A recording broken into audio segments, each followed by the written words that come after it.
all protocol observed, to our face-to-face delegates, to our online delegates, welcome to this great day. It is a day that mental health actors and the affiliates come together to wrap their great minds around a subject that is nuclear to us. In our 30 years of existence as Chiromo Hospital Group, we have come to offer dignified quality mental health care services. In the last 6 months, we've had the opportunity to attend to 21,112 clients on outpatient basis. In the last 6 months, we've had the opportunity to treat 3,884 clients lying on our beds. In our day-to-day engagements with these clients, their relatives, with our admitting a consultancy base of 64 psychiatrists and many other clinical psychologists, we have come to learn many things. 30 years ago, this brand was founded with a clear mission to provide dignified, quality mental health care services in Africa and beyond. The vision by the vision holders, of whom we are still lucky to have them actively engaged in the brand, was also crystal clear that we exist to pursue excellence in the delivery of quality mental health care services anchored on evidence-based practice. Today, as we are gathered here, both face-to-face in this conference hall and those online, we come to celebrate a significant milestone in CHG. This is our first scientific mental health symposium, carefully curated around what we experience in our day-to-day practice. With our partners, we come to say that there are emerging issues in the mental health care space. There are new frontiers that are opening before our eyes in the mental health care space. And we, as a leader in this space, we cannot hide from the reality that is confronting us. The subjects, the sub-themes that we will canvass and wrap our minds about today are issues that are nuclear to us. We believe that at the end of today, we will be able to advance the extant knowledge that is documented in mental health and wellness. We believe that we will be all empowered to provide evidence-based, dignified, quality mental health care services. Allow me to acknowledge those that have worked with us that have made today a success. At the center, what doctors would call the epicenter of this, is our very own Professor Frank Njenga. Tafadhali, let's clap for Professor Frank Njenga. Professor Njenga is a fellow emeritus of the Royal College of Psychiatrists and is crystal clear on what must be done and when. The convener for this conference is a gentleman who has just invited me to talk here, our very own Dr. Neil Horn. Please, let's clap for Dr. Neil Horn. Our partnership, as I've stated, extends beyond the 64 admitting consultants. And today, we have great partnership with the pharma and the related mental health care actors. We stand to celebrate J&J. We stand to celebrate Intas. We stand to celebrate Sun Pharma. Good people. We also work very closely with the general hospitals. The Aga Khan University Hospital has been a great partner in this journey. Please join me in clapping for and appreciating the Aga Khan Teaching Hospital. Association has enabled this. The entire membership of the Kenya Psychiatric Association has worked with us in ensuring that evidence-based psychiatric practice is what anchors today and beyond. Join me in welcoming Professor Frank Njenga in making the welcoming remarks for this great day. Asanteni sana and thank you very much. Karibu sana, Professor.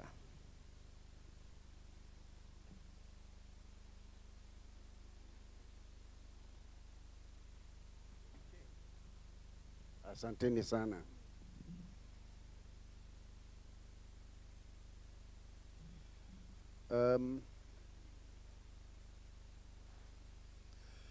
Ladies and gentlemen, first of all, a very warm welcome on this very warm morning. I would urge those whose hearts are about to die because of the small numbers of people present in this room not to worry, because the primary conceptualization of this day was primarily online. And you who are here are but a minority. And we really sympathize with you because you have to climb the stairs, you have to sit in this hot room. Those who are watching us in a modern fashion, as meetings of this kind should now be held in future, are our true and proper target. And I think that's why Neil has said we will try and keep up as though you here do not exist. I have a few issues that I'd like to address myself to today, to do with why we have decided to hold this meeting today. Before I do that, and perhaps to the surprise of many, I will start off by telling you what I understand us psychiatrists to be. Because it's only in understanding what our mandate in society is that you will understand why we must proceed in the way that we must. So first of all, psychiatry is the branch of medicine, unlike psychology, which is a branch or has origins in philosophy. And our job as psychiatrists is primarily to define and diagnose mental disorders. And that's how you have classification systems like the DSM. But, and this is why we are here in a sense, we are also responsible for finding ways of treatment. And as I will be telling you in a minute or two, that is at the center of what we do and what we will be doing moving on today. But we are also required to develop methods of determining what causes diseases in general. And then, very critically, we must have methods of conceiving measures for prevention of disease. If you can remember that the whole day, you will be very well served, and you will spend your time very happily. I have heard one or two people ask, why are we in a symposium? And what is the difference between a scientific meeting, what is a workshop, and so on? To understand why we have conceived this as a symposium, not as a workshop, is because a conference is a meeting where people discuss particular subjects. The origins of the word symposium, however, has its origins in Greece, in ancient Greece.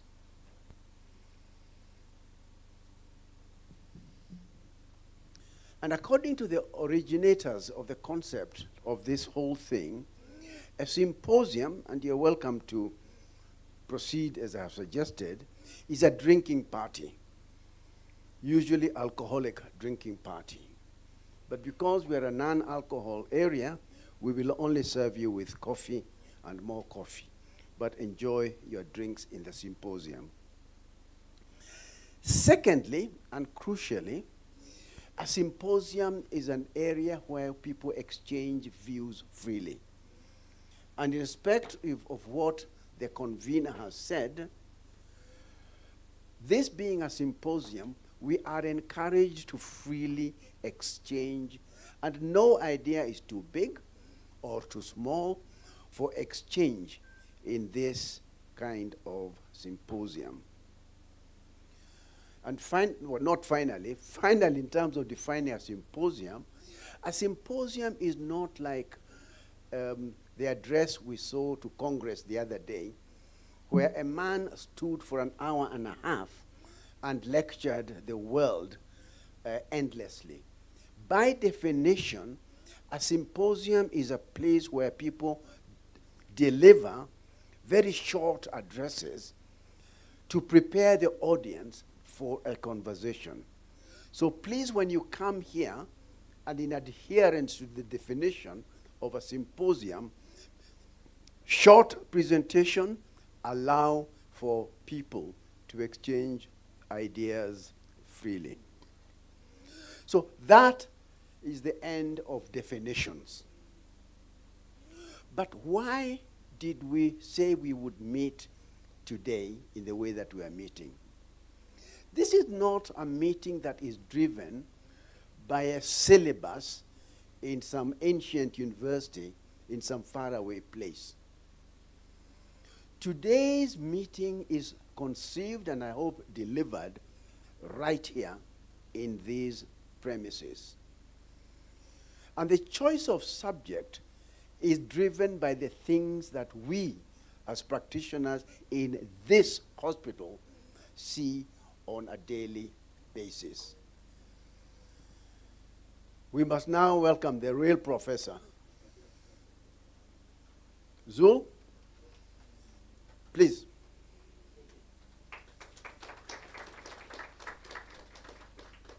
This is the real professor, and he'll be introduced to you in a minute. I am lecturing about God knows what, and it doesn't really matter. All right? So nice to see you, Zul. Let me repeat. This is not from a syllabus developed in some foreign university. The syllabus that contains what we are discussing here today are things we have seen in the last 12 months in the clinical setting. And I hope we will have an opportunity. So when we talk about climate change today, as we hope we shall, it's not because some UN conference in some faraway place talked about mental health and climate change. It's not because we read somewhere about climate anxiety. It is because we have seen human beings who have come in as our patients who have developed climate anxiety. And we needed to understand them a little bit better. When we talk about our concerns about the war in Sudan, in the Congo, and other places, and the way it impacts mental health, it doesn't arise from some theoretical proposition. It is because in our hospital, in our wards, in our outpatient clinics, we have had men and women afflicted by wars in our area. We'll be discussing the Gen Z situation. It's not because we like or don't like our government. It's not that we want or don't want to go into politics. It is because right here in this hospital, when young men and women, either rightly or wrongly, went to the streets, we saw the mental health consequences of their going onto the street. And I want this one to be very, very clear indeed. We saw them because they were distressed. We saw them because some of them went into the streets because they had mental disorders. We saw them because some of them stayed online for 36 to 72 hours and broke down. And in our conversation today, I hope we will not shy away from the mental health consequences, because that is what we see every single day. Similarly, whisper, whisper, whisper, shame on them. Social media is a reality. And whether you are talking about young men and women and the impact social media has on them, you can't run away from the fact of social media. I don't seem to see anybody who was present at a Kenya Psychiatric Association meeting. You were there 2 years ago in Mombasa. And the one paper that hit me hardest, Doctor, you remember it, was the one on social media and its impact on our patients and the way we practice. And so on and so forth, media and all the other things. Now, some of the debate we as a hospital have held here have hit the very edge, cutting edge of practice of psychiatry in this country. I remember, for example, the debate we had on psychedelics and LSD and other emerging potential treatments. Now, these are the issues that are very difficult to get into any mainstream symposium even. We have decided we are bold and can discuss psychedelics. I don't think there was any submission on the current issue of basic things that are cutting edge in conversation that include things like assisted dying. Do we have an opposition on assisted dying? Is that a topic that Africans are allowed to even contemplate? And if Africans are allowed to contemplate this question, what parameters do we work in and within? I also think that there are pressures that we are experiencing as a hospital, as a community, to do with emerging issues on telemedicine. I think we are one of the few hospitals that have published papers on telemedical practices. I am aware that part of the reason the Ministry of Health team will not be here today is because they are out there in Mombasa developing guidelines on the practice of telemedicine, which I think will be at the center of all that we'll be doing. What about digital monitoring tools? Debbie, you're here. How are you going to implement, how are you going to use monitoring tools to improve care of your patient, our patients? What are the ethics around digitally monitoring? These are questions that can be asked in this hospital, in a symposium such as this one, not available anywhere else, as Jeff Koinange might tell you.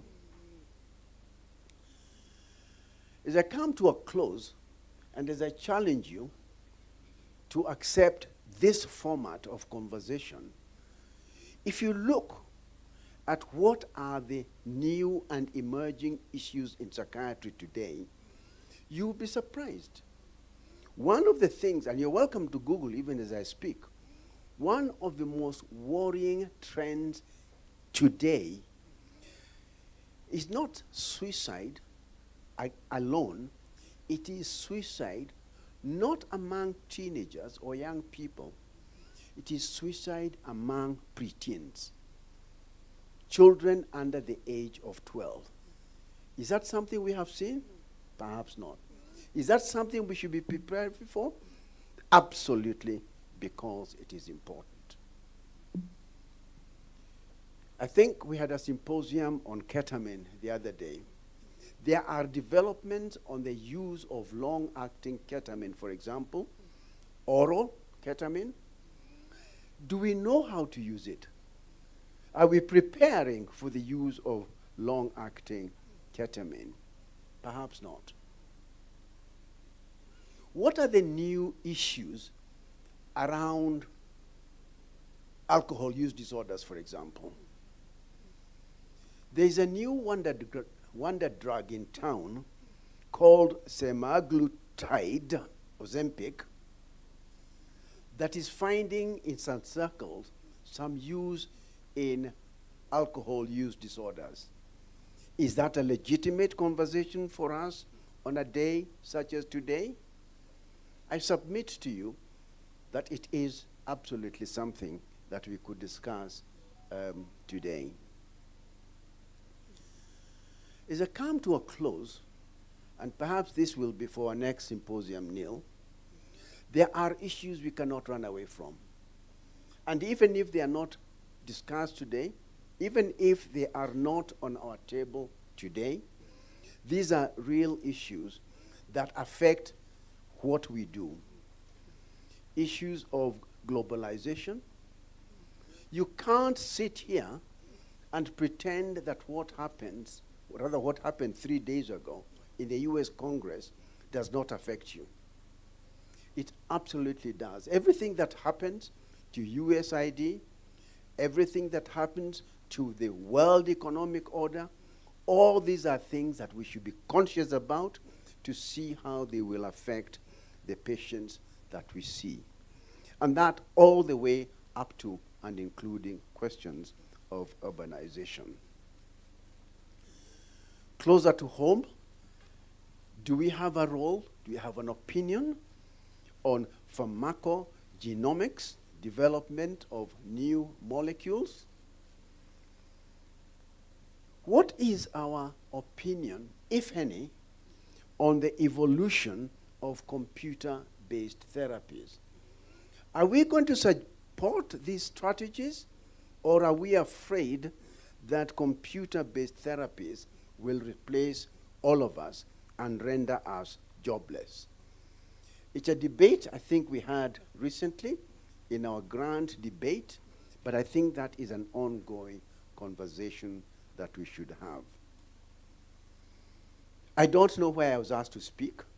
I don't know if I have satisfied your requirements by way of presentation, but because I'm an old man and I'm Kenyan, I will do what they do in Kenya.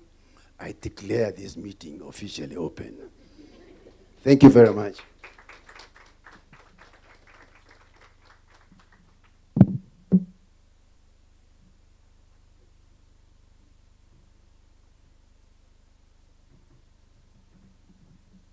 Thank you, Professor. Can I call Dr. Vundi to the stage? She'll be moderating the next session. And can I call our IT team to assist with linking the HDMI cable? Where is the IT team?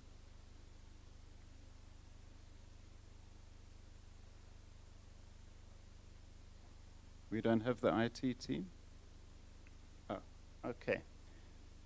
Over to you.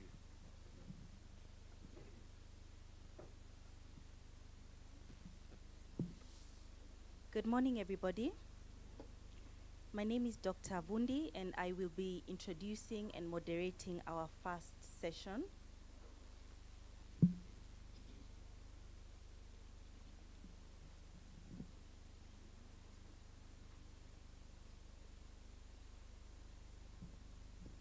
Okay, so today is going to be an interesting day, especially the first session.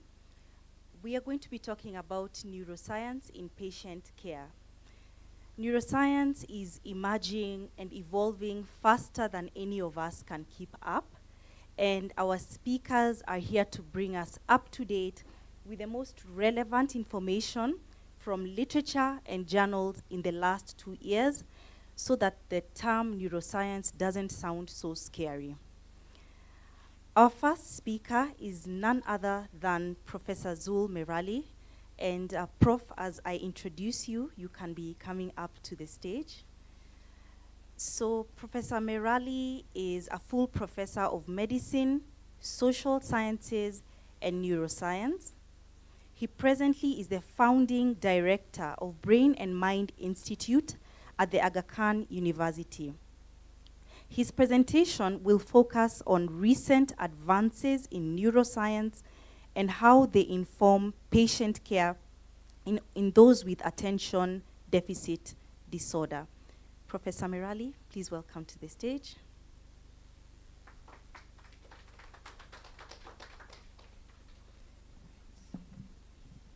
So, can we have the IT team set up his presentation? Thanks.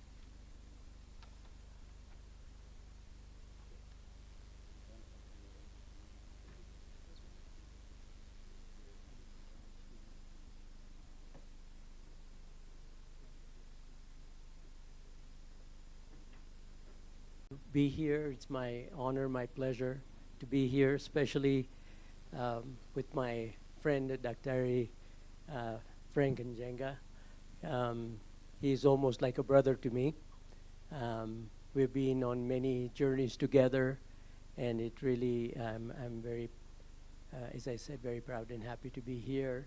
And I would like to kind of be a sort of an open forum conversation, so please feel free to stop me anytime and ask me any questions.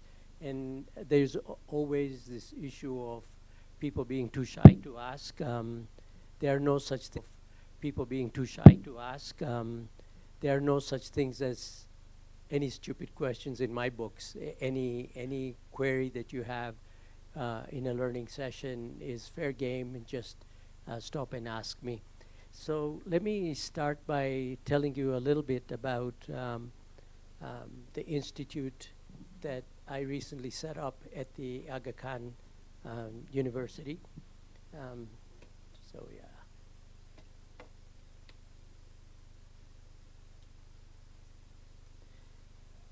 Yeah, okay, just give me.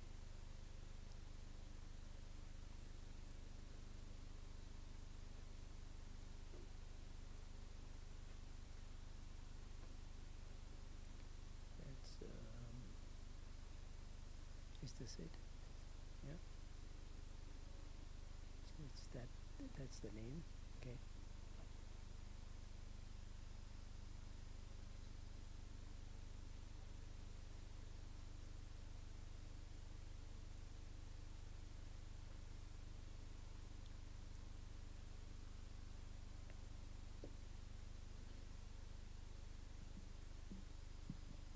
It's taking a bit of time. Yeah, I'll continue talking whilst we're taking care of this. We're just trying to get the presentation so that we can project it. So, yeah, are you done? Okay, thank you. So I'll tell you a bit about the Brain and Mind Institute, as I was saying, that we just set up at the Aga Khan University. And my journey began actually from Uganda. I was born in Uganda. I grew up there, and then went for higher education. I went to Canada, where I was a very happy professor of neuroscience for a long period of time. And then I was asked to kind of build an institute that we called the Institute of Mental Health Research with the University of Ottawa in Canada. So we set that up, and it was, I must say, baptism by fire. It was not an easy job to kind of build an institute from bottom up, but we did, and it's still a thriving institute in Canada.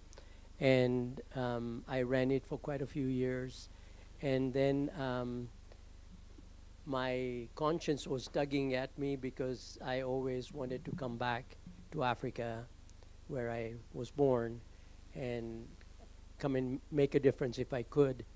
And so I had, when the institute was set up and was running smoothly, I thought now's the time for me to actually come back to Africa, which I did.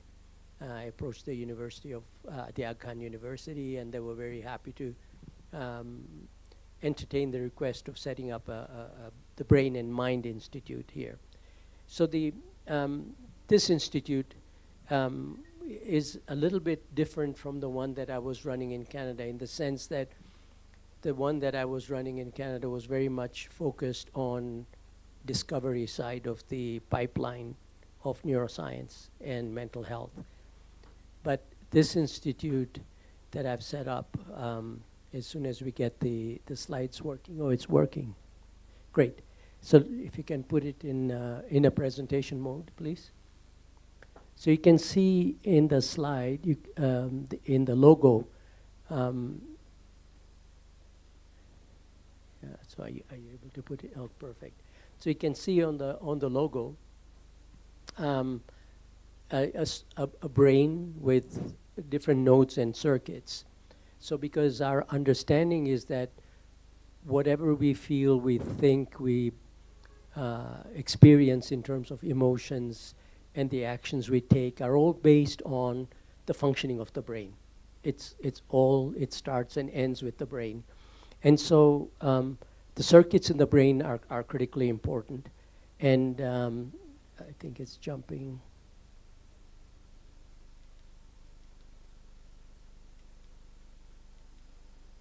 Yeah, so that's why the circuits in the brain and those little dots that are different connections of the circuits of the brain, those are not just meant to represent the circuits within the brain, they are also meant to represent the experts, the partnerships, the connections with the communities, the connections with the communities that we actually want to serve.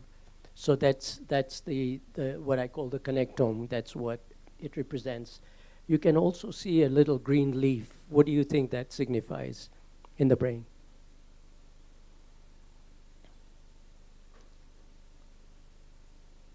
What do you think that signifies? Just, you guys are too shy. It signifies neuroplasticity. And this is very important because when I went to school, I learned that when the brain gets damaged in any way, it's a permanent deficit. We now know that's completely false. The brain is very malleable. It can adapt. It can change. It can change based on either the drugs that we give it or environmental influences that we experience. They all can change how the brain functions and reorient itself or target its circuits so that it can actually go on with the functioning.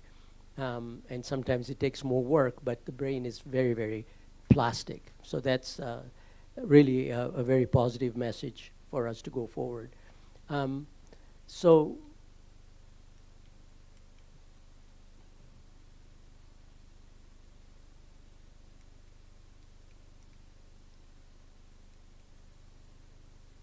So now, why did we set up this Brain and Mind Institute? In essence, if you look at the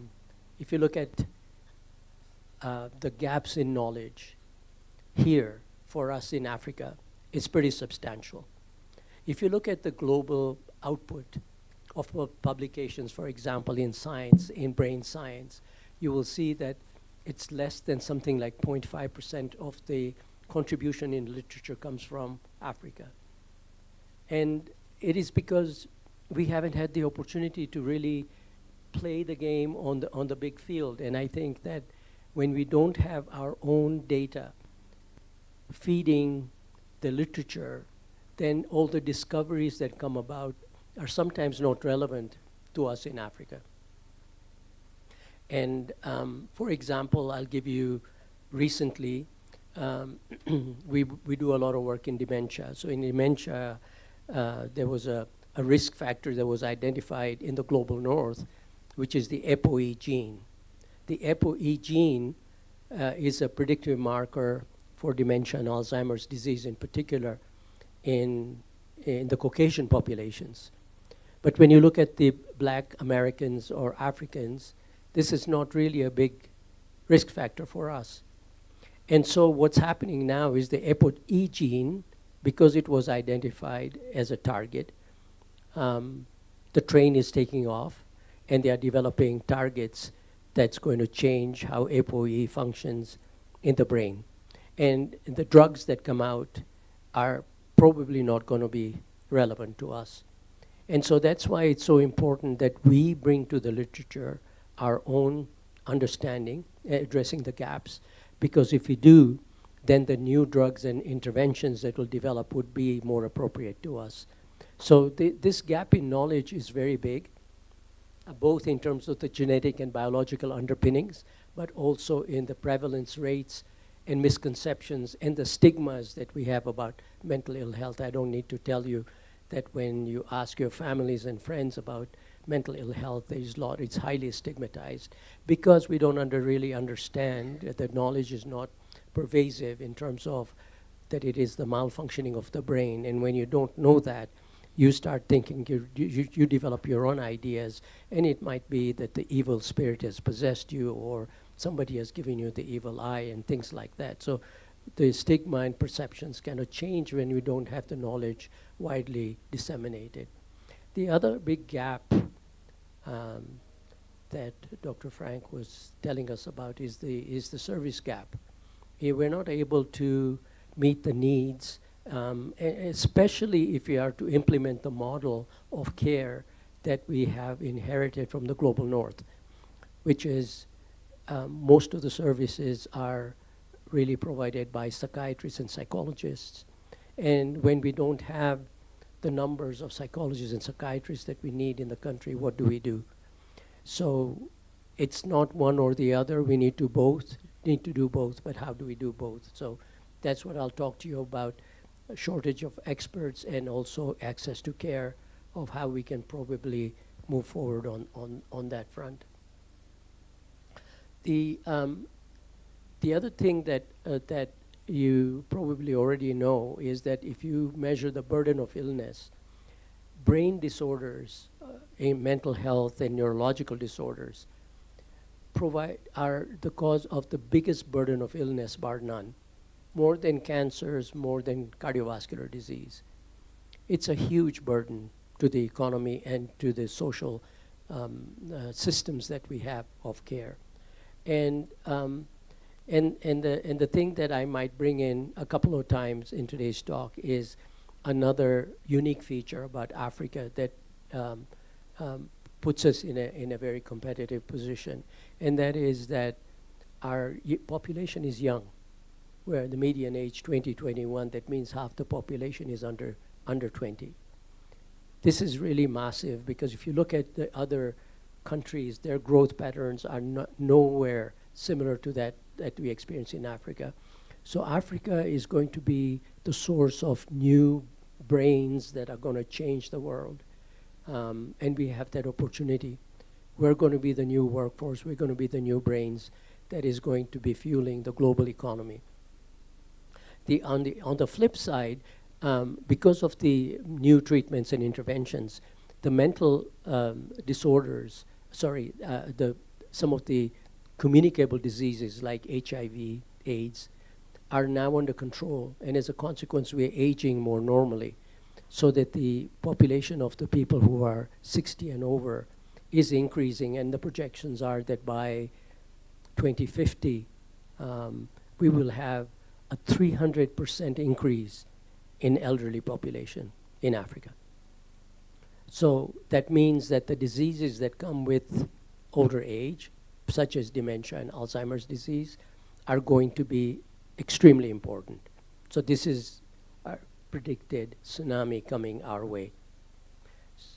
But it is not necessarily a negative. The positive is that we can get prepared for it and maybe even teach the world how to deal with those conditions that are coming our way, because we can learn from that and implement in younger people to change the trajectory of illness going forward.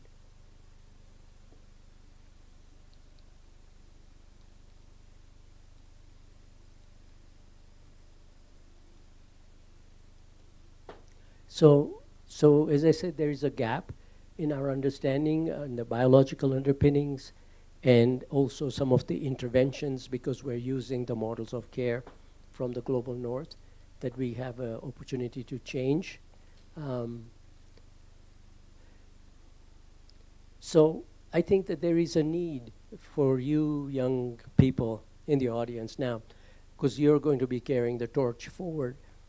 Need for more appropriate tests, for example, diagnostic tests. A lot of the tests that we have inherited, again, from the global north, from the US or UK, some of those tests are not really appropriate for our populations. So for example, when I go to areas like Kalifi and tell them to, a typical diagnostic test for dementia might be, draw me an analog clock face and show me the time.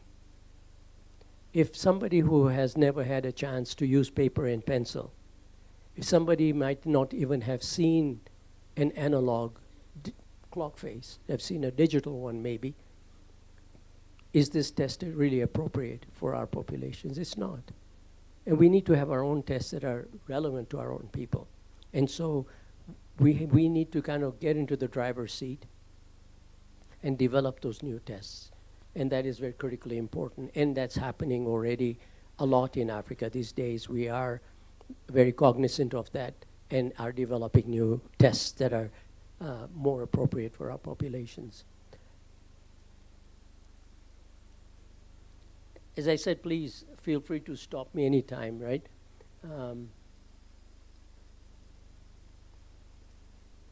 Okay, so let me talk a bit about the Brain and Mind Institute and how we work. In essence, we have 4 buckets of work that we do. One is research, because we are a research institute, of course, but then we focus very much on innovation and translation. That is, how do you bring discoveries to actually have an impact on people? How do we change maybe practices, maybe models of care and things like that? Because research without action is something that really is a waste of money. If we spend so much time and effort in research and discoveries, we all do it because we want to change practice. So our focus at the Brain and Mind Institute is really implementation science, innovation and translation. The other bucket of work that we do is education. And by education, I just don't mean purely academic courses, because as I said, gap in knowledge is very big. So what we are doing is we are focusing courses that actually talk to people of relevance. For example, leaders in houses of worship. They are one of the first people that people who have mental ill health are going to go to. So how do we prepare them to understand what mental illness looks like and what to do and what not to do? Because they're not therapists, but they are in a role where they are providers, and very often they are conditioned to solve all your problems. So you come with a problem and they'll give you a solution. Well, if they're not cognizant of mental health conditions, how can they give you any advice? So we need to kind of change that. So through courses, and we have young courses for young people called Mental Health Ambassadorship, where we do the same. Yes, please, go ahead.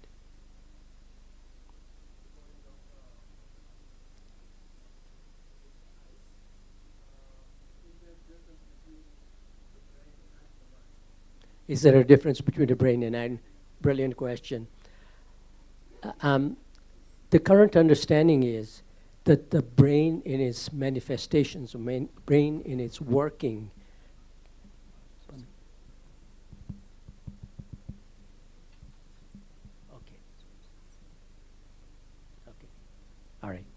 All right, I'll keep it short for the answers, because after my session there's going to be question answer period. But in a nutshell, brain in its workings gives rise to mind.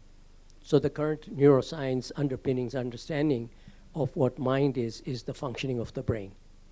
Okay? All right, good.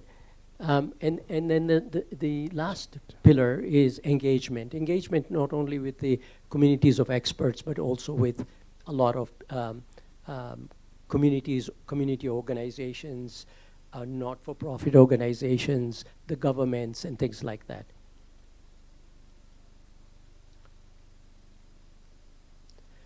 And our philosophy, as I said, here is just a snapshot of part of our team. It's much bigger now.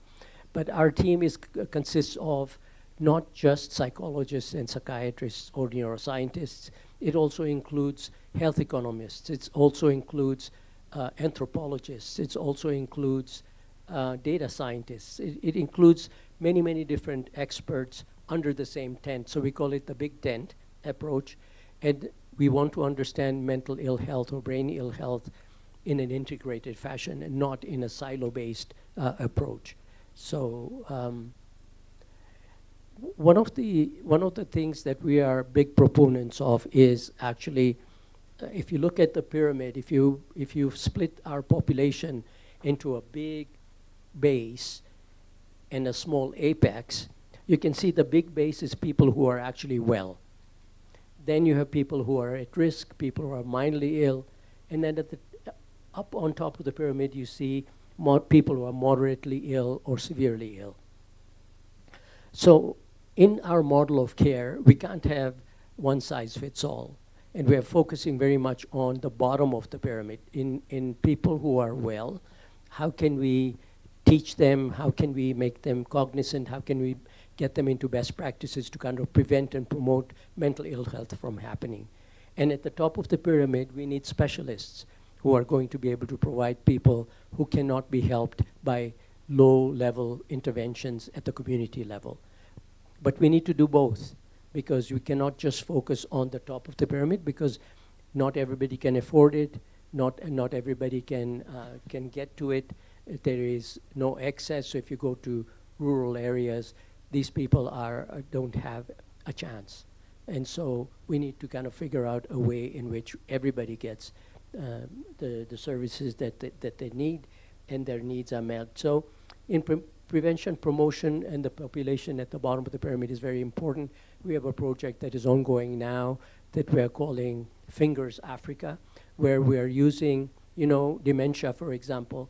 About 50 to 60% of dementia can be prevented. And we need to identify what are the modifiable risk factors that contribute to dementia. For example, diabetes, high blood pressure, social connectedness, many other factors are very important risk factors. So can we actually mitigate these risk factors to prevent dementia from actually kicking in? All right. So prevention, promotion is very important. And then low-level services, and I'll give you a couple of examples of how we could do that at the community level.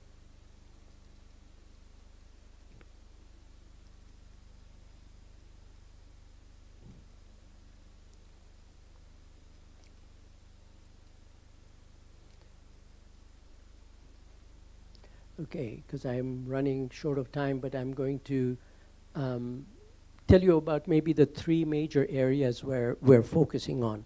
One is what I'm calling Brain Thrive. This is building resilient communities through innovations. How can we make our communities resilient? We have projects, for example, Resilience Kenya, where we're identifying what makes people thrive and who becomes frail on a major insult, biological or psychological insult and trauma. And I'll talk more about that. Then we're focused on substance use and family violence, although I must say our capacity is not very strong on that platform. This is something that is coming down the road, but is extremely important. And last but not least, healthy brain aging. This is where a lot of our focus is right now in the work that we're doing. We have many, many projects ongoing. We have ethnographic studies, so we understand the communities, and we have understanding how people comprehend or understand mental illnesses in the communities, and if not, like what can we do? There is, as I said, Brain Resilience Kenya study. We're looking at male-female differences in vulnerabilities and things like that. So there are lots of projects that are ongoing. But I won't go into that because I'm running short of time. But these are the kind of work that we do in trying to figure out who is going to be more resilient and who's going to be frail in looking at, and we look at many, many different aspects: community, lifestyles, culture, biomarkers, and so on and so forth. Recently we had a conference that was sponsored by Nature. Nature, as you know, is one of the top journals in the world, and they have never had a conference in Africa. And we kind of said to them, why not? How come you can have conferences everywhere else in the world, but not Africa? And they said, well, we would love to have a conference, and so we talked them into it.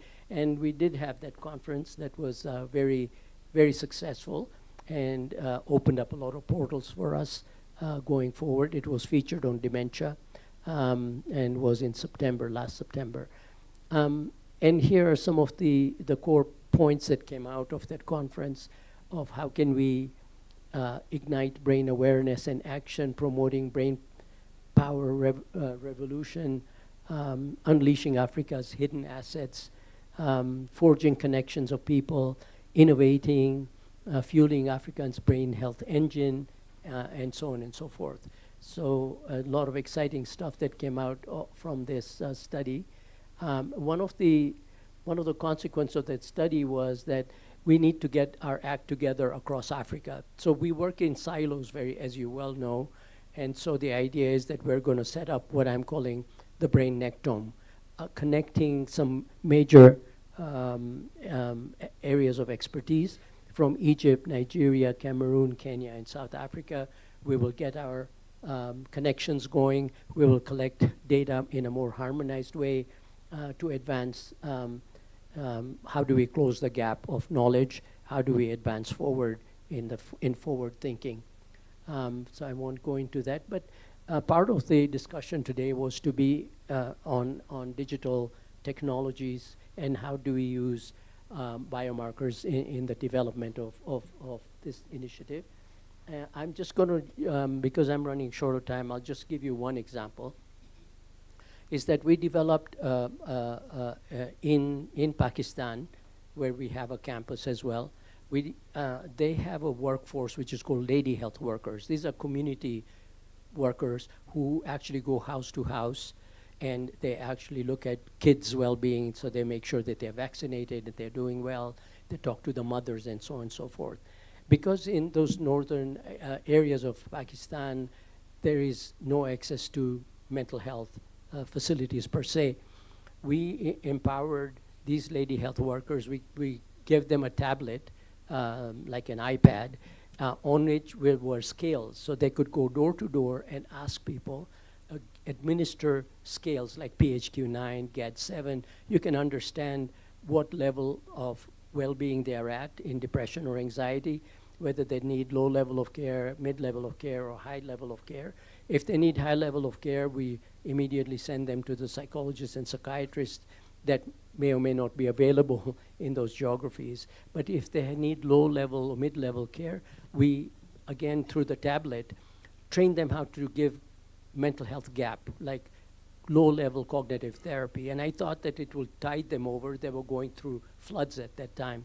What we found instead is that if you can see in the green bars, the orange bars are before intervention and the green bars are after interventions.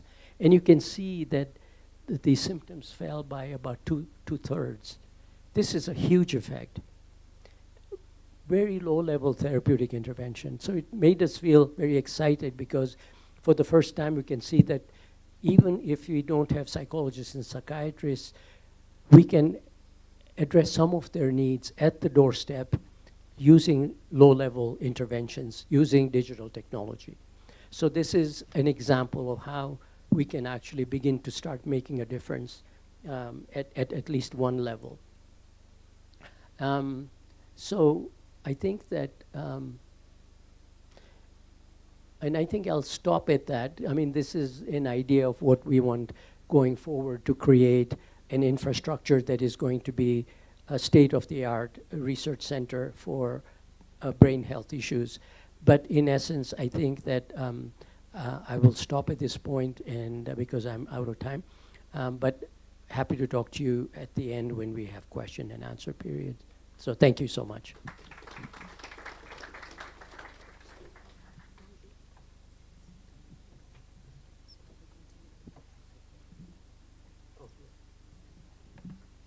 All right. right, I have the difficult task of keeping time, and I know that this is a very interesting conversation. But the good news is we are going to have a panel discussion, so Prof is still going to be able to talk to us about some of the topics that he didn't get into. So moving swiftly to our second speaker, I have the honor of introducing Dr. Mahendra Singh. He is a neurosurgeon trained from All India Institute of Medical Sciences, where epilepsy surgery has been performed for the last 4 decades. He moved to Kenya several years ago, and he has performed amygdalo-hippocampectomies and medical temporal lobectomies in epilepsy patients, as well as vagal nerve stimulation to cure epilepsy in Kenya as a pioneering surgeon with great success. However, he believes much more can be done over the period in the same field. He was recently invited to join the VNS Summit in Europe and Middle East as a sole performer of VNS in Africa in November 2024. Kindly let us welcome Dr. Singh as he comes up to tell us more about the advances and frontiers in therapeutics. Welcome.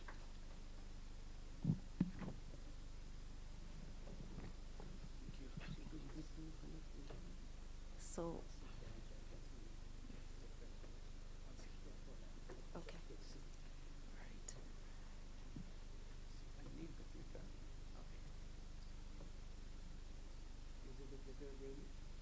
Yes.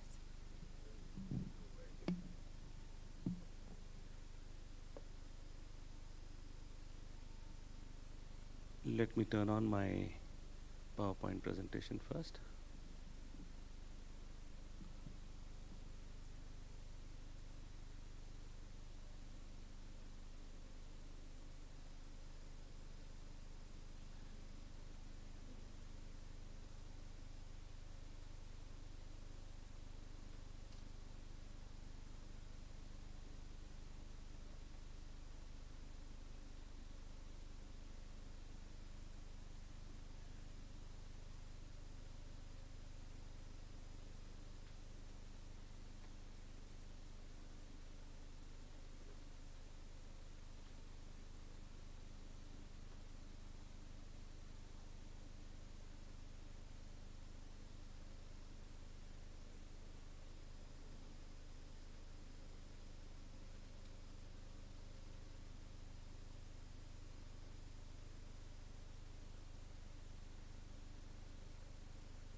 Yeah, thank you so much, Professor Njenga and Dr. Neil Horn, who called me here as a keynote speaker. I am a surgeon, and I have been exploring certain fields which I believe the surgeons usually do not dare to explore. And I realized that that beautiful path is going through the vagus nerve. And we're going to speak more about the vagus nerve because I think the world is just getting started to understand what the vagus nerve can do in the disease and in health. There are so many videos if you try to see on vagal nerve stimulation. On YouTube, you would find hundreds of them. Most of them are from the non-medical people. And they're trying to slap the carotid sheath and trying to say that it can elevate your mood and things like that, which is absolutely wrong. But there is a way. And I think there is an understanding that we can develop. And I am connected to this topic so beautifully that I thought, let me start with one of the most beautiful and talked about painting, The Last Supper. And what are the hidden messages in that as the Da Vinci Code. So let's talk about the very beautiful topic that I got influenced with Professor Peter Stas. And one of the most beautiful sentences that I have ever read in a textbook is, in the intricate pathways of the human body, where the neurons intertwine and electric impulses dance lies the way at the very essence of healing. It's very artistic, it's very philosophical, yet very scientific.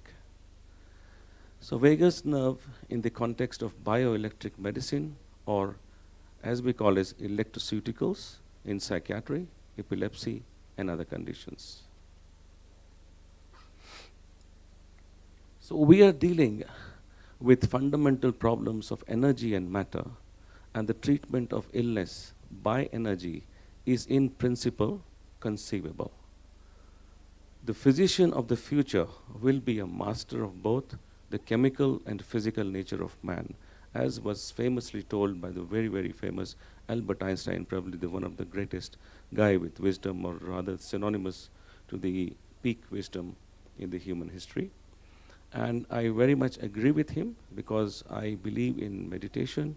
I believe in breaking the boundaries between the existing confines of medical science, which is only a space of known, and it tries usually to doubt the unknown or the ancient science. Energy concept in ancient India in health is way too old, and it had been explored by a few of the authors in the Western world as old as in 1940s. In fact, the CIA has revealed that they were doing energy meditations in CIA in 1950s, and they concluded in Maryland that you can actually travel somewhere else and gather intel. So this is the same method by which they actually could know that Russia is building a spaceship way earlier. So that's the power of it. So now let's talk about the vagus nerve. So let's be precise about the vagus, and let's learn how vague is becoming vogue in healing. So understanding the electroceuticals. It's the culmination of ancient concept of energy flow, as in Kalaripayuttu, the martial art of India, which is the mother of the Chinese martial art, where they have been using several points, and they can make the person unconscious, or they can make them freeze in a certain motion, as you must have seen in the films. But that goes very real. Although we don't practice, we don't see in a daily life, so we think that this is just a movie. So ancient concept of energy flow and the modern technical precision at the level of delivery is what is called as electroceuticals, just like the vagal nerve stimulation, or deep brain stimulation, or sacral nerve stimulation, or occipital nerve stimulation. I'm going to do soon occipital nerve stimulation, and I've already done VNS. So this area is particularly of my interest. Now, what's the difference between pharmaceuticals and electroceuticals? So in pharmaceuticals, there is a known mechanism of action, and in electroceuticals, we are still understanding. The effect on pharmaceuticals is vague. It basically goes everywhere in the body, and then it selects certain cells. So because of that, it has got a lot of side effects. But it can be very specific and circuit-oriented in electroceuticals. Pharmaceuticals have already been tried and tested with mixed responses over the last many decades. It has come to a point that, if common people, they actually hate pharmaceuticals, and they always are reading more of side effects than the actual effects. On the other hand, electroceuticals is futuristic. More tests are needed though, but more and more organs are being tested for electroceuticals, as I will discuss with you. In pharmaceuticals, mostly manage diseases rather than cure, while electroceutical can be curative, like if you put a device for epilepsy, drug-resistant epilepsy, or status epilepticus, you can actually kind of cure an epilepsy, and patient will not have it in the future. In pharmaceuticals, there is prolonged exposure, and it's always risky, just like in anti-epileptic medicines, which go on, and they can cause degeneration of the cerebellum, and patient can develop dementia, patient can develop a lot of cognitive disorders. I have seen young people, young men, getting totally infertile.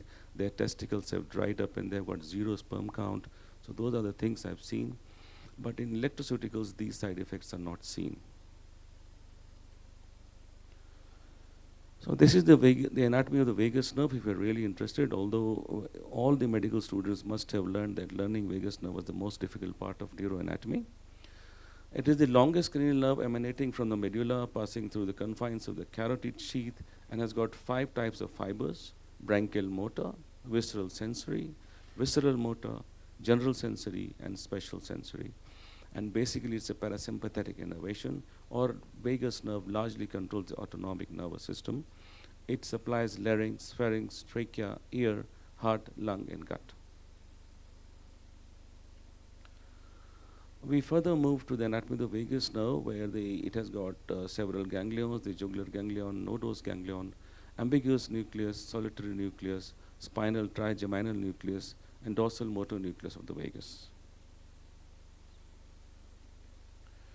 Now, vagus nerve comprises 80% of sensory fibers, culminating in the nucleus tractus solitarius in medulla, and then it goes everywhere, most importantly to local cerulus and the raphe-nucleus, the amygdala, the hypothalamus, orbitofrontal cortex and thalamus as of current understanding. So you can see that there is a hugely complex distribution network of vagus nerve which provides basis for the orchestration of complex physiological functions of heart, lung, and gut, the central role in several pathophysiologic processes and generation of widespread and so-called unrelated symptoms, studying the potential role of vagus nerve in health and disease, and novel therapeutic methods through vagus nerve. So let's see a complicated picture, a complicated diagnostic picture. Just like this picture, we can see this, we can't understand anything, we can't derive anything. And we don't know what the artist was meaning when he tried to make this. And I would like to make a simile with one of my patients who gave me this WhatsApp message. He had headache for several years to the point that he wanted to commit suicide. And he's a very big guy in media. And he came to me and then he said that these are the things that I have diabetes, he has bruxism, he has a lot of anxiety and other things. But he also had so-called migraine. I don't believe in the diagnosis of migraine because of my own work on the headache. So I found his nerve, that one of his nerve which was principally causing all of his symptoms is occipital nerve. When I was pressing his occipital nerve, the pain was spreading all through his body. And now I have got at least 20 more patients.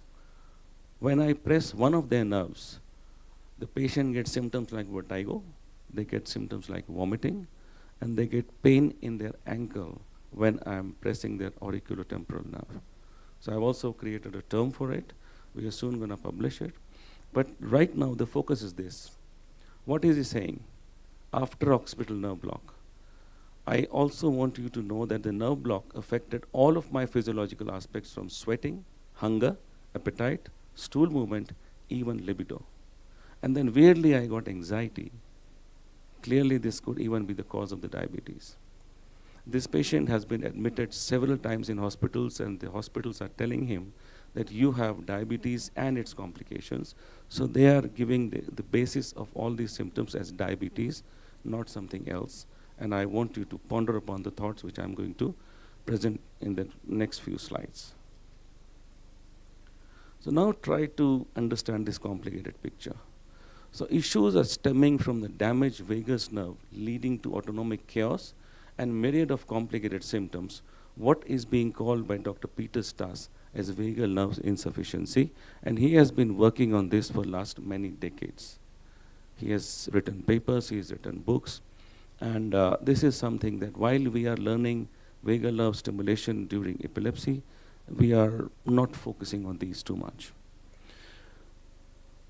There was another doctor, Dr. Guyron, who also advocated nerve surgeries or neurectomies for migraines, chronic migraines, also did electron microscopic study of nerves under the scalp, and he proved that most of the patients with chronic headache have got damaged nerves. They are either congenitally damaged or there is a congenital that there is a timeline or there is something which is controlling the apoptosis or early damage of these nerves. So you will find most of the patients with headache have got early onset headache, and they have usually for years and decades together. That clearly explains that the causative organ is the peripheral nerves and not the central nerves, which was the thing.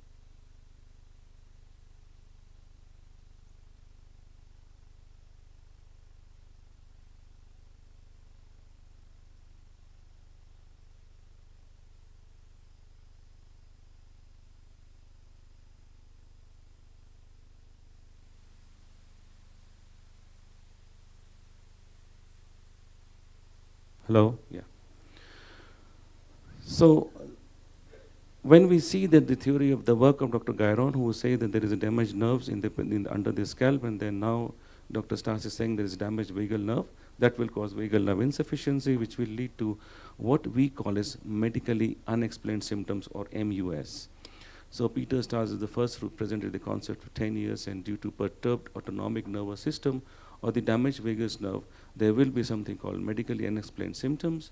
Sometimes they are also called as persistent physical symptoms, functional disorders or somatoform disorders or central sensitization syndromes.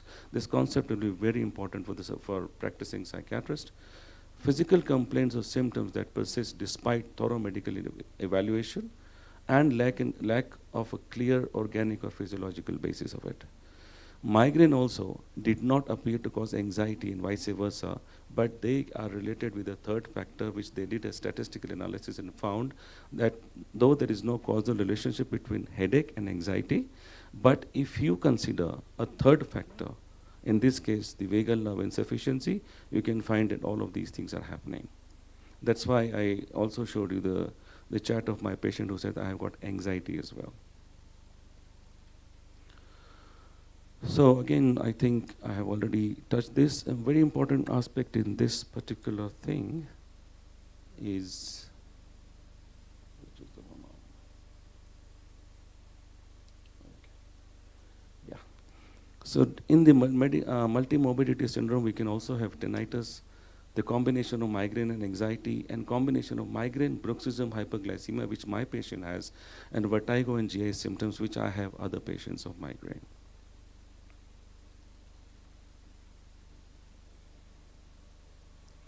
So what happens in multiple morbidity syndrome, that there are usually two different chronic concurrent conditions. They are lying together, but they are not connected, or we are not able to connect with them. So what happens is that all the patient, the healthcare providers and healthcare system, all are confused about why all of these symptoms are together and why are they happening to me. And then we do a lot of investigations and everything, and it still remains the confusion, and patient keeps on going here and there. So such symptoms may be diabetes, headache, psychological disorders, musculoskeletal issues. I have already pondered upon them in the last disc.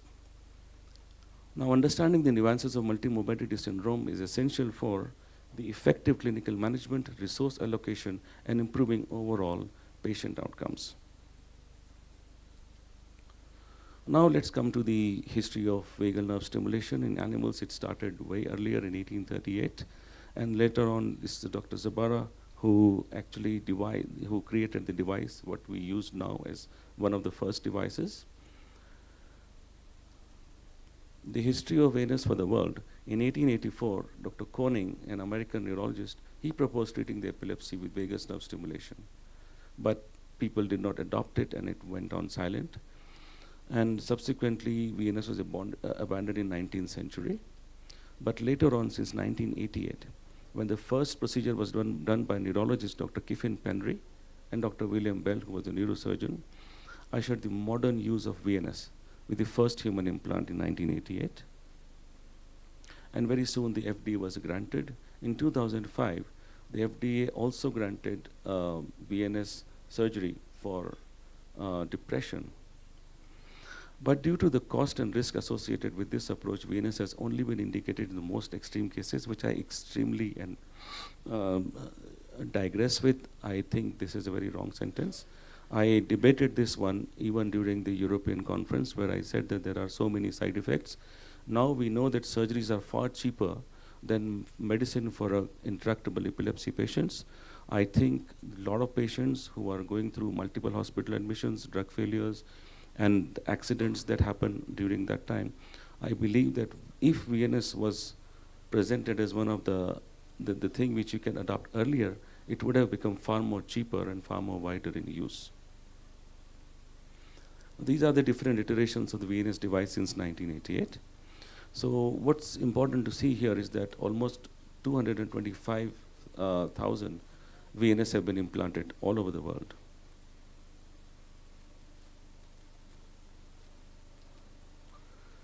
So what's the mechanism of action of VNS in epilepsy, depression, or any other thing? So now we are also including the widespread inflammatory disorders of the body. So the primary recipient of afferent fibers in brainstem is nucleus tractus solitarius, and it then projections direct or indirectly to fibers of the locus coeruleus and dorsal raphe nucleus. These two are more important. So because of that, there is an increase in the output of norepinephrine and dopamine, particularly locus coeruleus and DRN.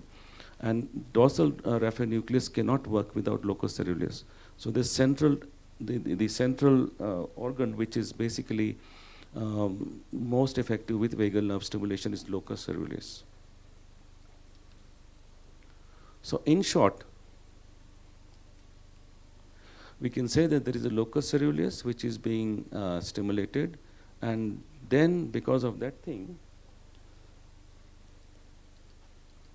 there is serotonin upsurge, there is norepinephrine upsurge, and then there is a neuroplasticity upsurge via monoamines and neurotrophins. And so it increases the neuroplasticity. That's why the vagal nerve stimulation can be done in depression, epilepsy, and even anxiety disorders and other psychological disorders.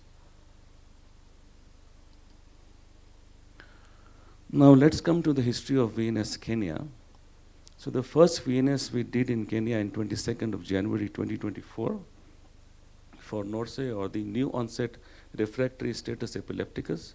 The patient was postpartum intractable seizures and she was 26 years old. MRI had revealed multiple bilateral tubular sclerosis from superficial cortical layers to deep white matter. When I found she was on 5+ anti-epileptic drugs by the attending neurologist, who then involved me, and I found patient recustomized and persistently sedated and paralyzed. This patient was there in such situation for last 2.5 months, and they were losing about 150 to 250,000 every day on maintenance of it, and they had not found it if we could ever be able to take the patient out of it. So they were very enthusiastic, although I told them there is about 70% chance, but we, my team, my professor, we have never done an emergency status, emergency VNS surgery. Whosoever I asked, we were in contact with the American VNS team, we were in contact with the Indian VNS team, the Dubai VNS team, and the French VNS team. No one has ever done it, and no one actually told us to do it and move forward, but family was the one which was pressing us. So device was also initiated. So usually they say you do the surgery, and after that, in next 6 weeks you will initiate the device. And I asked every one of all these teams that what happens if I initiate early. No one had an answer, including the company representatives. I also tried to search the literature, it was not happening. But we did it against the protocol. Even the machine was telling us not to do it, but we had a video consent from the family because they were bleeding money. We did it in the presence of the company, and luckily the seizures stopped in 48 hours, rapidly reduced to 2 drugs, discharged in the 32nd post-op day, laughing. And right now the patient is only on the 1 drug.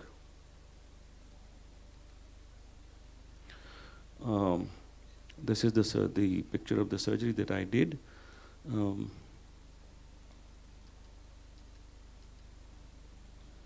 I think now so you see the patient was on ventilator like this. You can play all 3. I don't know whether the sound will come, but this patient from the ventilator is now found dancing at home. And she also became pregnant recently. which I actually told her not to, because pregnancy was the last one, so I made her to abort, because pregnancy was the one when she actually got deteriorated like this. She was well controlled on the drug. So I said, if this happens this time, we do not have any other defense mechanism. It was a long debate. A lot of gynecologists were not willing, but we did it, and now the patient is happy.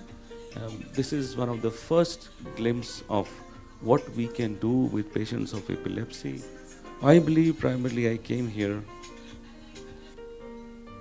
for epilepsy surgeries on this continent. Next month we are going, they have already booked another VNS. So next month we are going to do an 18-year-old boy who has a suicidal endogenous depression and drug-resistant epilepsy. I hope we will be able to pave another way for the depression surgeries as well. So thank you will not be enough for Dr. Peter Njenga and Dr. Neil, because they invited me, and last whole week had been very sleepless for me. But we have the future promises of doing a lot of things like deep brain stimulation, transcranial magnetic stimulation of brain, vagal nerve stimulation, occipital nerve stimulation, sacral nerve stimulation, and spinal cord stimulation. I was actually invited in one of the first kind of event in India and medical history, where 5 generations of neurosurgeons they got gathered, and this was the 60th year of celebration. Now All India Institute of Medical Science Neurosurgery is renamed as International Institute of Neurosurgery, and all of these doctors were present who started neurosurgery in India till the latest ones. Because of this, I had to travel. I couldn't sleep. In the plane, I was making the presentation. At home, even last night, till 4 a.m. I was presenting, because Neil had given me a big responsibility to impress our audiences. I hope you liked it. You can find me here.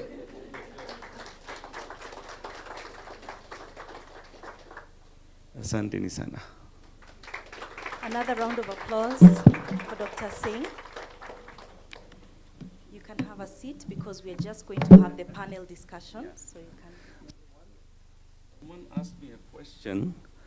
What is mind? And National Geographic had it on this cover. What brain does is mind. All right, so we are just going to move swiftly into the panel discussion. We are going to have Prof. Merali and Dr. Singh as well. A few announcements. I'm sure you've noticed that the time has changed. We are not as we are supposed to be on the program. So we will start the debate at 10:45. 10:45 we will start the debate, and then Kellen Waithera and Dr. Neil Horn will present in the afternoon at 3 p.m. So if you have any questions for the 2 speakers who have just spoken, please send them over to Kellen. She's standing right at the back, so you can pass them over. Written questions only, just in the interest of time. We already have one question.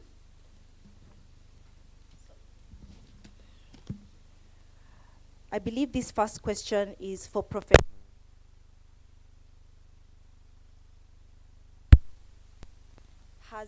Have there been any recent neuroscience advances that will help prevent dementia? Did everybody hear the question?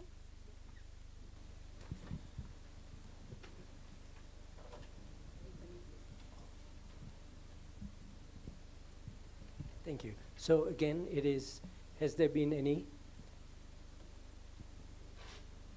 Have there been any recent neuroscience advances that will help prevent dementia? Yeah. So there are some advances. For example, like it's not really, there's not much work done in prevention of dementia in terms of pharmaceutical interventions, but there are a couple of new drugs that are available. There's a sort of a plaque medications that are being tested out in the global north right now that can actually begin to dissolve some of the amyloid buildup in the brain, with the hope that it'll diminish the symptoms of dementia. So this is ongoing. It's recently been approved just last year in some countries, not all, and it's being tested out. But I think that instead of focusing on treatments, interventions that are drug-related in prevention of dementia, I think that we already know that by preventing some of the modifiable risk factors, you can prevent dementia. About 50 to 60% of dementia can be prevented. So I think that the focus needs to be on that. Lifestyle changes, some are very easily doable, things like proper diet, exercise, social connectedness, mitigating other risk factors such as high blood pressure, because as you know, high blood pressure strokes can lead to dementia, and many such interventions. Those are low-cost, community-based interventions that can be done to actually prevent dementia from happening in many, many individuals. Can I add it? With your permission, sir. One of the paper I read many years back, and it was written many, many years back, as one of the most genius doctors that India had ever produced. He was orthopedic and oncologist and anatomist, and he was considered a worldwide genius. He said once, when I read the paper, it said that the brain is made of cholesterol, and nature will never choose a bad thing for us, for our survival. And then came a drug called Lipitor, which said that the cholesterol is bad for the body. Now there are so many conspiracy theories about cholesterol. I believe in many of them, and I've realized that as the spread of anti-lipid drugs have increased, and he had written, by the way, at the end of that paper, that only time will tell you how many patients of Alzheimer's and dementia you're going to see in the future. Perhaps that was written 40 years back. So that there is some wisdom in this, and we must, all of us, explore into that, because it is probably more in urban areas so far as I have seen, although I'm seeing so many dementia patients now.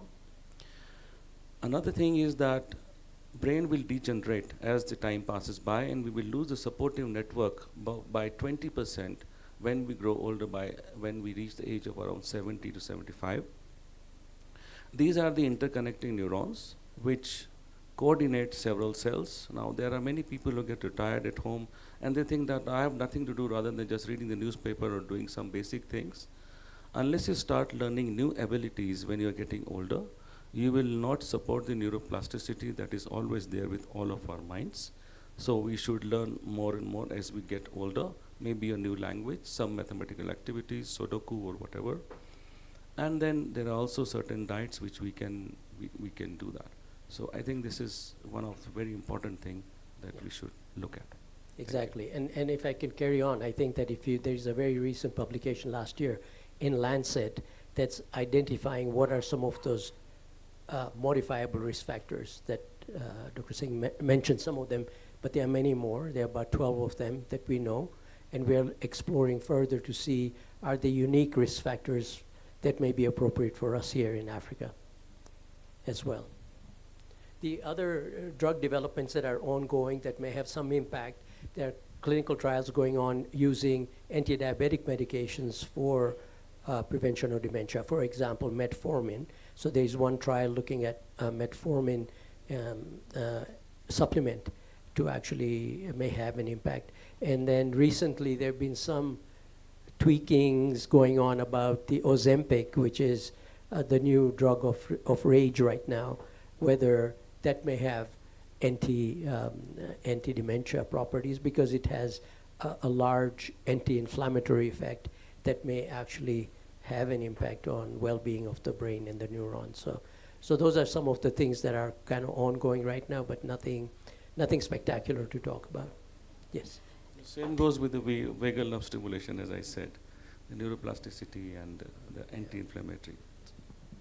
Thank you so much for answering that question in depth. And because we've answered it and answered a few other questions, I will not be taking any more questions because it's time for our debate. However, I believe that they will still be around and we can interact with them during the break to talk about all your questions.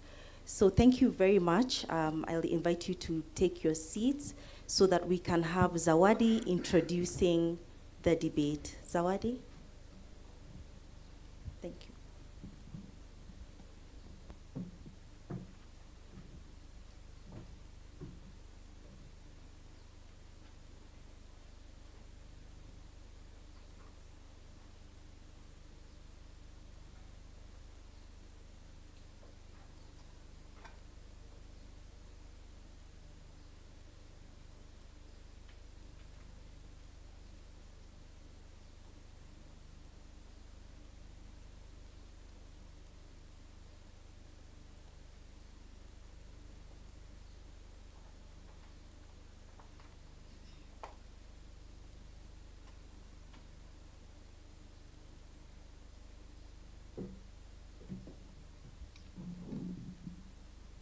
Good morning, all of you, and welcome to today's Mental Health Symposium. So we will be having our first live debate where we'll be talking about the uncertainty in the future of academic psychiatry. So joined with us for this particular debate, we will have Dr. Eva Musheru, who is a consulting psychiatrist, a very esteemed consulting psychiatrist, and Dr. Kirindi Ondindo, a neuropsychologist, who will be on the proposing team. And on the opposition, we will have Dr. Caroline Watson, a lecturer from the university, from USIU, and Dr. Florence Jaguga, who will be joining us all the way from Eldoret. She is a psychiatrist as well. You can find their complete profiles on the bios that we have for you that you can scan. It's on a QR code. So I will not get into their profiles because of the interest of time. So with that, I would like to invite Dr. Musheru. I think she's joining us online. Dr. Musheru. And Dr. Jaguga will equally be joining us online. But with us, we will have Dr. Watson, if you may please come up. And Dr. Kirindi, if you may please also come up to the podium. So for this particular debate, we will be following the Maudsley format of debates. Our debaters will have 6 minutes each to give their opening arguments, after which we will have a short Q&A section where you will be encouraged to write in your questions and send them to my assistants who will be walking around the room. Sorry. And then after that, they will have an estimate of 4 minutes max to give their closing remarks. And then we will have a poll. And during the poll, Dr. Neil Horn will introduce a short sponsors input. Tech team, do we have Dr. Musheru and Dr. Jaguga online? Dr. Jaguga? Not yet. Okay, so just give us 1 sec to locate our final debater. Just 1 second.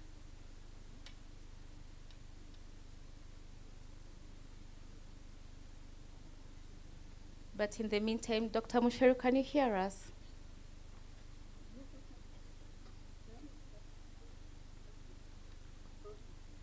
Dr. Musheru?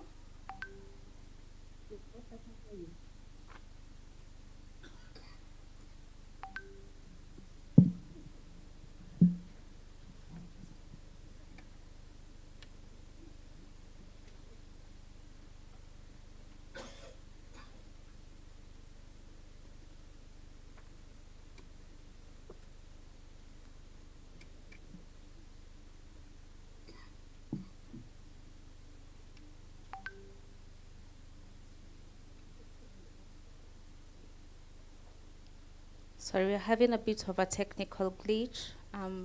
Just give us 1 sec.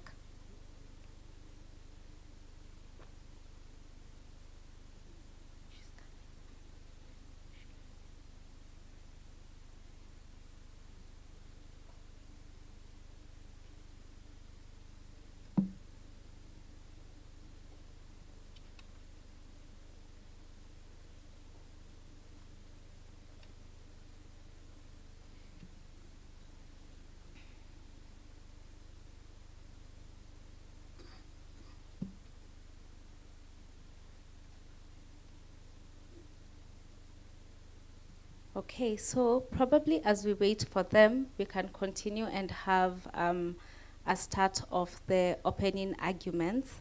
I don't know what your technique was or your strategy, Dr. Kirindi and Dr. Musheru. I don't know whether Dr. Musheru is going in first, but it seems that you may take the lead as we anticipate for her to join us. So Dr. Kirindi.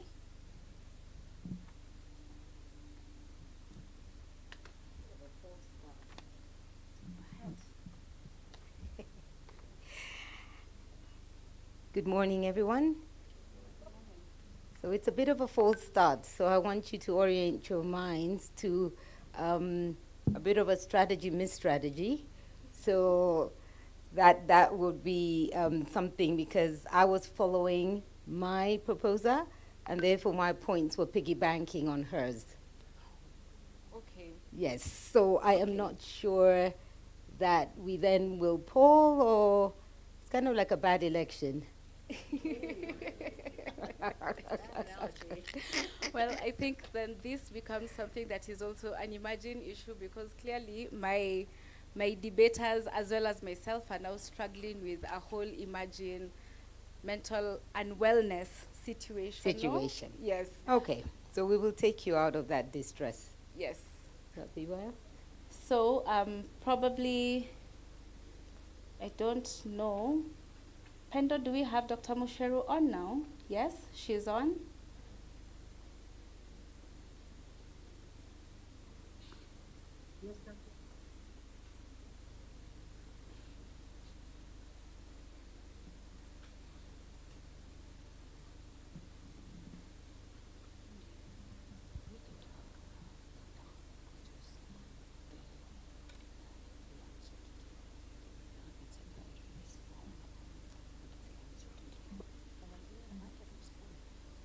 Okay, I think what we'll do is me and my opponent are good friends, so we have a strategy. Okay, all right. Okay, so we go with that? Sure. Okay, so then as the proposer, would you like to go first? Sure. Yeah? Okay, so my timekeeper, please help me keep time, because these guys are my friends too.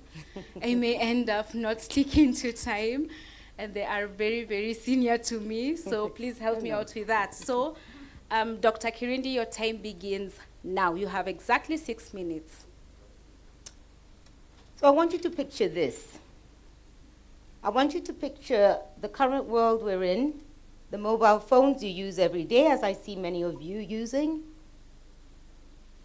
the screens that you're attached to. How many of those do you see in your training? How many of those are used in your training? Where is the world moving to? And how much does academic psychiatry in Kenya today walk you through the spaces that you not just encounter on an everyday, but that you want to encounter in the future? Reactivity has taken too much of the way we operate in our country. How about setting your minds to proactivity? And in that space, make a decision as we begin, not after, whether you want to be part of the academic psychiatry that you see in existence, or do you see it moving to a place that will allow you to be in its presence in a functional and sustainable manner. So what do we put here? We put research. We put training. We put innovation. We put the development of what this symposium is actually all about, emerging trends. So when we talk about research, how many of you see research that you use that is coming from our universities? How much is that research actually going to influence what the world is doing? Are we using our methodologies? Are we training on a Kenyan way that psychiatry needs to work? An East African way? A Pan-African way? Or are we using evidence-based practices, as we're always told to use, that don't speak to us and don't speak to the majority that are coming, who are the youth. And we have a problem here. If there's no funding for research, it means that there's a cyclical effect to that. It means that the stories told in your classrooms are not our stories, and therefore we come up with words called intractable. We come up with words with not otherwise specified.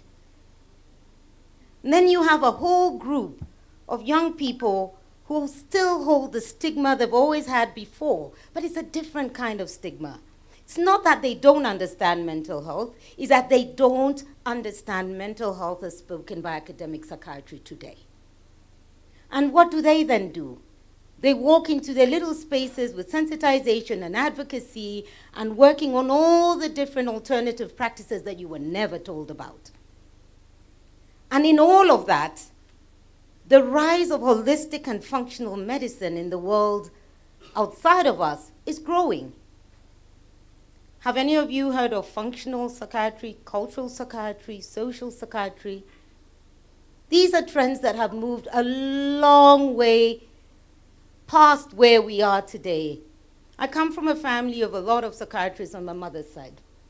You might ask why, but we'll leave that for another day. But in that space, one of my retired psychiatrist cousins, some of you might know, Dr. Jesse Mbwambo, got a scholarship to Harvard for social psychiatry. And I asked, social psychiatry? This was in the 80s. Do we have social psychiatry today? And what they were speaking to is what has come to pass.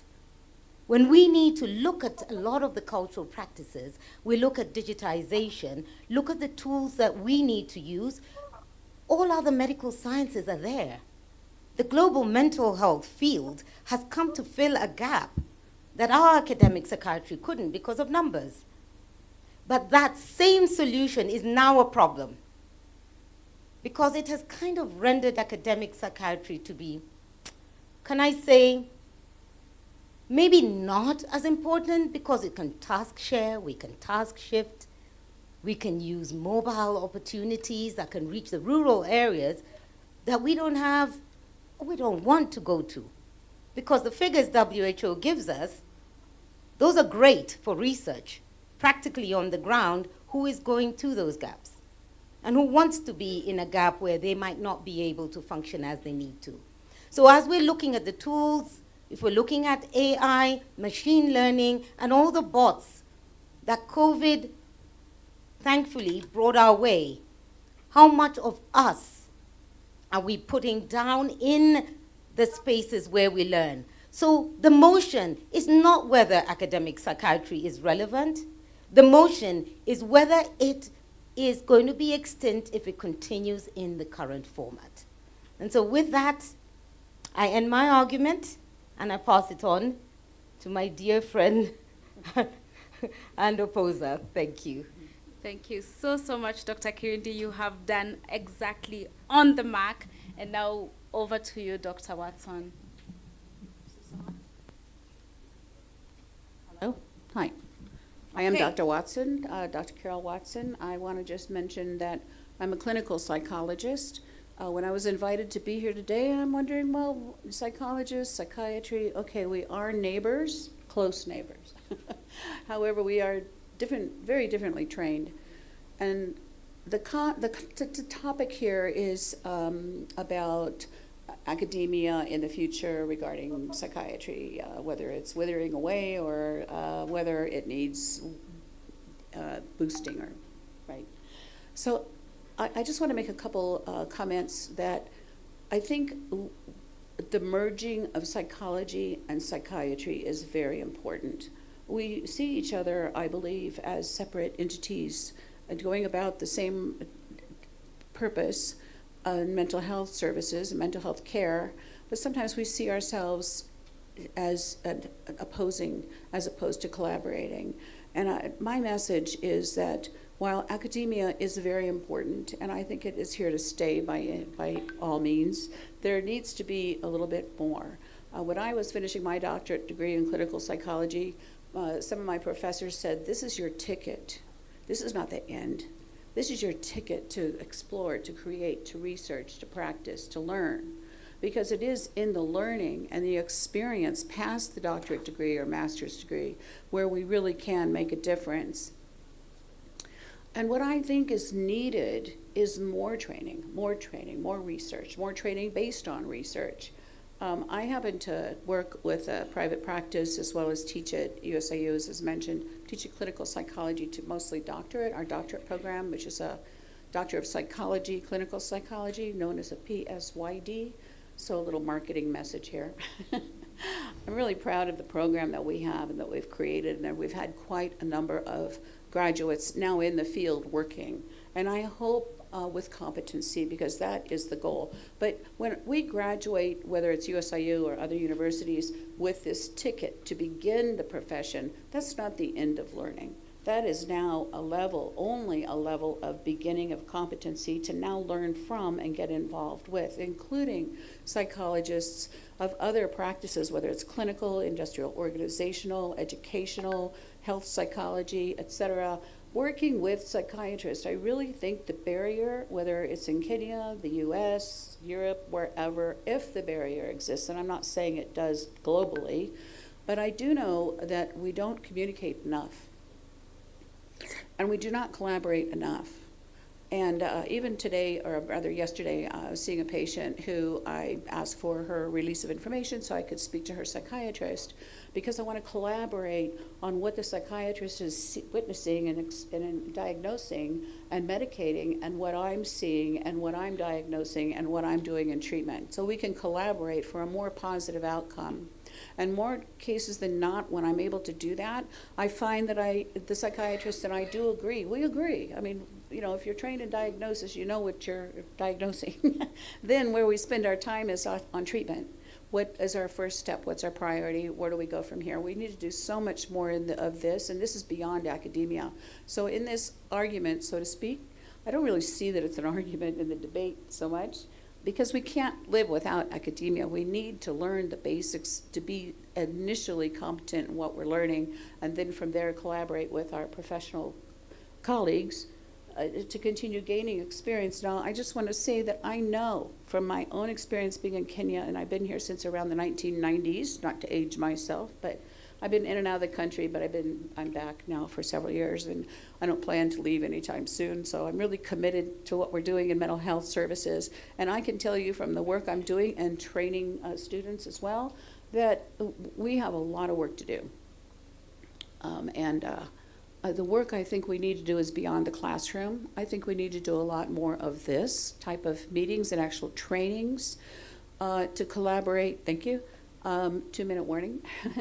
To collaborate on what's best practices. And I just wanted to say that while my buddy here, Karanja, has talked about cell phones and so on coming in the country, you know, I was on the panel with USIU's team when we were working toward getting accreditation in the United States, which we do have, and also with Commission for University of Education in Kenya. So most of you may know that USIU is dual accredited, but the point is that I'm sitting in the Commission for University of Education meeting on the campus when we were about to launch the Doctor of Psychology, Clinical Psychology, which a lot of people didn't know about this practice model, because historically it's PhD, which is great, but research is commonly associated with PhD and the PSYD, which is not just clinical, it could be any specialization in psychology, is really a practice model. So what we're teaching is clinical psychology skills, diagnosis, treatment, and so on. And my point here is that while cell phones came into Kenya and so on, what I'm reflecting on the Commission for University of Education session was that one of the members there said something to the effect of, here comes a program from America. She didn't say it quite this way, but what she meant was, here's a program coming in from the United States, and how does this fit in Kenya, and how do we know what's diagnosed in the States for depression or anxiety fits in Kenya? And I had to speak. I usually try to be quiet and listen, which is really difficult for me, as Karanja knows. But I had to speak up at that point, and I just said, we're talking about the human brain, and this is what I want to say here. We're talking about the human brain.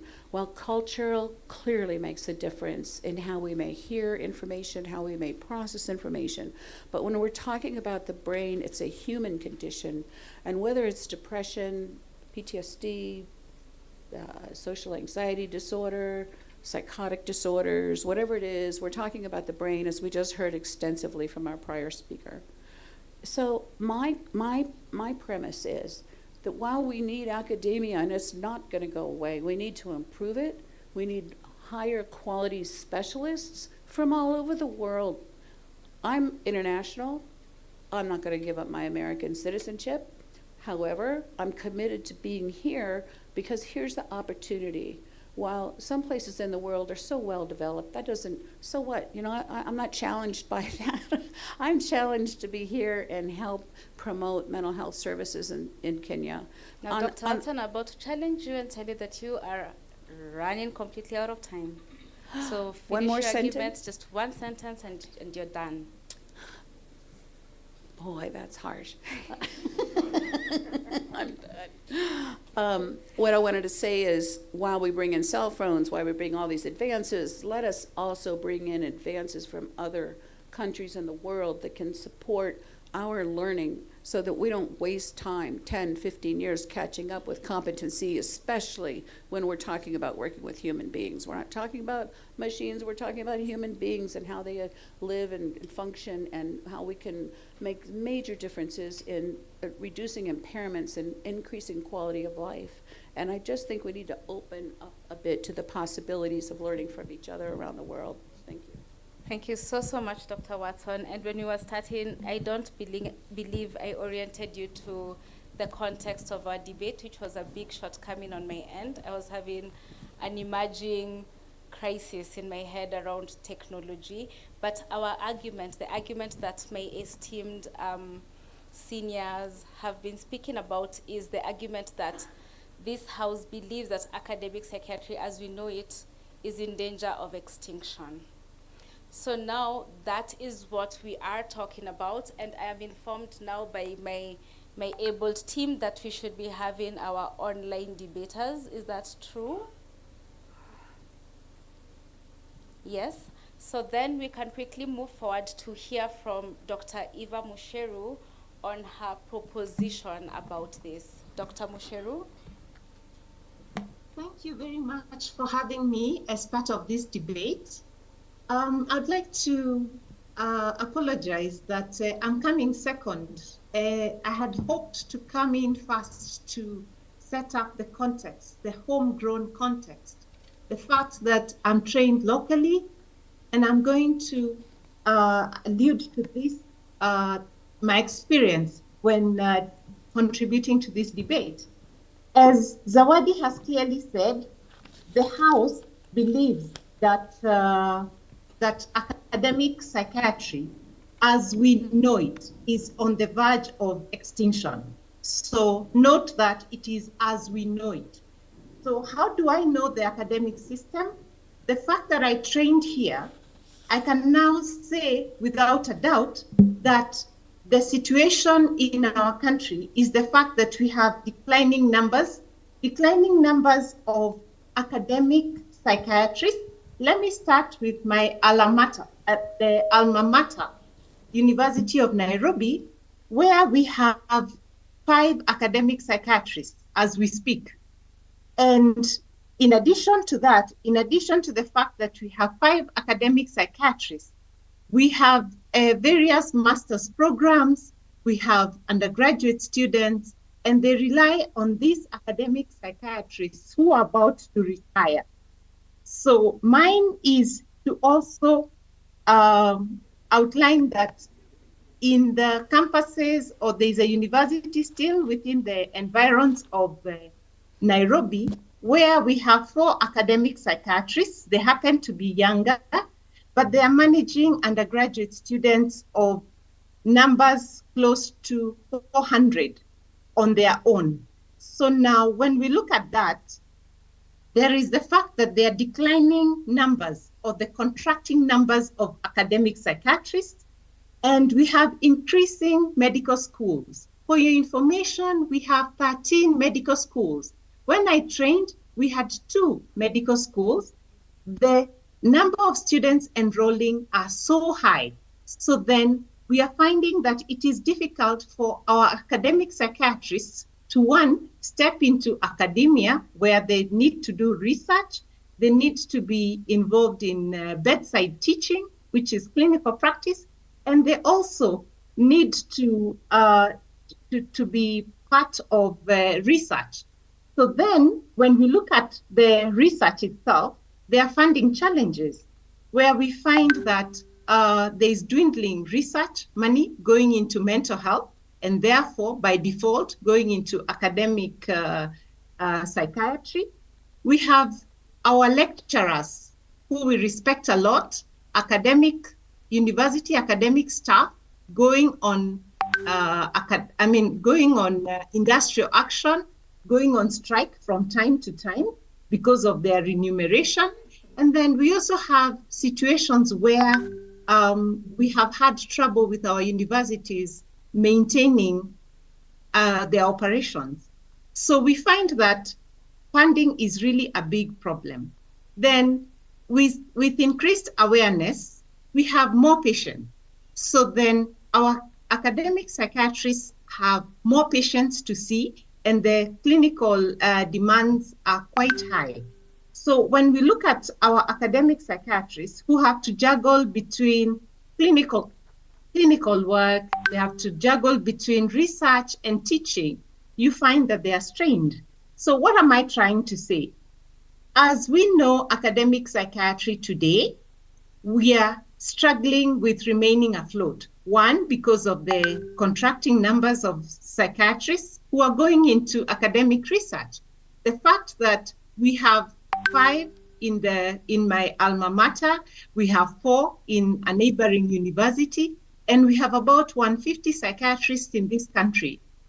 We really need to do something to make sure that we change this situation.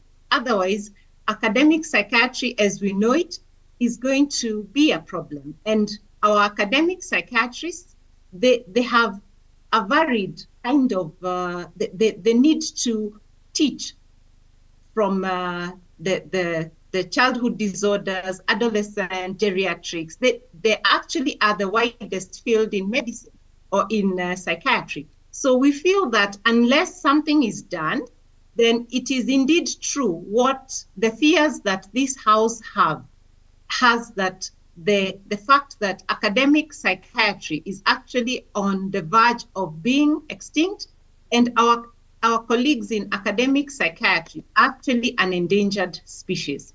So we need to see how it is that we can shape up, or will be forced to ship out. But as we see it, unless things change, then we will find that we are flogging a dead horse as regards academic psychiatry. I wish to donate the minutes to my other opponent.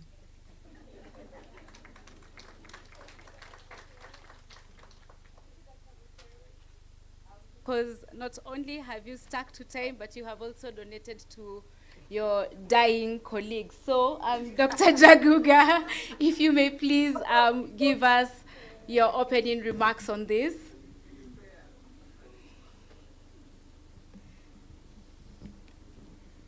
Dr. Jaguga? Thank you so much. I'm happy that the technology finally worked.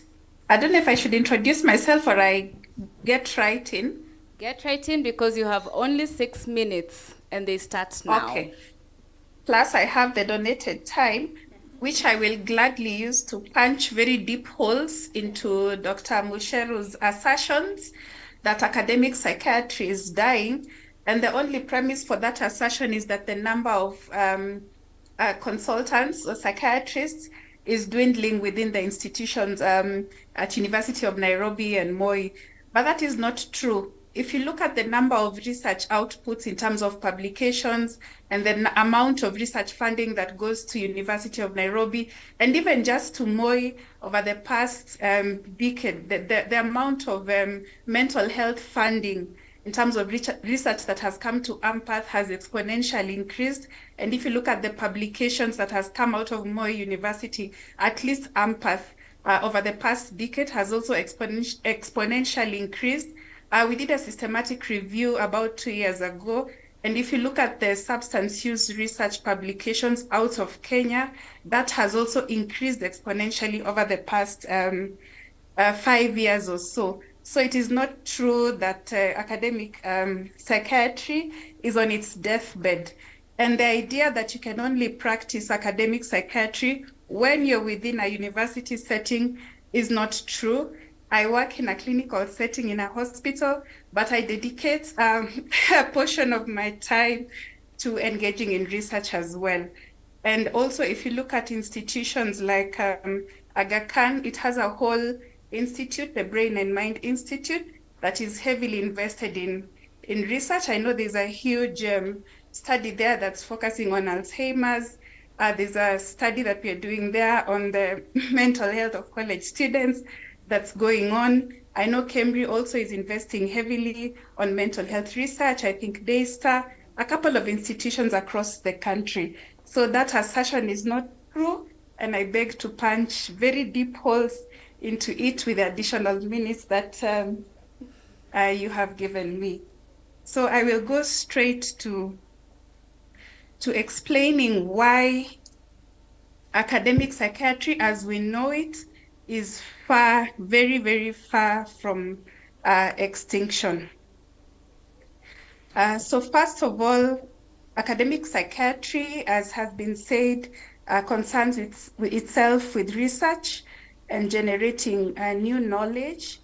And the reason why we need new knowledge is so that we are continuously improving clinical care as well as mental health policy. If you look at psychiatry and mental health, it's a young profession. It's still in its infancy. It cannot be compared with the other specialties. For example, we don't know so much in Kenya and Africa. We don't even understand the prevalence and risk factors of a lot of mental disorders in the DSM-5. You know, we don't know the epidemiology of things like obsessive compulsive disorders, behavioral addictions. Those are not yet clear personality disorders, for example. Okay, you can't compare that, for example, with things like HIV and malaria. And how can we unmask that? And that would be through research. And that's really what academic psychiatry concerns itself with. We don't yet even understand well the etiology of mental disorders. When you think about the biological underpinnings of psychosis, we only got to learn a bit about it in the mid-1950s when we discovered chlorpromazine. Okay, and then it's only now that colleagues like Professor Lukoe are beginning to understand are exploring the genetics of psychosis in Africa. Okay, and then neuroimaging studies have been done in the West, not really in Africa. So again, we don't quite understand the etiology. A lot of postulations, but we're really still exploring, okay? And a lot of the medications also work fairly effectively, but then we also do know that, you know, the efficacy is not as good as we want. All right, and we need to still continue exploring. And we can only do that through continuously conducting continuous research until we find the receptors and the targets that can work really, really well. So still, we fall far behind in terms of finding interventions that are truly, truly effective, and that can be done through research. If you think about health services research, we still fall far behind. We don't know about the mental health financing models that work really, really well, especially for Africa. We don't know about the barriers to health-seeking behavior truly, truly well. We don't know how we can organize our mental health services well. And these important questions can only be answered through research. Okay. Also, academic psychiatry concerns itself with policy and legislation and governance. Okay. And so within Africa and in many low and middle income settings, there are lots of gaps in mental health policy and legislation. And it's people who are involved in academic psychiatry who championed for these improvements to mental health policies and legislation. We cannot just focus on clinical care. We have to think about this public health perspectives. We have to move out of the clinical setting to thinking about policies that have public health impact and legislation. If you look at Kenya in the last 10 years, we have made significant advancements by colleagues who I'm sure are in the room there, like the mental health policy, different guidelines that have been prepared, the suicide strategy, the mental health amendment bill, the task force that was led by Dr. Frank Njenga, who I'm certain is in the room, the decriminalization of suicide, and so on and so forth. And academic psychiatry also concerns itself with these governance issues. Dr. And we cannot Jaguga, run you away need to from, start. You need to start wrapping up because your 6 minutes is almost up. All right. So you have just right. one sentence. Okay, I am wrapping up. I am wrapping up. So it's dedicated mental health professionals involved in academic psychiatry who have been responsible for these important changes in governance in Kenya, and it can only get better. So I therefore submit that academic psychiatry, as we know it, is not in danger of extinction, but in fact is about to explode. Thank you. Wow. All right. So with that, now we come to my both studio audience as well as the virtual audience. Please share your questions through my trustee assistant, and then we can have our debaters take on your questions.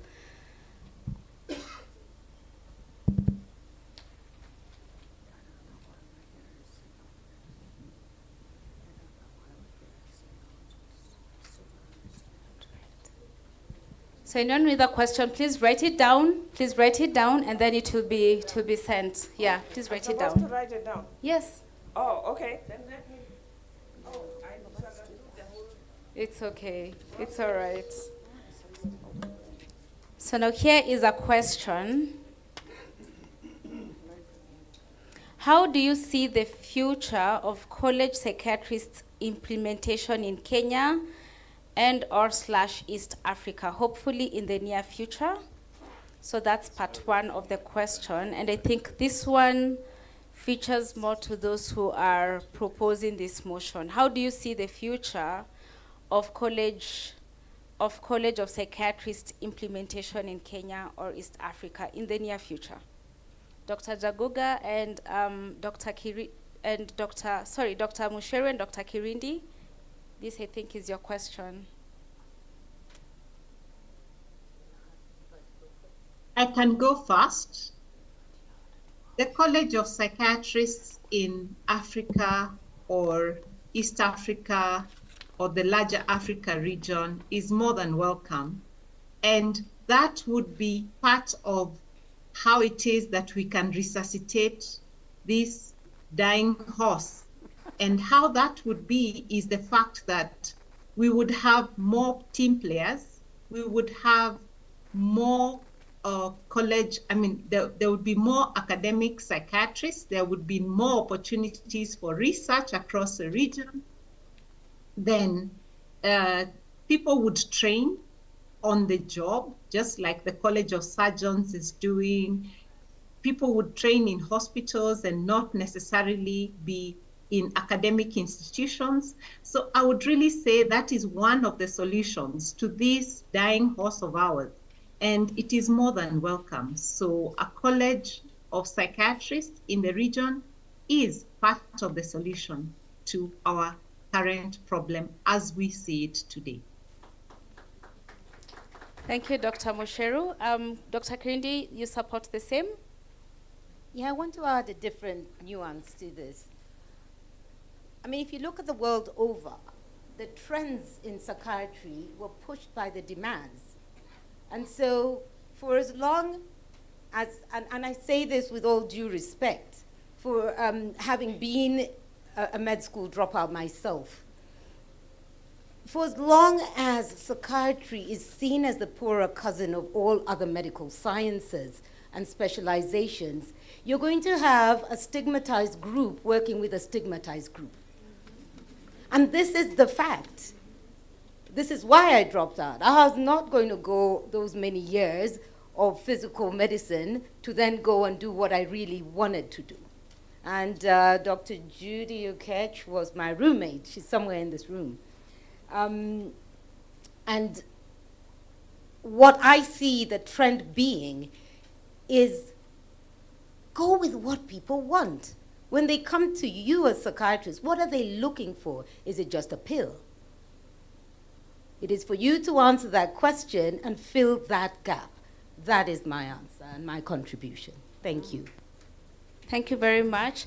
Now there's someone who is giving us more supports towards the motion that academic psychiatry is actually a dying horse, and what this anonymous person says is that all teaching can move online at a massive scale from one institution or another, and that will end up that will end the harassment of students. And research should be more efficient at a big institution. It could be anywhere in Africa.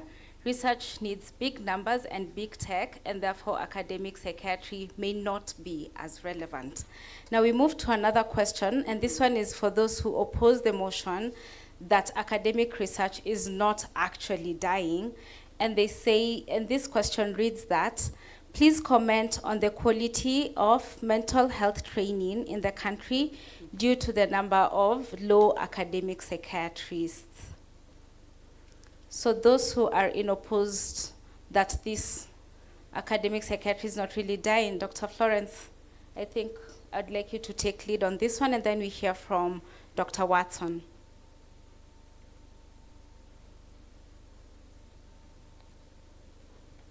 Dr. Jaguga? I think I have, thank you for that question. I think this is a problem that is common to University of Nairobi and Moi. Let me speak for what I see within my institution that I think is replicated at UON. The thing is that the two institutions need to have a good working relationship. Of course, the funding issues at the two institutions at UON and Moi are likely to be the reason why it's a bit tough to hire lecturers, and I think that's at a higher level. That needs to be addressed at a higher level, than I can speak about, than I feel I have the authority to speak about. But I think one of the things that I could encourage is a partnership between the hospital and the university psychiatrist. I think one of the unique foundations between the hospital that I work in and the university was that there was supposed to be a partnership to ensure seamless, that work was done in a seamless way, that even though a lecturer was employed by the university, but that they also saw patients, and that even though I was employed to see patients, but that I also engaged in research and also taught, so that, so that the human resource, for the hospital also counted, and assisted with university work. And that way, the shortage at the university was sort of covered by the hospital human resource. So I see that has been a challenge, at least as far as my institution is concerned. Mm-hmm. I wouldn't want to speak too much about it, but definitely there is need to make sure that the quality is improved and that the lecturers are adequate. But in the event that cannot be done immediately because of complications up there, then I see that there's need for colleagues on the hospital side to support and assist and make sure that the young ones that we are raising are able to be trained. What I see is that as a doctor on the hospital side, I have a responsibility to teach as well. I may not be employed by the university, but the fact that I'm a doctor, I have a responsibility to teach those who are under me. Thank you. Thank you so much, Dr. Jaguga. I don't know that Dr. Watson can only give us 1 minute of a comment because I have to invite a very special person to give some remarks before we do the closing argument. Yeah, I think, am I on? Yeah. So I just emphasize the training comment as well, that I think training is the solution, and we don't do enough of it. Research is extremely important, and I supervise some research where I'm working at USIU, and I just want to tell you that of a couple very quick examples of where there's some really solid research going on. However, it doesn't make it out of the portal once it's done. So the question would be, how do we access this research and make it useful? There's been some research, several studies that I'm aware of on suicide in Kenya, and those research studies I don't think are being reviewed and or utilized. For example, one of the studies was with psychiatrists and psychiatric nurses some few years ago by a student that I was assisting, supporting, advising, whatever you want to call it. And what the outcome of his research was that there was no standardized assessment tool among psychiatrists or psychiatric nurses in terms of assessing suicide risk when there's a patient before them who is committing or talking about, suicide ideation. How do you assess whether the ideation is intention, whether there's preparation that's started, whether there's an appropriate intervention being considered, and none of that was standardized. This is standardized. I mean, I could teach you right now if I had time, which I'm not going to, but it's not a difficult task to learn. However, there's standard assessments available that if we were a bit more open to bringing in what's already been created and standardized and validated as reliable instruments, if we were able to do that, we could save ourselves a lot of time and probably save a lot of lives, just as an example. Thank you so much, Dr. Watson. So now I am going to give special commentary to Professor Muthoni Maathai, who is part of faculty at the University of Nairobi, and it would be such a shame if she was here and she didn't give us special commentaries, but you have to restrict yourself to 4 minutes.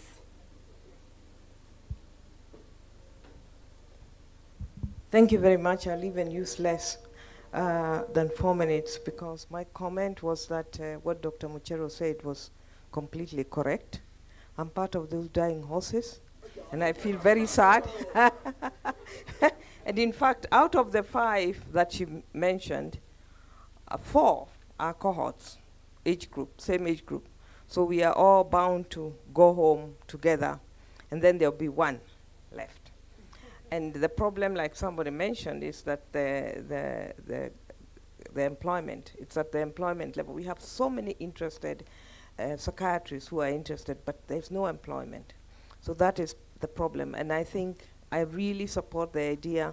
I think this is time to rethink the training of psychiatrists. There are very many countries don't have this training of psychiatrists at the university levels. It's not a university thing. In some universities in Europe and in other places, it's a college. They train and then they do exams, and they train in whatever institutions and they work there. Now we do indeed have a serious problem in parts of training. We've done a lot of research, and that is really commendable. Funding has gone up, but now you know what is happening.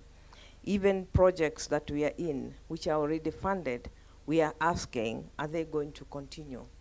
Because of the funding, most of our funding has actually been coming from the National Institute of Health. So we have many issues to deal with.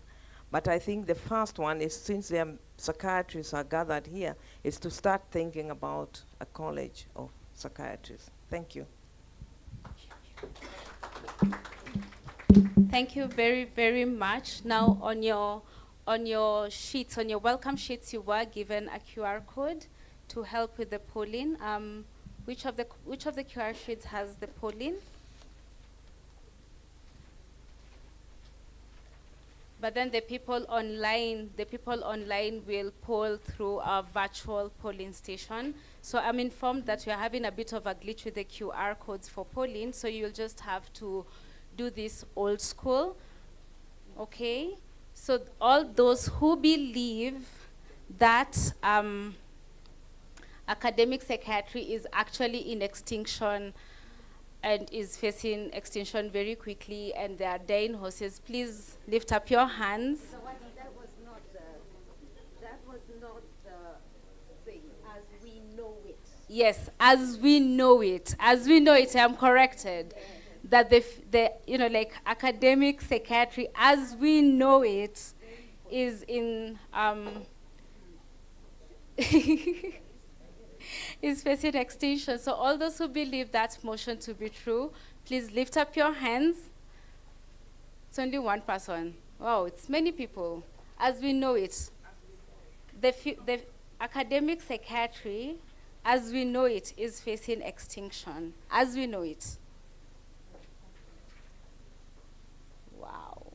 Okay, that's a big number. And all those in opposed, please lift up your hands. Okay, and everyone else is in between. All right, so all those who are in between, we will count you as spoilt votes. Yeah, I don't know how the polls are doing on the online page, on Zoom. Could you please show us? I've run out of time. From Pharma, Yes, please. While we're waiting for the online tally to be done, I'd just like to mention two of our sponsors, as we have a dead minute or two. We have, do we have the Sun Pharma representative here? John Mutungi? Would you like to step in? Welcome, John. We'd just like to ask you to say hello and greet us for a minute. Good afternoon. All. My name is John Mutungi. I'm working for Sun Pharma. We have a small video which we have shared with the guys in charge of, I think, the IT. So they have to play it with some of our few products which you have in the Kenyan market.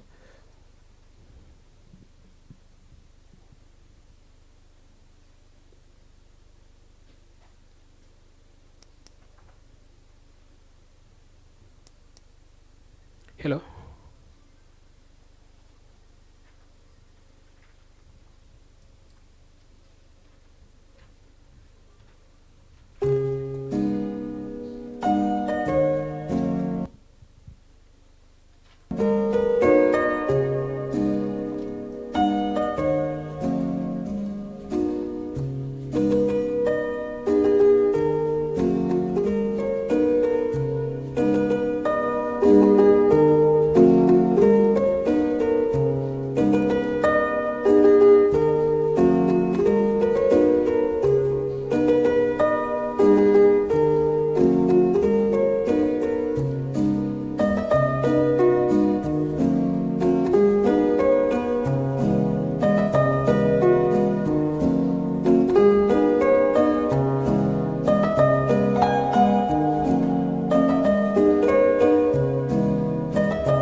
So thank you, Chiromo, for the opportunity.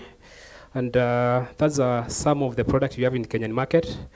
Our basket for neuropsychiatry is so big, but those are few items which we have in Kenyan market. The rest I'm going to inform you when we meet in your chambers. Thank you. Thank you so much, and thank you for your sponsorship. Now I'd like to invite Dominic Kutsch from Intas Pharmacy, if he'd like to say a word or two. Good afternoon, doctors. Yeah, my name is Dominic, representing Accord Healthcare Intas Pharmaceutical. I have a small slide here. I don't know whether I can share. Sorry.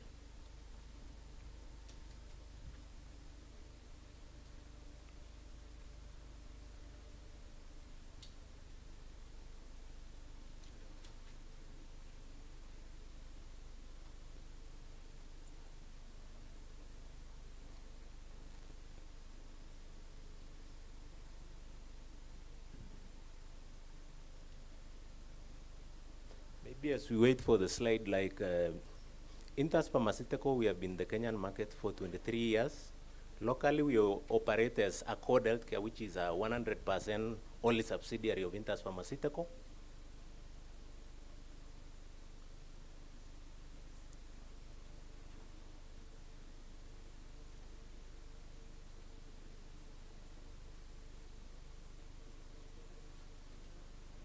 Is that the slide? No, no, no. This is Pharma. Intas slide.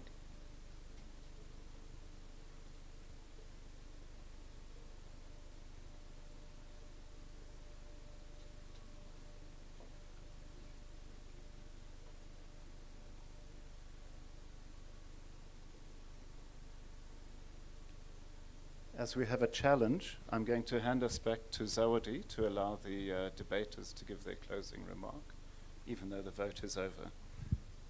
Thank you so much, because our debate had not yet been finished, but we had been told that we were out of time. So I hope my online debaters are still on, because we've only been allowed 2 minutes each to do closing remarks. So Dr. Musheru, at least now you get to start. Dr. Musheru, thank you once again. Thank you. Thank you once again. I would like to encourage the House that it is time that we break out of our silos and take advantage of the promise that the future holds. What is this promise? Let's take advantage of technology and digital mental health. Let's take advantage of the societal changes so that we take advantage of the new and emerging mental health issues being discussed in this symposium today. And let us make sure that academic psychiatry is not only left to the academic psychiatrists who are so few, with so many students, with so much to do. And now, from the point of view of a psychiatrist who works in the clinical setting, in a hospital setting to be specific, we would like to help teach. But the electronic medical records has also caught up with us, and the amount of work has now doubled, if not tripled. So maintaining physical, even eye contact with the patient, you're busy trying to put in notes all the time. It becomes a challenge for us. Definitely, we will try where we can to teach whomever is with us, especially during the ward rounds, and of course, try to balance so that we make sure that whoever is training after us does not have to suffer because of the dwindling numbers of academic psychiatrists, the diminishing amount of funding therein, and the clinical demands that are going to be for all of us. But we would also encourage the few lecturers in the universities, whether it's University of Nairobi, KU. I have also another list. We have 13 of them. We would also encourage them to join us in our clinical work so that we simplify work for everyone and we work as a team to make sure that our people are trained, whether they're undergraduates, postgraduates, nursing students, whether it's other disciplines, because psychiatry is not just about training psychiatrists. We're also training pediatricians, internal medicine specialists, infectious diseases specialists. We are doing as much as possible to train as many people as we can, including our fellow psychologists. Thank you. So then let's work as a team, but Thank let's you not so much, remember, Dr. Musheru. if things remain status quo, then academic psychiatrists remain an endangered species. So let's break from our silos. Let's face the bull by its horns, and please, let's make sure academic psychiatry does not die with the academic psychiatrists. Thank you. Thank you so much, Dr. Musheru. We quickly move on to Dr. Jaguga to give her closing remarks. Dr. Jaguga. Thank you so much, Dr. Musheru, for moving over to our side. My closing remarks. So patient care can only be optimal if we conduct high quality research continuously, if the mental health professionals are well trained and competent, and mental health policies are evidence-based and they are well developed. Therefore, academic psychiatry is here to stay. Thank you. Short and sweet. Thank you so much, Dr. Jaguga. Now we move very swiftly to Dr. Kirindi. So thank you. And I'd just love to remind Dr. Jaguga, it's not whether it's here to stay, it's whether it's here to stay in its current format. And that was the debate. And thank you for joining our side, because everything that you did tell us was we should. So thank you very much for understanding that, and for you, my dear Dr. Carol Watson, for also talking about the improvements that need to be done. What I would say is that there's common adage that says the only thing that's constant is what? Change and taxes. Okay, those are the only things, okay, that are constant. If you look at the history of mental health, and I remember writing this paper way back when I was doing my undergrad in the US, we came from bloodletting and lobotomies. You've got to remember that, right? We came from the Lunatic Express and the asylums. We are at the Chiromo Mental Health Hospital today. That would not have happened if change did not happen. And I rest my case. Thank you.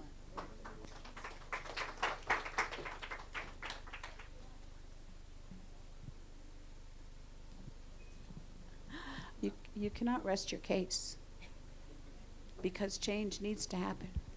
So nobody gets to rest, yeah? If you're committed to the work that we're here to do, then we're committed to change and to motivate each other to continue changing. And hopefully, as has been said multiple times, based on valid research that directs us. And we are using research in psychology as well, of course. I mean, everything we do in treatment is based on valid and reliable instruments in terms of teaching assessment and so on.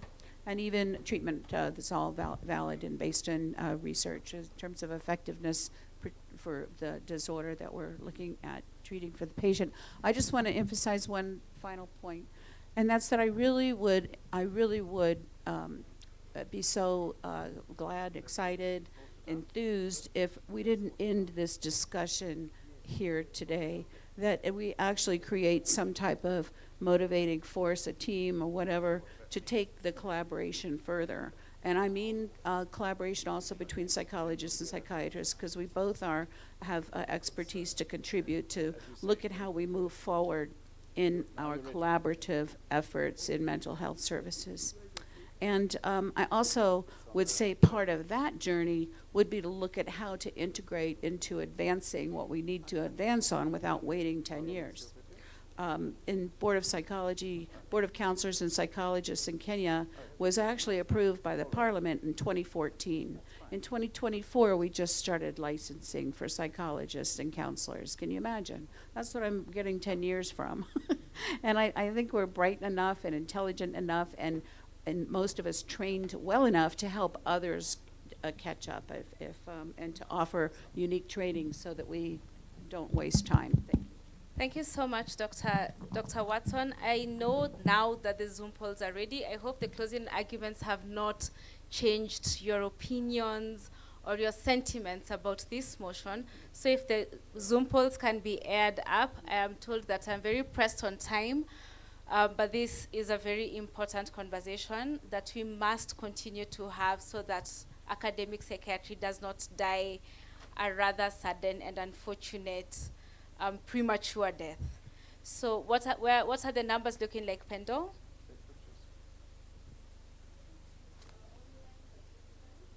Have 39% who are saying that no, it will continue to evolve. You have 28% that is saying yes, it is facing extinction, and you have 33% that is uncertain. All right. Okay, so it mimics still my live studio. So now I am being kicked out, as you can clearly see. So let me hand over the mantle back to Dr. Horn. Oh, sorry. Thank you. I believe we're ready for Intas to say a 1 minute's worth. You'd like to say a few words. Welcome.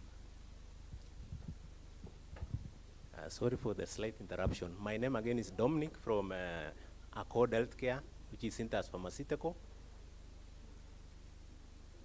So like,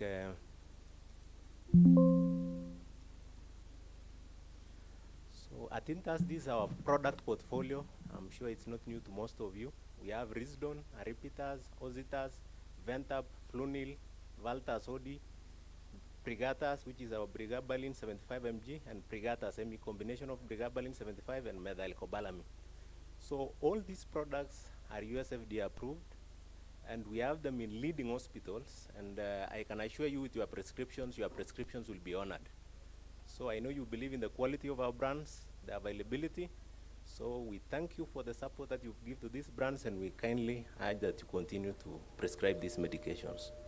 Very quality medications for your patients, available in all the leading pharmacies. I can assure you your prescriptions will be honored. Thank you so much for the time. Thank you very much. Now, it's a short tea break, during which we'd ask you to grab a cup of tea and a snack, and then look forward to our very exciting highlight of the program, where we're going to hear some Gen Z talk, and we're going to talk about Gen Z. So don't delay. I'll give you 10 minutes to grab something and come back and take your seats.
research indicates that 1 out of 4 Kenyans have a mental illness. I've noted with extreme sadness and profound concern the recent rise in reported cases of suicides and homicides in the country, particularly femicides. In 2019, President Uhuru Kenyatta set up a task force to look into the state of mental health in Kenya. The task force, led by renowned psychiatrist Dr. Frank Njenga, in its findings handed over to Health Cabinet Secretary Mutahi Kagwe, revealed a country in desperate need of help. According to research and what the task force was told by Kenyans, mental and neurological disorders are common and widespread. It was clear that at least 25% of outpatients and 40% of inpatients in different health facilities in the country had a mental illness, and an estimated prevalence of psychosis stated as 1% of the general population.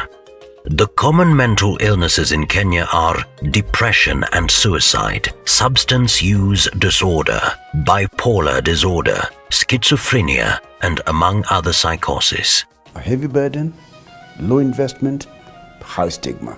These were our key findings. The crisis called for a deliberate attention with a focus on modern mental health treatment, and it is on this backdrop that 3 lead psychiatrists, members of the Royal College of Psychiatry, paused to draw a new roadmap to address the problem that was unknown to many 25 years ago. They saw the need of a specialized hospital focusing on mental health to provide promotive and preventive mental health care service. We decided that we shall start something that would supplement or complement what the government was offering. And that is where we came up that we shall start something for mental health services in this country in the private sector. We had the perfect location, and before we did it, we benchmarked, we traveled, we went to Pretoria, went to Durban, went to Johannesburg to see how hospitals for mental health are built, especially a high-rise, to make sure that the safety measures are in place. If that did not happen and we continued to really give lip service, as it were, to mental health issues, a lot of the social issues that we are facing, you hear of suicides, you hear of, family members killing each other, you hear of especially those sort of high-stress professions. Welcome to Chiromo Hospital Group. My name is Eva Swani.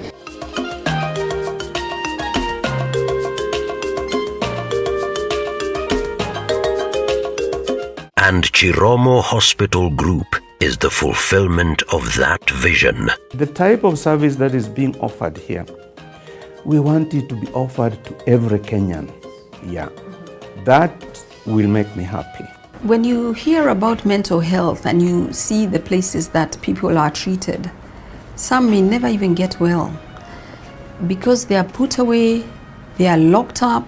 By embedding the principle that the patient comes first and is at the center of everything that we do, we are at the front line. We have well over 210 staff members working to provide dignified, quality mental health care.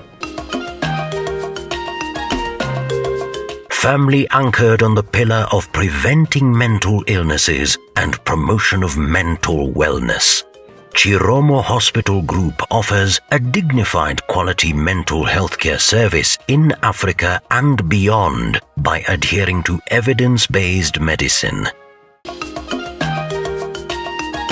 It is an ultra-modern specialized level 5 hospital with advanced technology. The hospital is standing in the gap as the leading mental health care hospital in the region to reduce the mental health burden. The state-of-the-art facility also serves the entire African continent in Nairobi with regular referrals in and out of Kenya. Chiromo Hospital Group strives to offer a dignified recovery through integrated programs targeted at getting the desired results. The psychiatrists, the psychologists, and the psychiatric nurses, working together with well over 70 corporates, an increasing number of corporates out there, work to normalize the conversation on matters mental health. The stigma, the discrimination that has been so entrenched in mental health care can only be reversed when collaboratively we push this conversation in the normal social spaces. The inpatient and outpatient mental health care programs are fully integrated with a multidisciplinary team of well-trained and qualified psychiatrists, psychologists, psychiatric nurses, counselors, spiritual leaders, pharmacists, and laboratory technicians, all under one roof, working to deliver quality outcome through face-to-face and telepsychiatry platforms.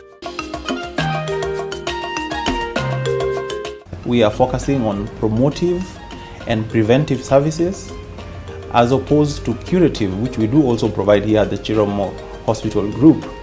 But our focus is shifting more towards what we call community psychiatry.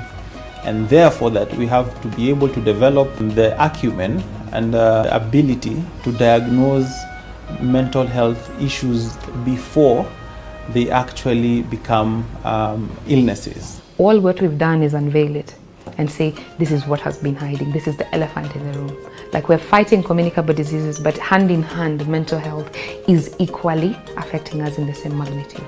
We want our clients to also have that benefit of nature. Even as we do the psychological intervention from outside, we want our clients to feel like they're just having a conversation, but at the same time, they are getting a treatment. Some would say they feel like they're in a hotel. So it takes away actually that feeling of I'm in a hospital. The support of the management, they have really supported us, especially the lab. We are provided with state-of-the-art equipment. Timely results have also aided in the management of the patients. We take pride in keeping the rooms clean and also issuing clean bedding to the patients. Because once a patient enters a room and it's well arranged, it's neatly arranged, it helps them in their recovery. From the work that we have done, we've been also able to publish a case study on the use of social media to harness the mental health care gap in Kenya, and this paper was published in the Pan-African Medical Journal. The silver lining, just like any other non-communicable diseases, is mental well-being can be promoted and mental illnesses are preventable. Once in a while we have one or two cases where they are not able to pay, and sometimes we consider it as a social corporate responsibility. Our 25-year legacy is based on the people. We've had staff who've been here since the inception of this great brand, the Chiromo Hospital Group. Over these years, they've worked tirelessly onboarding other team members. Every unit at the facility works towards the recovery of our patients. With a consolidated 180-bed capacity, the hospital is driven by a core team of 38 psychiatrists, 54 psychologists, and a team of 171 multidisciplinary team members to deliver the following curative and mental wellness program.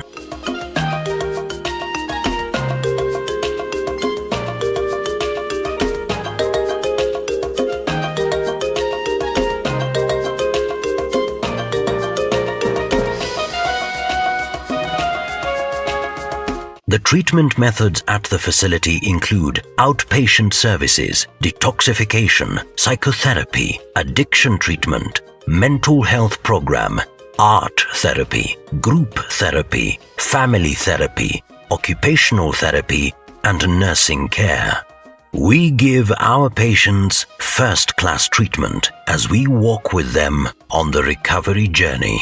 The hospital has 3 branches in Nairobi, 2 located along Muthangari Road, Lavington, and 1 in Westlands, with 201 strong core team members working around the clock serving the mental health care space with utmost respect, honesty, and reliability. Chiromo Hospital Group is dedicated to make mental health care fashionable. The partners are proud to be associated with Chiromo Hospital Group, a leader in mental health. Quality, affordable, and investments on the right place. Chiromo Hospital Group serves Kenyan and international clients at individual and institutional levels, and many who had lost hope have a story to tell after their contact with Chiromo Hospital Group. Chiromo Hospital Group built an environment in which the safety of our clients comes first, with their special needs. One of the things that Chiromo did is it provided a safe space. The tagline is recovery with dignity, and it's easy to kind of overlook that. But for the time that I was here, and even the time when I left, I knew that there was a space where I could just be me. Chiromo Hospital Group is rewriting the mental health care story in Kenya. At Chiromo Hospital Group, we say recover in dignity. Chiromo Hospital Group, tufunguke.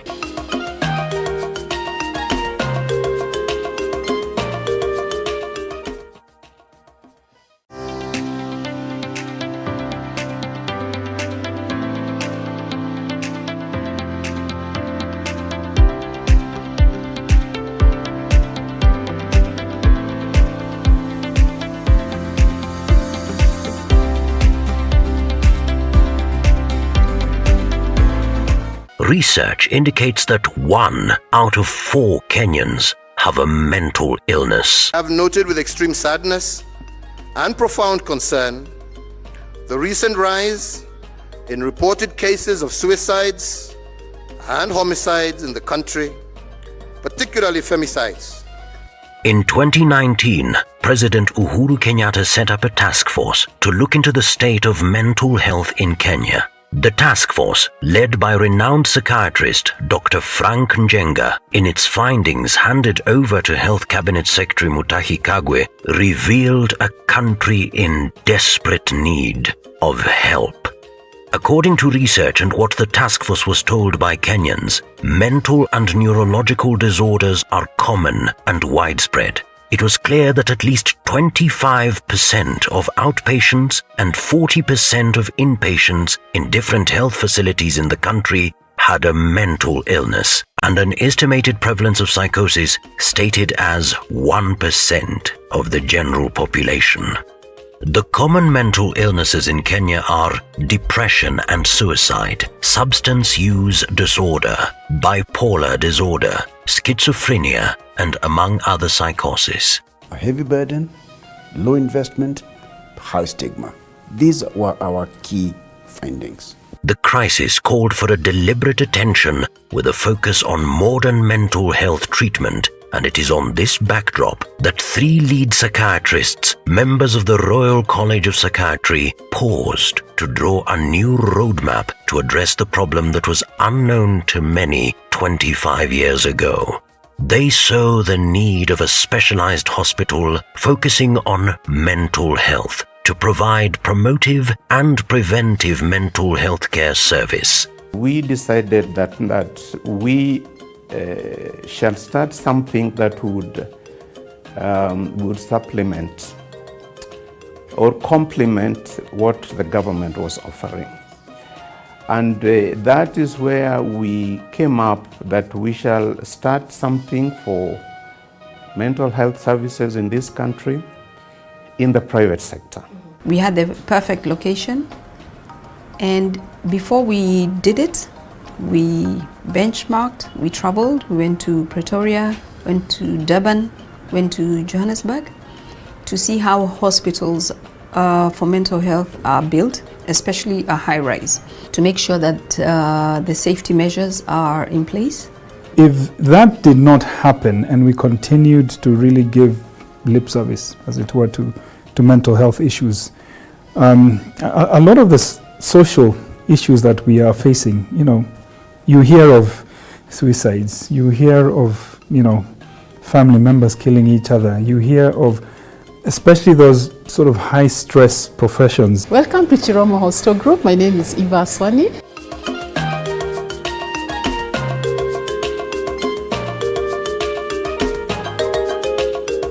And Chiromo Hospital Group is the fulfillment of that vision. The type of service that is being offered here, but old to the younger people. If you think the morning session was hot, then I think you better be prepared, because we are going to get hotter and real.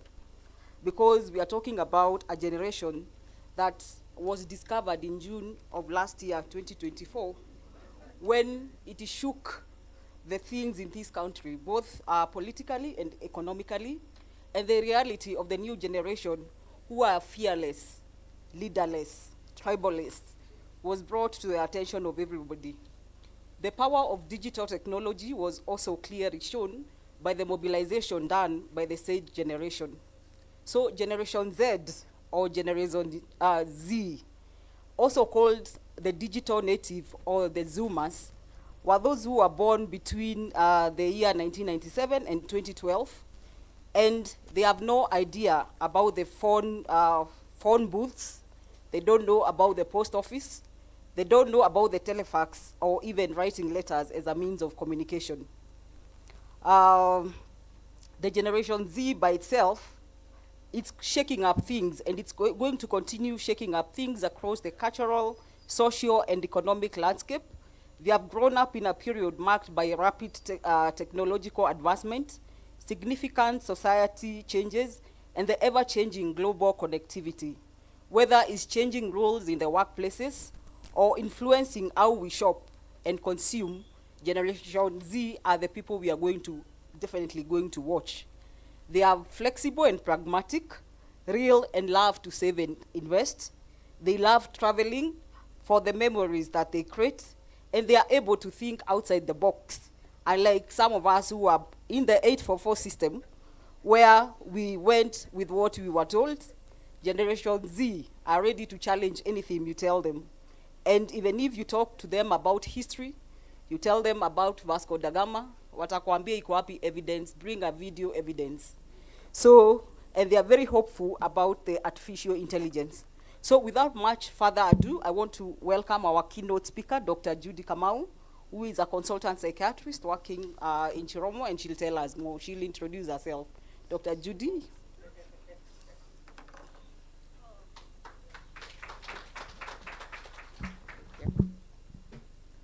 Good afternoon.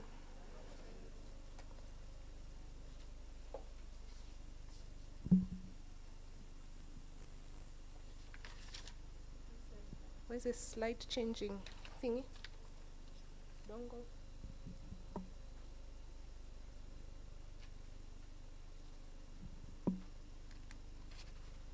So, I'm Dr. Judy Kamau.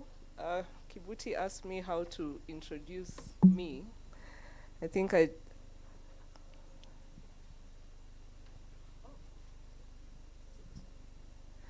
just said I'm a mental health advocate and passionate about mental health matters. I like sometimes to read more than I should, and sometimes I don't read enough. But today,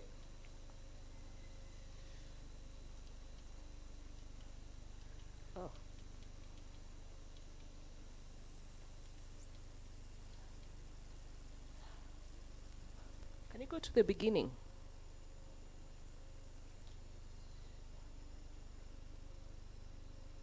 No? Oh yeah, okay, so my topic that I was given very nicely by Zawadi, who usually dishes out topics, was to discuss how Gen Z is transforming the mental health narrative. Dr. Kibuti has given a nice introduction about who the Gen Zs are. I think most of us didn't know about them until they were vividly highlighted about in the last 1 year. There are various generations. She's also alluded to that. So mostly in this photo, you'll mostly see it's across the lifespan. I always say I get lucky that I look after mental health across the lifespan. I get to see the very young people, the ones who are our Gen Zs, and I get to see the parents who are very conflicted by the Gen Zs, and I get to sometimes see the employers who give an opinion about Gen Zs. I think everyone has an opinion nowadays. But my work today is just to make you think slightly differently. It's not just about technology. Is it really a Gen Z thing, or is it just we're evolving with the times?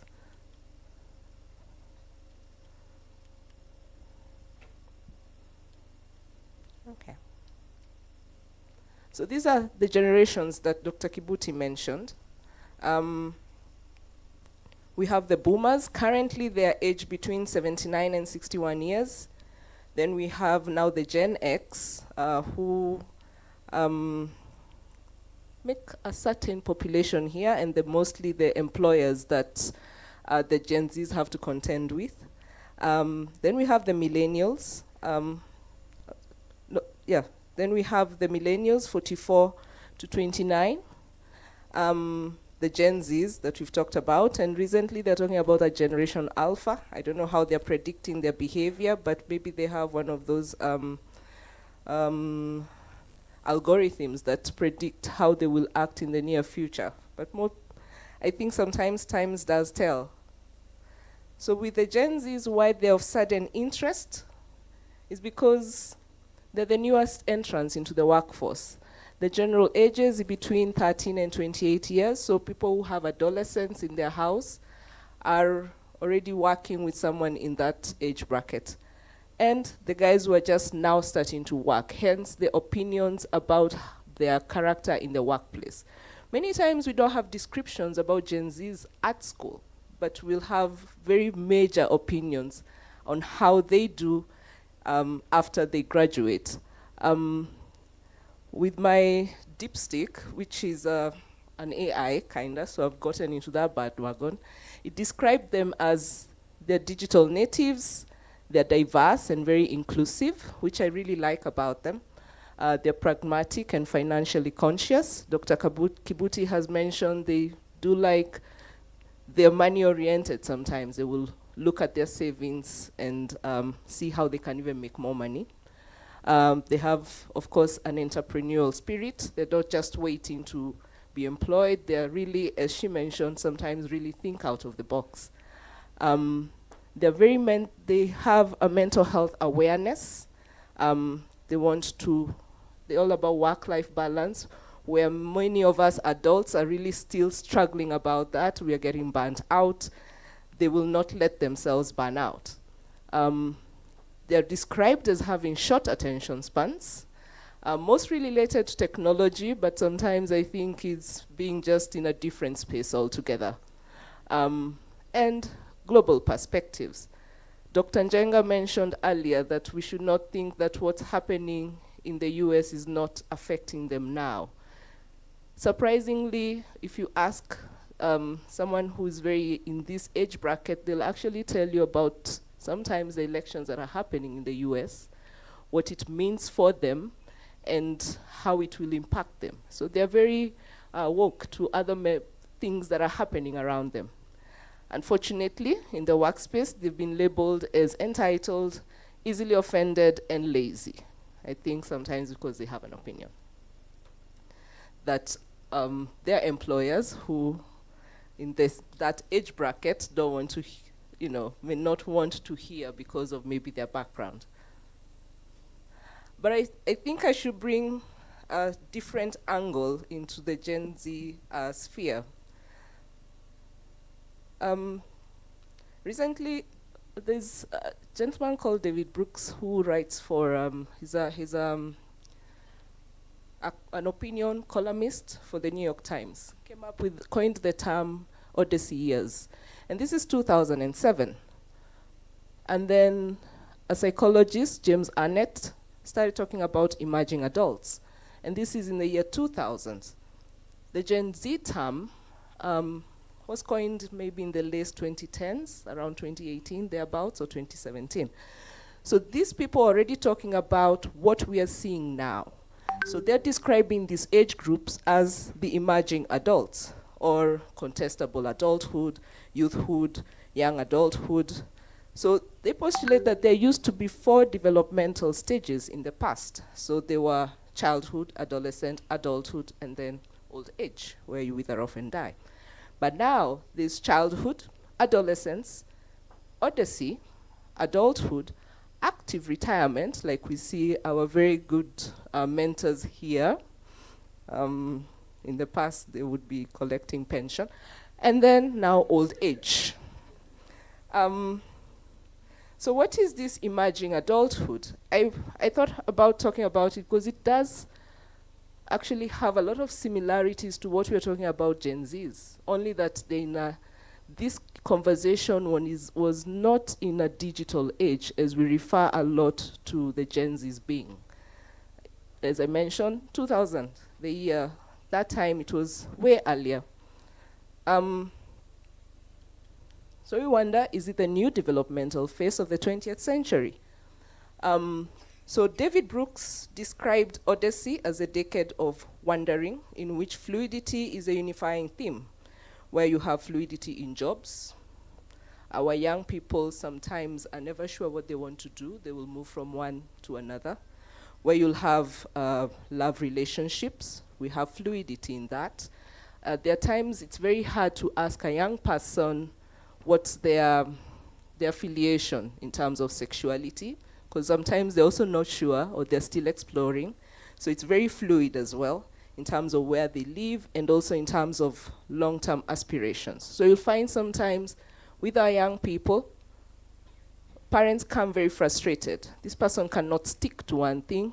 They're not sticking to one job. Yeah.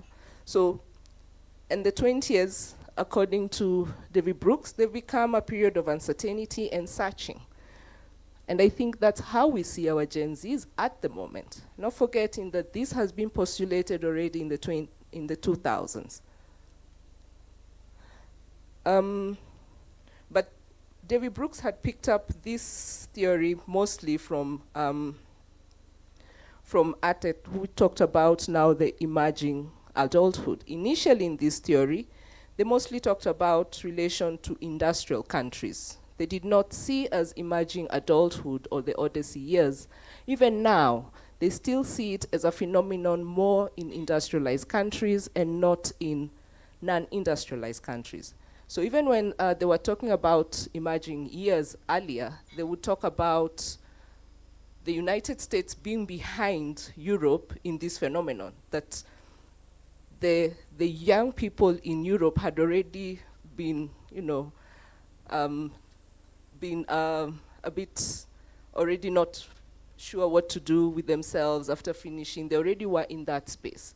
So they attributed it more to a specific space of the more the industrialized a country is, the more you'll see this phenomenon.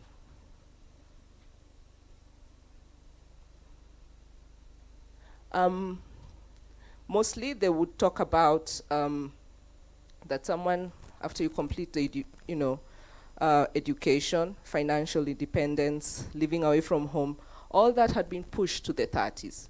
We're already seeing that now, but at that time they were seeing it as behind. So we always wonder, are we now just catching up to what else is happening? Were they already talking about a Gen Z phenomenon way before we thought about, before it exploded in our screens last year? Over the years, the economy is changing. From manufacturing industry to information. So acquisition and skills take longer compared to in the past, where people would just, finish and then immediately start working. Times are changing as well. Views on premarital sex, cohabitation, relationships are changing. So you're seeing people are no longer interested. A lot of arguments will come from parents as well. My child is no longer interested in church. My child is arguing with me about God. So there's always that disconnect. The thing is that I think young people also start thinking for themselves and they can articulate. I think we had these thoughts, we just were very pacified and we could not never say them or never articulate them. Adulthood by the Gen Z or the emerging adults is viewed with ambivalence. It's that commitment that they have to make. They never feel like they're ready to make that commitment. I have conversations with people who say, I don't feel like moving out. That will mean I have to start paying rent, that I can still live at my mother's house. We never had that. Those of my generation, that I will not mention which alphabet it follows. So the emerging adulthood and the workspace. Over the last few years, parents have encouraged their children to follow their passions, be whatever they want to be, achieve their dreams. They can be whatever they wish to be. We wonder, is this part of it that drives the obstinacy that we see in the workplace that they say Gen Zs have? Our parents are the ones who've driven us to be free thinkers, fight for what we need? Is it part of it? However, they also are said to be very optimistic, have a lot of energy, and are creative. I think Buti mentioned that. The question is the challenges that they have. Is it high expectations for the work they will do, so they feel like they never settle, and they feel like it's not good enough? Not that they're not focused, but they feel there should be something higher that they should be achieving. There should be something bigger out there for them, as we have been telling them that there is. Is it that they're taking a longer time? That's why there's a lot of fluidity in their jobs, to find that job that they're ready to commit to, that will give them the flexibility and the time to travel and all of that. Even in the 2000s, they were already talking about negative stereotypes. Employers find them wanting, lazy, selfish, not up to taking responsibilities, and difficult to work with. So I'm just putting it out there. We're talking about Gen Zs, but this was already being theorized in 2000. The term Gen Z and their habits, that time, that's in the late 2010s.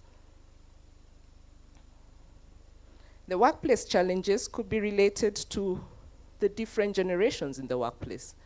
The employer, who's of the Gen Z, is in a generation X.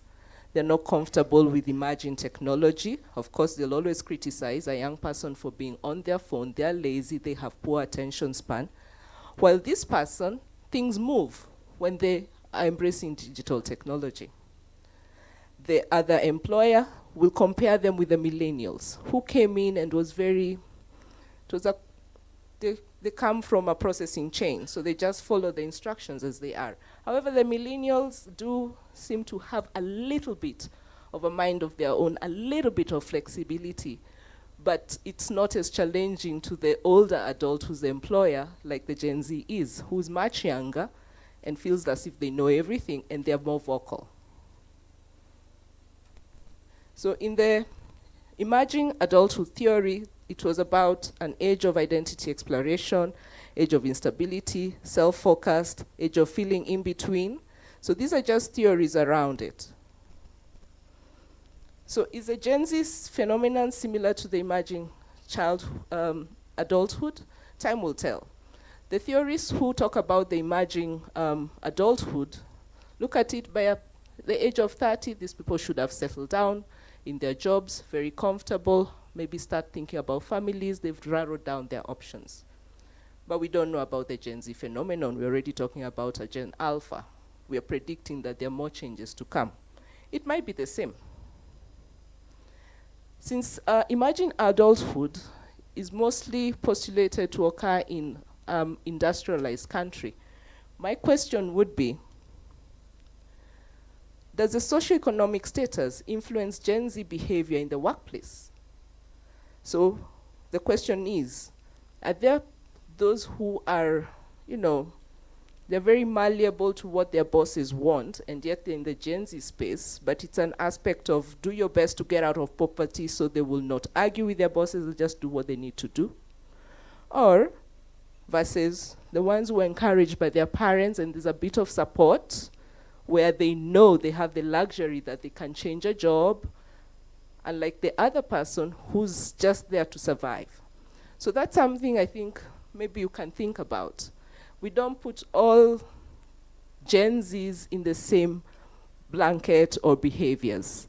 There's some who an employer will never complain about. But then you have to think about, is it a background kind of thing? So people are thinking about these terms, especially when I relate it to the emerging adult. I'll just touch a little bit on the mental health. I think the speakers will be after me will touch a little bit in more detail. This is just to also get your mind thinking a little bit. So I bring back the slide I had earlier, the same, but then we are looking at, what I've highlighted is what we look at in terms of mental health.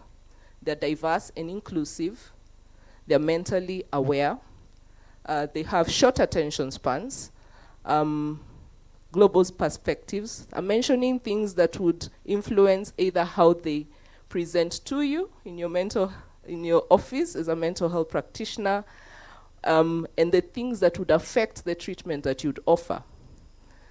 Diverse and inclusive, I think that's one of the best things I like about the Gen Zs. They're not bigots. And I think some thoughts are usually learned from the older generation. One of the things parents are not able to come to terms with is sexuality and how either their child or their child's friend is doesn't think about it as a big deal.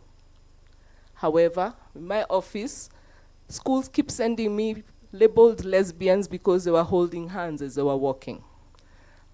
Sometimes I never know what to do with them. Yeah. So, but a Gen Z perspective doesn't see that. It sees an individual, doesn't see sexuality, doesn't see all of those things. But then again, I wonder, is it also what's also out there in terms of information, and that also, makes them have that different type of perspective? We haven't looked at a Gen Z who's from, maybe upcountry, no access. So that's something we have to think about. Short attention spans. Well, everyone presents with ADHD nowadays. But then is it query because their boss is just there pushing them to perform? This guy wants to go on a holiday. It's not ADHD. I'm just looking for what I feel will suit me the best. It might be, yes, ADHD, but they will come with that. The devices also do play a role. Global perspectives. Substance use. How many have had that argument in their offices about Netherlands, it's legal, US is legal, everywhere it's legal. And if you're not, you will lose 1 or 2 clients if you're not able to temper down your discussion. Yeah? So their conversations are very different. They're often labeled as entitled, easily offended, and lazy. Sometimes I don't think so. I think maybe they just are not able to communicate on the same wavelength as their bosses. So they're able to get the work done, but they're not able to, they're not seeing, why should I then sit in the office until 5? I'm done. But yeah, so they're lazy and they're entitled. They're easily offended because they're able to raise their voice. Someone else will see it as an argument, but they might just be putting a point across. However, it's not to say some are not entitled and lazy. Some actually do look for excuses to skive work.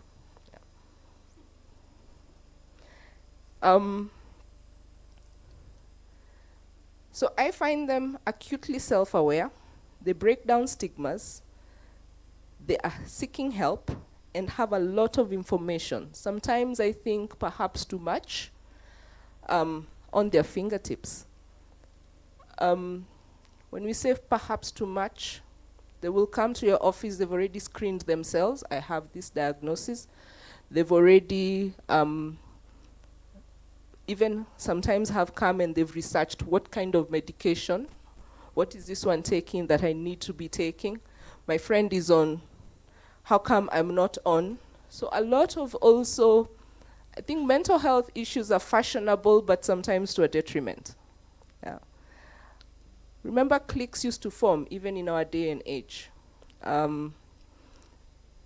People sometimes the vulnerable sometimes can find themselves in the same circles, and you'll find a contagion of referrals from other young people. Or I think this is the diagnosis that someone has.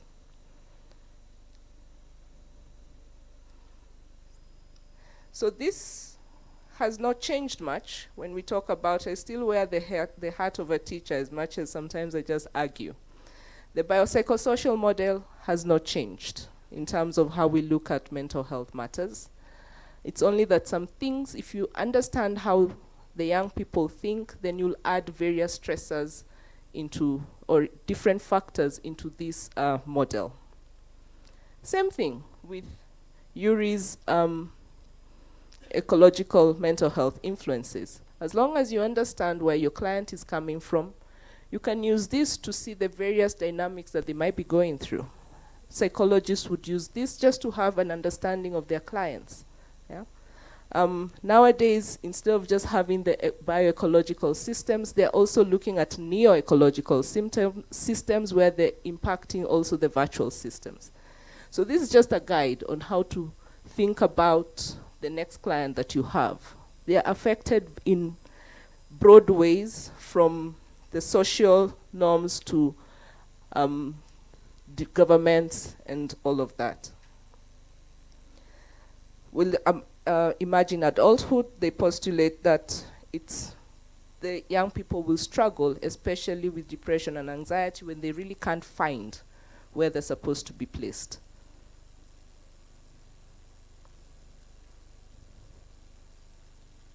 Yeah. So here's my thinking sometimes. Perhaps they're just like you and me, but at different time, but with a voice. And that's what acts most adults, that they're able to talk. But they're not that different. Yeah. So I think my following colleagues will be able to break down a bit of Yuri's dynamics in terms of technology that's been mentioned and advocacy that's been mentioned. So I think that's it for my presentation. I think I'm hoping I've made you start thinking slightly differently.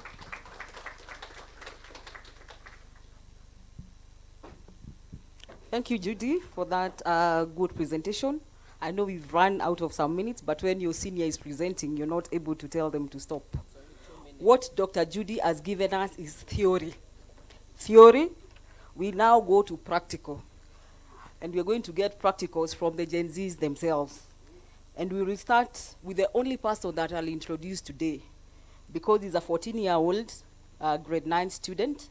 She's a tournament champion qualifier in the 2024 World Scholar Global Round Championship, which was in Thailand. You can pause and ask yourself, at 14, where did you go to compete?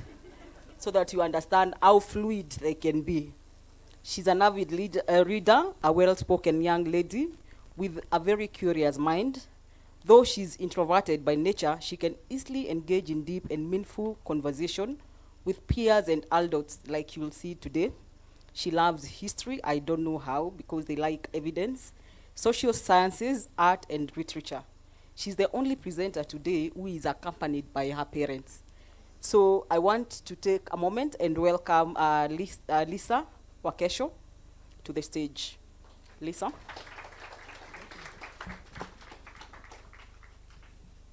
The parents can come with her so that she gets the confidence. Winnie and your husband, you can come with Lisa to the stage. Thank you. She's going to tell us how real Gen Zs are. Thank you.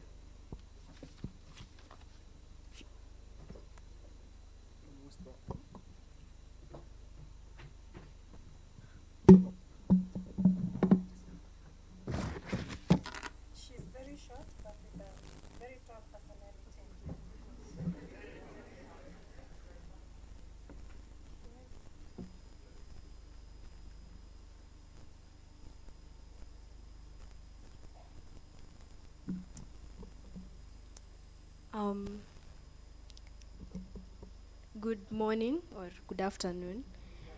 I've already been introduced, but I'm Lisa Wakesho, and I'm going to hopefully give an insight on embracing authenticity, but from a Gen Z's perspective. But I can't really speak for everybody because everybody is different, but I hope to speak for most. One quote I'd like to bring up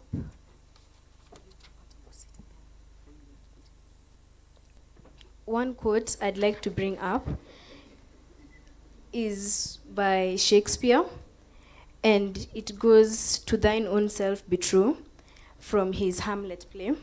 And I want you to keep that quote in mind because it will really apply in the information that I will be conveying.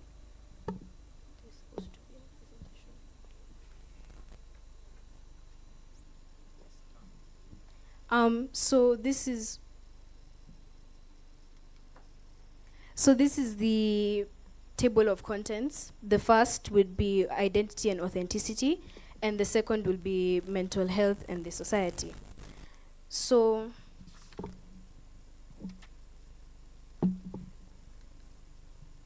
Gen Z's approach to identity is fluid and multifaceted. This openness fosters a culture where people can express themselves without fear of judgment. Social media platforms, which have become a regular part of people's lives as it developed over the years since its beginning, plays a crucial role in this dialogue, providing spaces for individuals to share their stories and connect with others who may have similar experiences concerning identity and gender. Gen Z has mastered digital spaces, using them to innovate, create, and amplify their voices. For example, a 15-year-old like me might run a mental health blog, a small business, or a TikTok page raising awareness about social issues. They are self-taught, adaptable, and use technology to solve real-world problems. A 15-year-old like me might have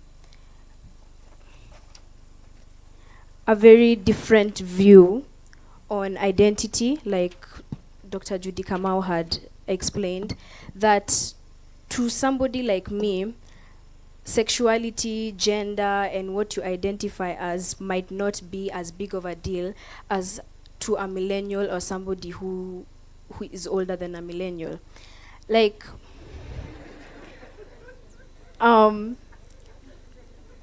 they might say something like, why do I have to pick one label? I just want to be myself.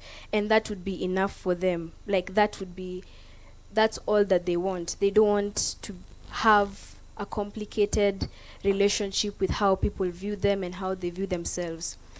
They create safe spaces where people can be their true selves, where they can champion diversity, inclusion, and representation in schools, media, and workplaces. As seen during last year's protests, Gen Zs will not suffer in silence. They'll not be afraid of certain authorities if they see that there's a problem in their systems.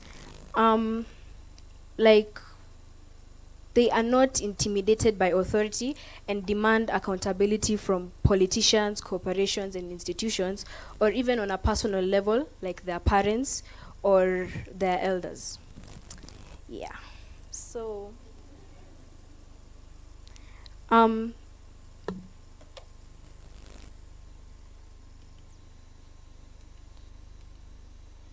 16% of the global population consists of people aged 15 to 24, the Gen Zs, which translates to 1.2 billion, projected to hit 1.4 billion in 2065.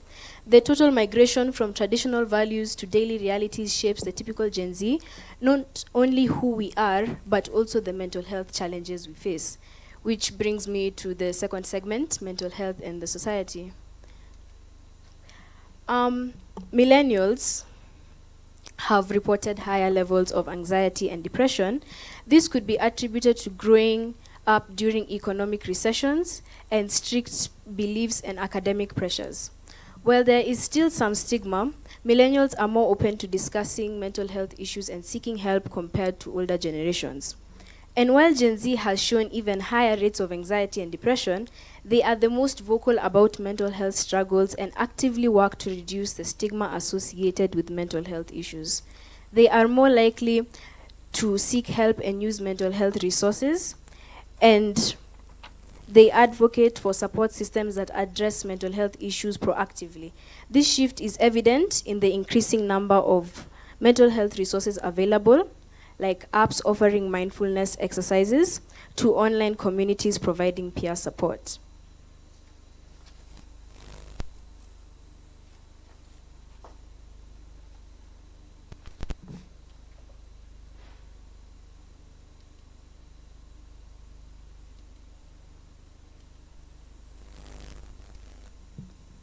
By normalizing conversations about mental health, Gen Z is breaking down stigmas and encouraging others to seek help where needed. Well-being, in a broader sense, is also a huge priority. There has come an understanding that well-being encompasses physical, mental, and physical health. This holistic approach encourages a balance between work, social, and self-care. From promoting sustainable lifestyles to advocating for social justice, the newer generation is defining what it means to truly live well. The heightened access to information consequent to digitalization has heralded the rise of the value of authenticity and integrity. Indeed, excessive uses of platforms like Instagram and TikTok have been repeatedly found to relate to poor mental wellness. The sad reality is that the pressure to meet unrealistic standards affects self-esteem greatly, especially when the feeling of our worth seems to be counted by likes and comments. Social isolation, especially in the case of fear of missing out or FOMO, events to fear of missing out while offline can cause pressure. Like, there would be a time where you'll have to socialize in real life and you'll feel like, I'm missing out on something important that's happening on the internet and I will not be able to see it. While that might not seem like such a big deal to majority of you, it would be a big deal to somebody whose whole personality or whose whole view of themselves depends on their online personas.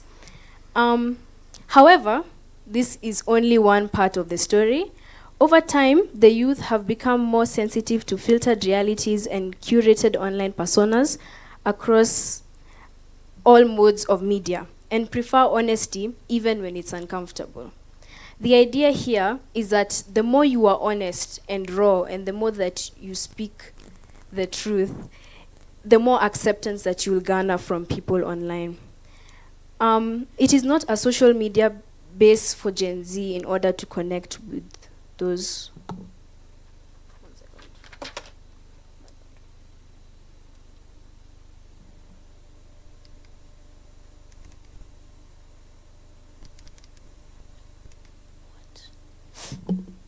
Sorry.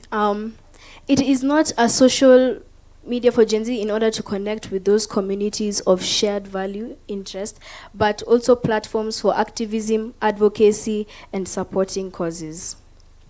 Thank you.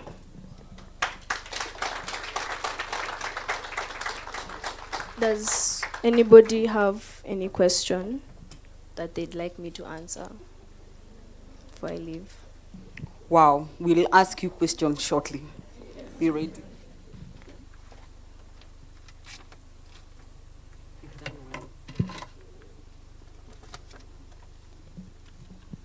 Wacheni wivu, give a clap.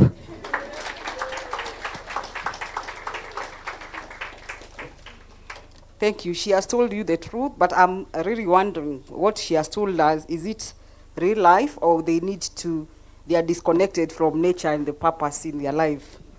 But anyway, she'll tell us when we start asking questions. Next, we will have recently been celebrating the decriminalization of suicide. And we know that studies have shown that suicide has been high among the Gen Zs, and There's a research that showed that suicide has increased from 4.57 in 1,000 in 2001 to 6.5 per 1,000 in 2019. We don't know how the statistics are as per now. So now quickly, we are going to shift our gear to the legal profession, and I want to welcome the next presenter, who is an advocate, and she's in the Kenya School of Law, and she's going to take us through, just a minute, this technology found us. Yes, I'm going to welcome the next presenter, who is currently undertaking advocate training at the Kenya School of Law. And she is an advocate, and she advocates for mental health. And she's also has passion in mental health advocacy, data privacy, protection and intellectual property, tax law, and corporate and commercial law. She's going to take us through transforming mental health care in Kenya. And she's going to be dealing with a topic called leveraging therapeutic jurisprudence, technology, and Gen Z advocacy for suicide prevention. So let's welcome Nelly Maina. Nelly.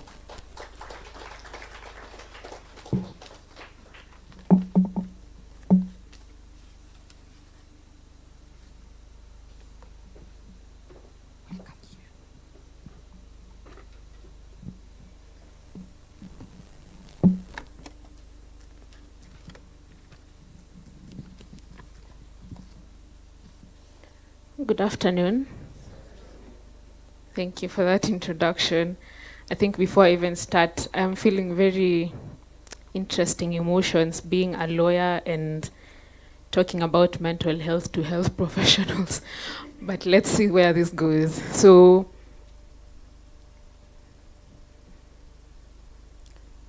as we wait for the slides to show, yes, good. Okay. So among the things that I am very passionate about is mental health, and most especially the mental well-being of young people.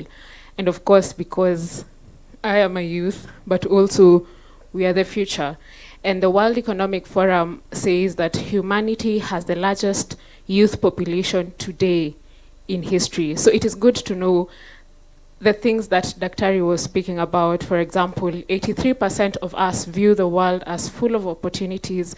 74% feel empowered to act on the issues that we care about.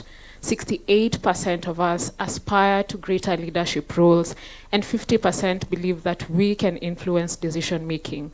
And hence the title of my presentation today, Transforming Mental Health Care in Kenya.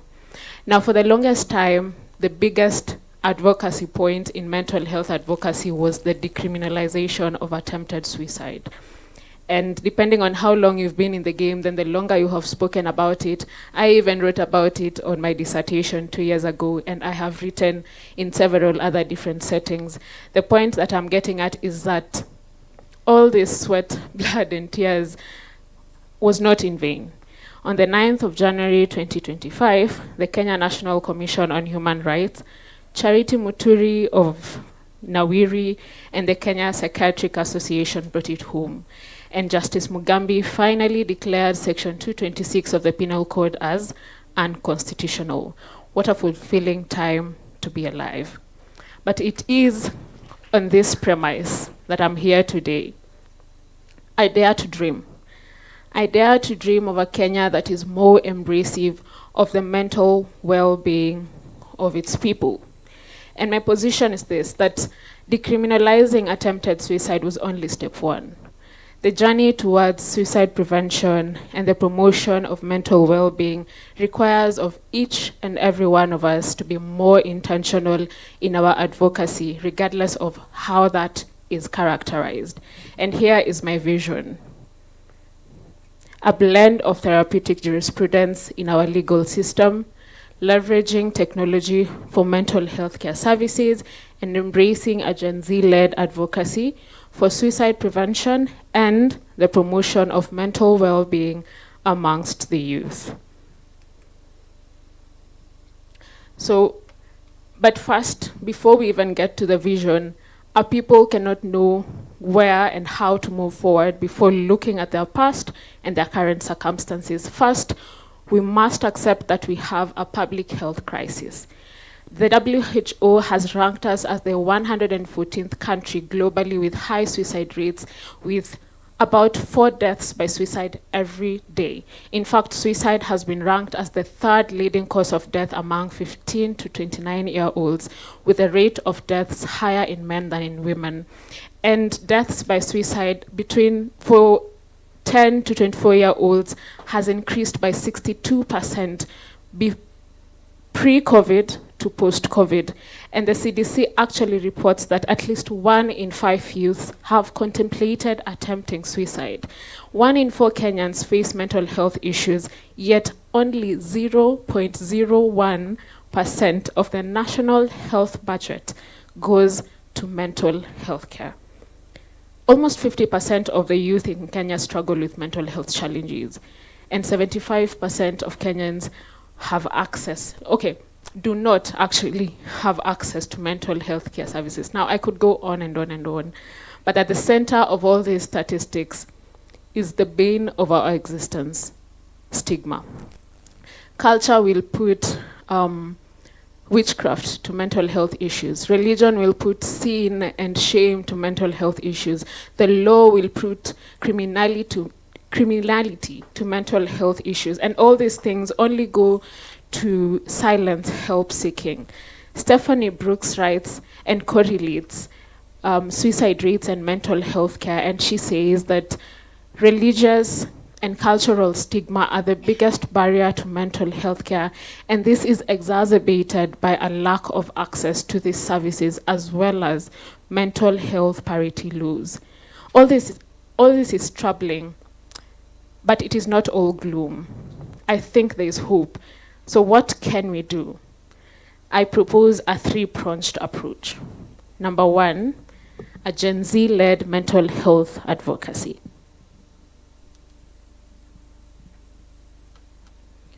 Number 1 is a Gen Z-led mental health advocacy. Number 2 is therapeutic jurisprudence. And number 3 is technology. We have spoken about Gen Z, and I mean, every generation has a thing that for them stands out. And I think for us, it is what we have said here, speaking up. Whether it is about social issues that the country is grappling with, or it is a HR problem at work, or really anything thinkable, if it bothers us, we will have something to say about it. So in a society with stigma, as it relates to mental health issues, this is a strength that Gen Z is bringing to the table. And Gen Z is likely to be the most aware of and most openly vocal about the concept of trauma and its lasting mental health aspects and conditions in general. By being so vulnerable and open about our trauma, we are building online communities that are more inclusive and supportive more than ever for mental health, and we are normalizing and destigmatizing everything from dissociative disorders to psychiatric medications to inpatient hospitalization. And beyond this, we are using our platforms to advocate for systemic changes and greater accessibility to resources and ultimately to mental health care. And this is the opposite, I would say, to older generations who have grown up with far more stigma around mental health conditions and therapy, and being told that mental health struggles are something to be kept a secret. Number 2 is therapeutic jurisprudence. So what is therapeutic jurisprudence? Susan Burns writes and says that the law is imbued with emotion, yet it has done a relatively poor job of recognizing and protecting this actual relationship. The biggest proponent of therapeutic jurisprudence, his name is David B. Wexler, and he says that therapeutic jurisprudence is the underappreciated area of the law's impact on emotional life and psychological well-being, as well as its greatest potential to be a therapeutic agent and facilitative of healing. Therapeutic jurisprudence has its origin in mental health law. It provides a more comprehensive, physiological, psychological, and humane way of handling legal matters. A case in point is the Mental Health Act of 2022, the amendment of 2022.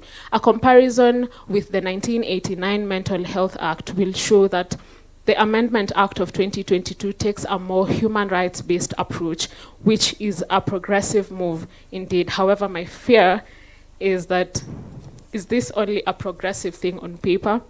I surely hope not. I think that different stakeholders in the legal profession have tried to embrace a more humanistic perspective of the law.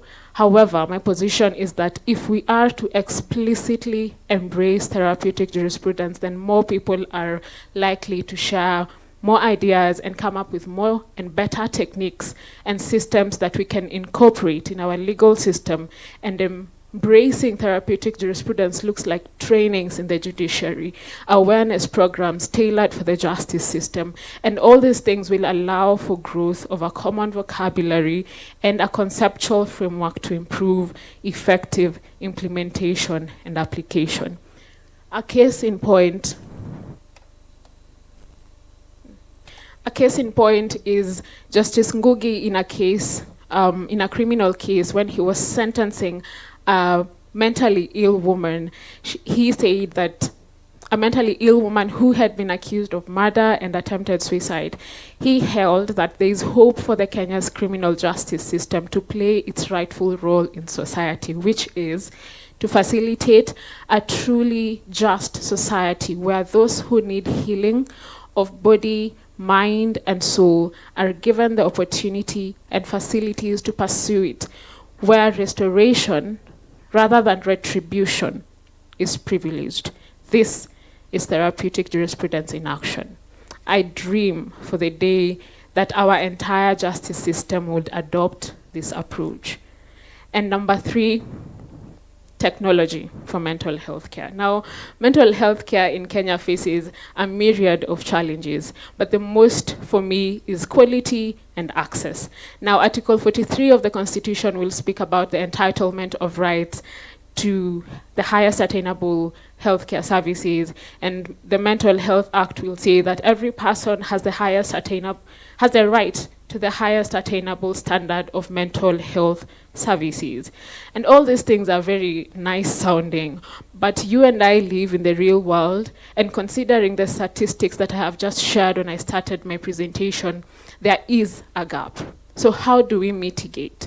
I think by leveraging technology, say for example, artificial intelligence, USSD codes, and telehealth. And I mean, different stakeholders have begun to embrace this in varying fashions, ranging from Red Cross to Shamiri Health, and to our very own Chiromo Hospital. So my position is tailoring AI, for example, to Kenyan context would resolve the issue of quality mental health care. Using USSD codes, because they are a simple mobile technology, would resolve the issue of access to mental health care, and exploiting telehealth would promote scaling. Now, I have spoken about all these things, and I think that these are realities that we are facing. There's a challenge in funding. Of course, we are barely handling our general healthcare services. There's an issue for connectivity if we are to leverage technology. There's an issue of stigma generally for mental health challenges. However, if we are to embrace this dream, imagine a time where the government is funding pilots, lawyers are weaving therapeutic jurisprudence into our courts, and different stakeholders are exploiting different technological advancements for mental health care services, all for a Kenya where the youth does not only survive, but thrive. We have the potential to drop suicide cases by 20%. We have the potential to empower the youth, heal our communities, and restore justice. And Article 28 of our Constitution that speaks to human dignity is realized. As I conclude, just like decriminalization of attempted suicide seemed like a very far-fetched dream 15 years ago, so does this, my presentation. But I believe that there is potential for bringing this into reality. And so I implore all of us, let us all put our resources together and bring this dream to a reality. Thank you. Wow. Thank you, Nelly. I think I've given you more time because I need a lawyer in the future. So I got you. Thank you. So as we continue, we're about to finish. Kindly, for those with questions, write them, and Lorraine will come around and pick them. So we move swiftly, and we were, even before our next presenter come, we ask ourselves, young people today have access to information than ever, yet many struggle with lack of identity, direction, and purpose. In a world of constant stimulation, social media pressure, and conflicting ideologies, many don't even know who they are. Why is this happening? This question will be answered by our next presenter, who is going to take us through Gen Z influence on sexuality, gender identity, and mental health. And that presenter is none other than the Chief Registrar currently, Dr. Stacy Njani, who is a final year Chief Resident pursuing Masters in Medicine in Psychiatry at the University of Nairobi, with a profound commitment to advancing mental health care. Good enough, she aims to integrate innovative practices with traditional methods. I don't know which methods are traditional. Here we are talking digital, and to improve mental health outcomes. So Dr. Njani, please come and tell us about how Gen Z are influencing sexuality, gender identity, and mental health. Please pass your questions. Thank you. Thank you, Doc. Wow, to come after a former teacher, a literal global scholar, an advocate, I don't know if I can handle this, but I'll try. So as you've heard, I'm Dr. Stacy Njani, and I am not a Gen Z, but I am what they call the Zillennials, the ones too young for the millennials and the ones too old for the Gen Z. And so I think that gives me the advantage of understanding both worlds and doing a pretty good job at delivering what needs to be delivered here today. So before I start, I'll talk about a patient that I met, and her name is Wanjiru, not her real name. And she was a 27-year-old doctor who had graduated top of her class and was currently working in a level 5 county hospital. She was living away from home. Most of her friends spread out throughout the country, as is the norm for doctors. And she was pretty lonely except for the online community that she had. She had 2,000 followers on Instagram. These she had gained over the years, her content morphing from 10 tips to pass your exams to 10 tips to prevent burnout at the workplace. Life was good until it wasn't. So 3 years ago, her secret came out. She is a lesbian. And almost overnight, her life completely changed. She was no longer her father's pride and joy, and the community in her hometown that had once celebrated her now shunned her. She felt lost and alone, and despite having this online community, she felt that nobody could understand what she was going through. So for a year, she turned to working extra shifts during the week and drinking away the weekends, just to cope with the pain of family rejection and isolation. Then one day, she stumbled upon a page on Instagram, an online collective of queer mental and social care workers who are creating a space for queer youth estranged from their families. It's been 2 years now, and she's not only sought help from the collective, she now helps run it and is working towards a career in mental health. And her 2,000 followers, they're still with her, and now evolving to listening to videos of 10 tips to live your truth. She still feels sad about her family, but those moments of sadness, they're just moments in an otherwise full life. So Gen Z, as we've been told,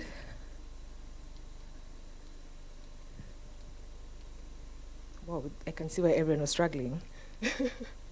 Okay, so Gen Zs, we've been told, are those between the mid-1990s to the early 2010s, and they are a generation that are influencing mental health care very profoundly. It's an area that's very critical for this generation because they're living in a world that's rapidly and constantly changing, and that can be quite a difficult experience to have for a young person. According to a recent survey, 23% of Gen Z adults identify as LGBTQIA+. And as Lisa told us, the percentage of Gen Z today is quite high. That's a large number who have an influence on society.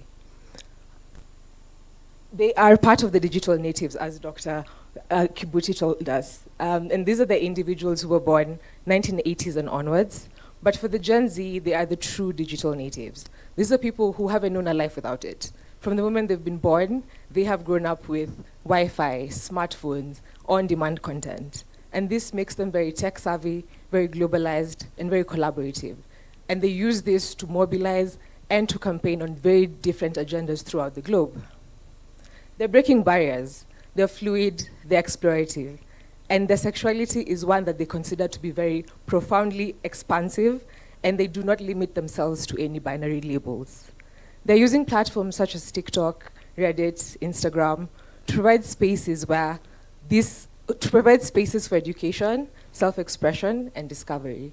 And by sharing their personal stories in these spaces, they're creating visibility and a sense of community. They are activists leveraging this technology to challenge stereotypes and misinformation that exists out there. They're also redefining the norms. They are the most diverse generation in history. We know that today traveling across the globe is easier than it was before, and there are numerous international universities that exist. This affords them a very diverse worldview. As a result, they're inclusive. They accept all backgrounds and all identities. They are progressive, fighting for social change in a way that no one has seen before. And they're authentic. As Lisa told us, self-expression and individuality is extremely important for this community. We've seen them being activists in a way we could not have imagined. Last year, we saw them with the Reject Finance Bill. They demanded accountability from our leaders. And we see it with hashtags like Repeal 162 and We Are Equal. They are trying to challenge anti-LGBTQI laws and stigma across the country. So what are the emerging issues we're seeing in mental health? So in Kenya, we have a very conservative and cultural environment. And sometimes these cultural values, they conflict with the progressive ideas that are on sexuality and gender.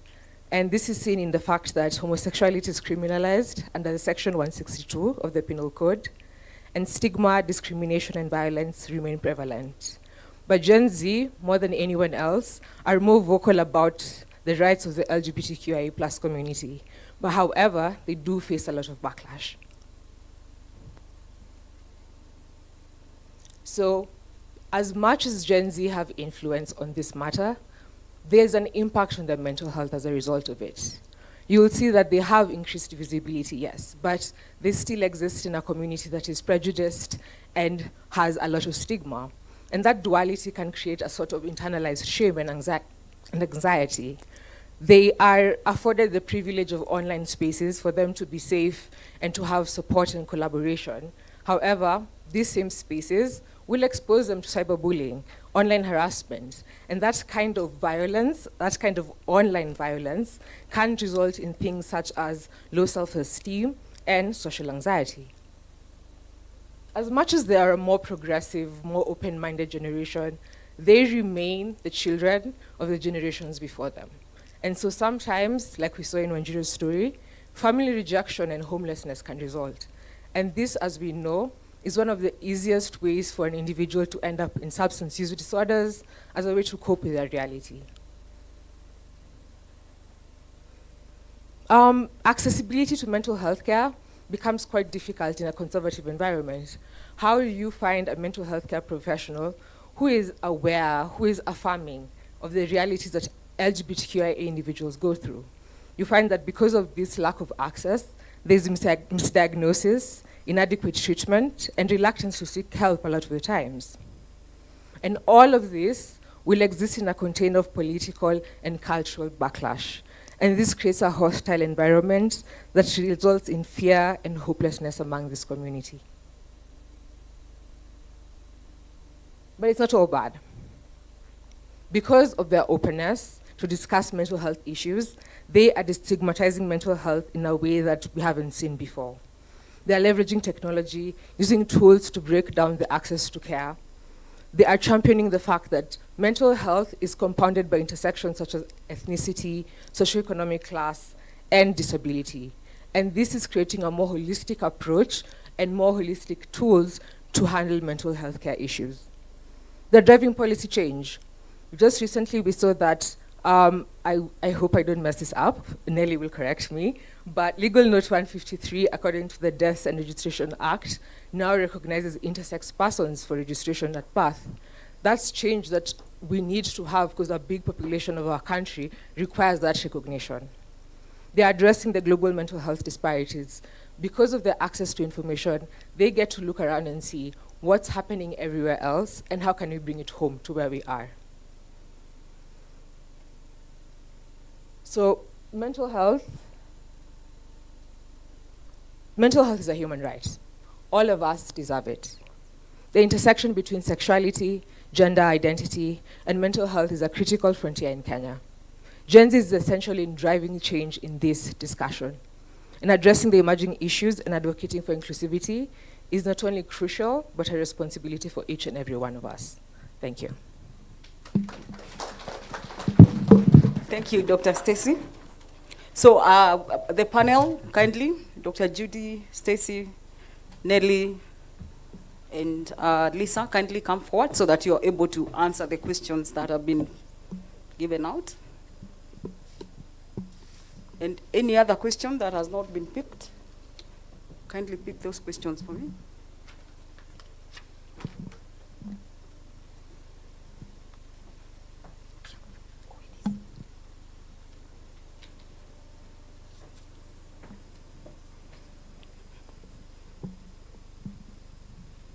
Thank you.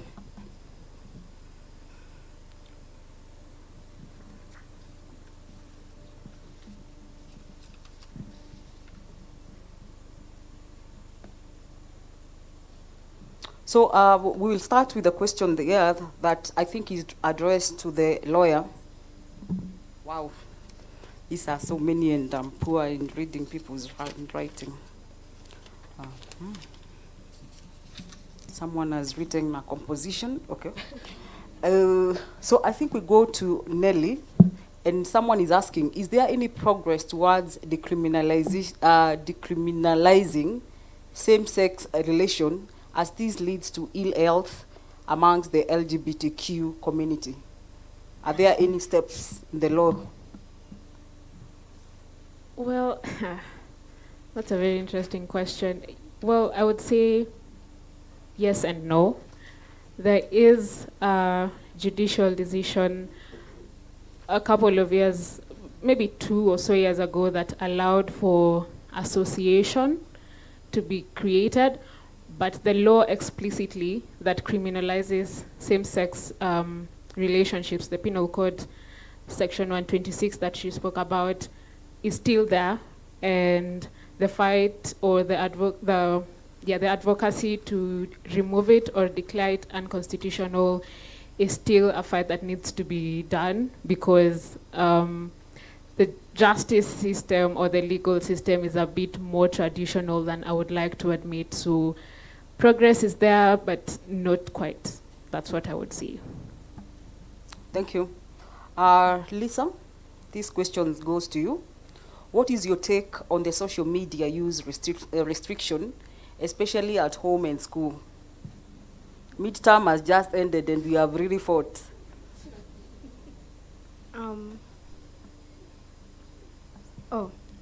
Well, I feel like there is a positive to that, because too much information, again, is not good, especially because the younger that you are, the less developed your brain is to be able to process such information. But I feel like it also could, okay, let me say it from a personal level. If I already have a lot of social media restrictions, and I feel like it does a lot of good for me, because I'm able to be my own person and have my own opinions without having to be influenced by what is a trend at the moment or what is greatly approved of by people on social media. But also I feel like it's very important to be well aware of things that are happening and to be well aware of a lot of topics, so that you're able from there to become your own person and to be able to speak out and stand your ground on what you believe in. Okay, thank you. Before Dr. Judy answers this, Lisa, you can also tell us, at what age should an adolescent own a social media account? We have seen 2 years old with a social media account, so.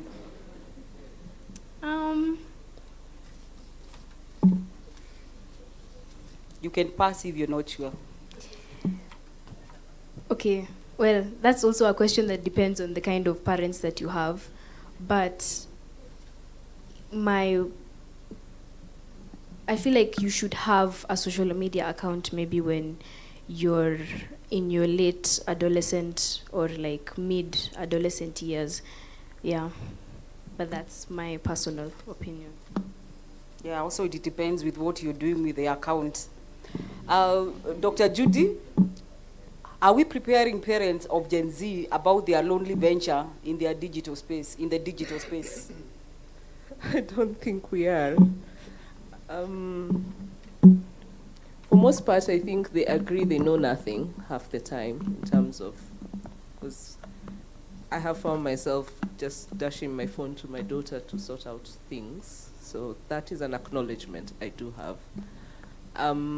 But I think what parents should also be looking at is of what value this, in terms of the digital space, can be to their children, because most of them, especially going with your first question to Lisa, comes off with the negativity that parents will always apply any type of social media ownership for any young person. Most of the time, they'll see it as negative influences, affecting various bodily functions from socialization, which is to some impact true, but I think they also never embrace the other part that can be positive that they should be having. Okay. I think you answer the next because it's the older generation more resilient. The older generation more resilient. Let me finish. An important social determinant of mental health is poverty. In our poverty-stricken society, we may need to promote more resilience amongst the Gen Zs as they embrace their vulnerability and authenticity. Are older generation more resilient, and do you feel that we need to empower the Gen Zs about poverty because they are so fluid, they don't believe in poverty? Well, hence I posed that question about poverty or socioeconomic status being a factor in how it influences various Gen Z behaviors, whether in the workplace or not. Are they resilient or not? Resilience basically means rising up against all odds. Even for this particular the older generation, we will not say maybe that they were as resilient. Some of them just brush things under the carpet. We see them in our offices when they've burnt out, when they've crumbled, when their social support system, they're not able to call out for it. And now we see the consequences of it. So I will not say that they are more resilient. It's just that they create that, it's almost like a facade that they know better and their way is what is legit. Mm-hmm. Yeah. So even the Gen Zs that we see, we do see others who've gone through all sorts of adversities, and they're still there, and they're still rising. So I would not say that one age group is more resilient than the other. One is more self-aware than the other. Okay. That's how ndio wako sasa. Dr. Stacy, maybe you can comment on how embracing diversity and inclusivity impacts on the stigma reduction in mental health issues, because you've said they are very good at that, and how it may help in reducing suicidality.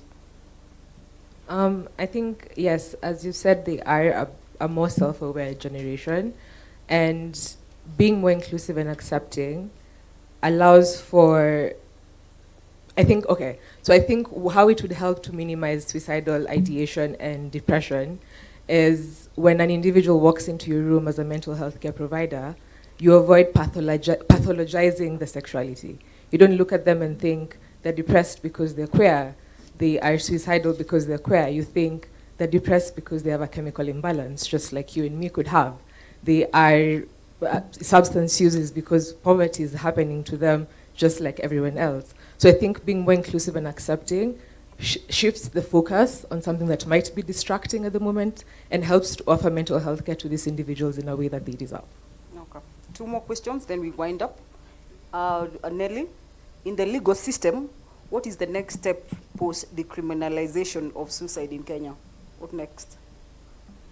I think the next step is what I was speaking about, embracing therapeutic jurisprudence into our legal system. So a case in point is the case that I pointed out where the judge intentionally gave that woman the option, instead of sending her to jail, she got access to mental health care services. So my advocacy is in line with speaking to the actors in the judiciary and generally the justice system to be more embracive of mental health, even in the workspaces, and also to the people that we are dealing with and offering our services to. Okay. Lastly, to Lisa, thank you for coming. To thine own self be true. That's a quote by one of our professors. Is this not a contradiction to the Gen Z tendency on dependency on social media affirmation and social media personas? Yes, but it could be contradictory, yes, but okay, like I said at the beginning, I can't speak for every Gen Z. I can only speak for maybe most or just some. But the Gen Z that are truly embracing authenticity will follow that quote. But those who are still not able to find their footing or still not able to understand themselves or still heavily depend on other views for them to truly be themselves, yeah, it would contradict. Okay. Yeah. So be real. Thank you so much, our panelists. Now I want to conclude. You can have your seat back. I want to conclude by introducing the rapporteur for the morning session, Dr. Juliet, to come and tell us what we've learned. So if you've not learned anything, please just listen.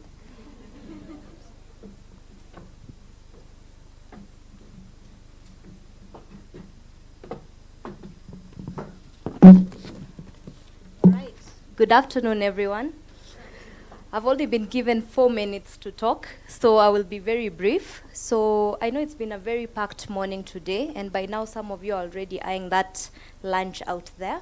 So before we get there, let me briefly recap the key discussions we have had so far. So we started the day with a welcome address by Dr. Hongo, the CEO of Chiromo Hospital Group, setting the tone for the day's discussion. This was followed by opening remarks from our very own chairman, Professor Frank Njenga, reminding us of the evolving landscapes of mental health and the need for innovative approaches to address emerging challenges. We then delved into neuroscience in patient care, moderated by Dr. Vundi, and our keynote speaker, Professor Zul Merali, provided valuable insights into the latest advancements in neuroscience and their implications for mental health.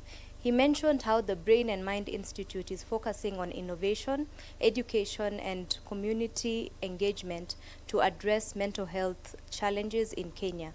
Next, we had our keynote speaker, Dr. Mahendra Singh, neurosurgeon, and he touched on how vagus nerve stimulation is emerging as a promising treatment for neurosurgical and psychiatric conditions, offering targeted therapy with fewer side effects. Well done, Daktari. The morning continued with a very lively debate on the future of academic psychiatry, moderated by Zawadi Kimari. The session saw Dr. Musheru and Dr. Kirindi argue that academic psychiatry is on the verge of extinction, while Dr. Watson and Dr. Jaguga presented a strong counter-argument on the adaptability and resilience of the field. We had a special commentary by Professor Madai, my former teacher from University of Nairobi, who mentioned that there is a call to rethink psychiatry training in Kenya, potentially moving towards a college-based system to address shortages and standardize assessments. So after a short break, we returned for session 3, titled Gen Z Speaking Out, moderated by Dr. Kibuti. Dr. Judy Kamau, our keynote speaker, highlighted key mental health trends among the Gen Z population. Gen Z Lisa Wakesho, thank you for coming. She took us through a powerful theme of embracing authenticity, shedding light on how Gen Z is redefining identity and self-expression.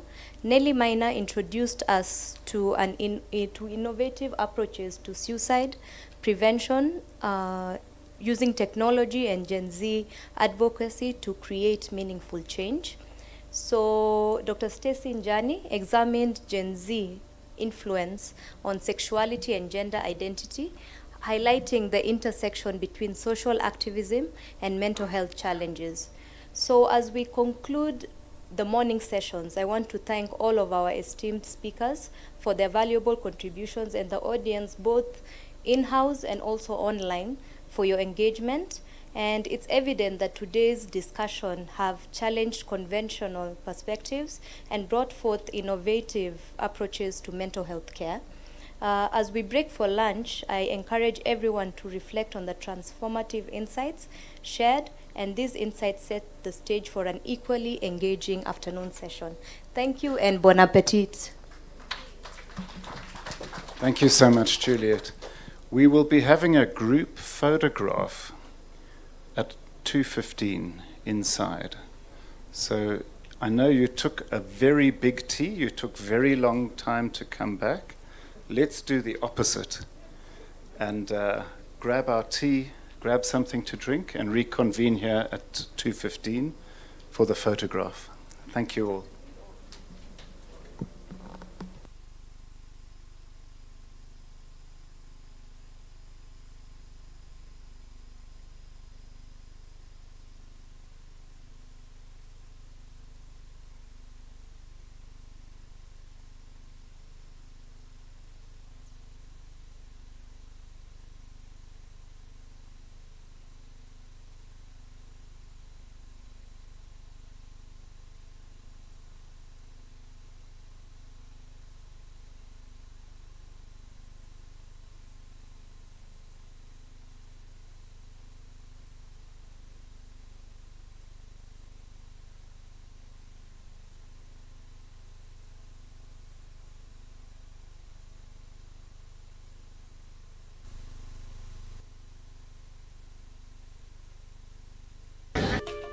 The psychiatrists, the psychologists, and the psychiatric nurses, working together with well over 70 corporates, an increasing number of corporates out there, work to normalize the conversation on matters mental health.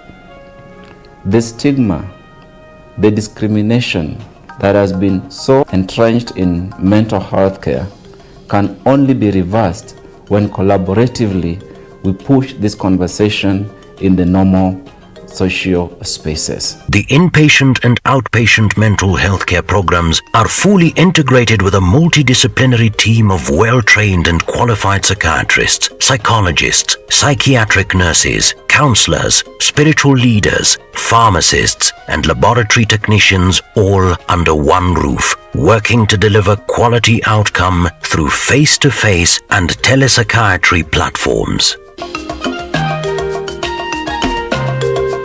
We are focusing on promotive and preventive services as opposed to curative, which we do also provide here at the Chiromo Hospital group. But our focus is shifting more towards what we call community psychiatry. And therefore that we have to be able to develop the acumen and the ability to diagnose mental health issues before they actually become illnesses. All what we've done is unveil it and say, this is what has been hiding, this is the elephant in the room. Like, we're fighting communicable diseases, but hand in hand, mental health is equally affecting us in the same magnitude. We want our client to also have that benefit of nature even as we do the psychological intervention from outside, we want our clients to feel like they're just having a conversation, but at the same time, they are getting a treatment. Some would say they feel like they're in a hotel, so it takes away actually that feeling of I'm in a hospital. The support of the management, they have really supported us, especially the lab. We are provided with state-of-the-art equipment. Timely results have also aided in the management of the patients.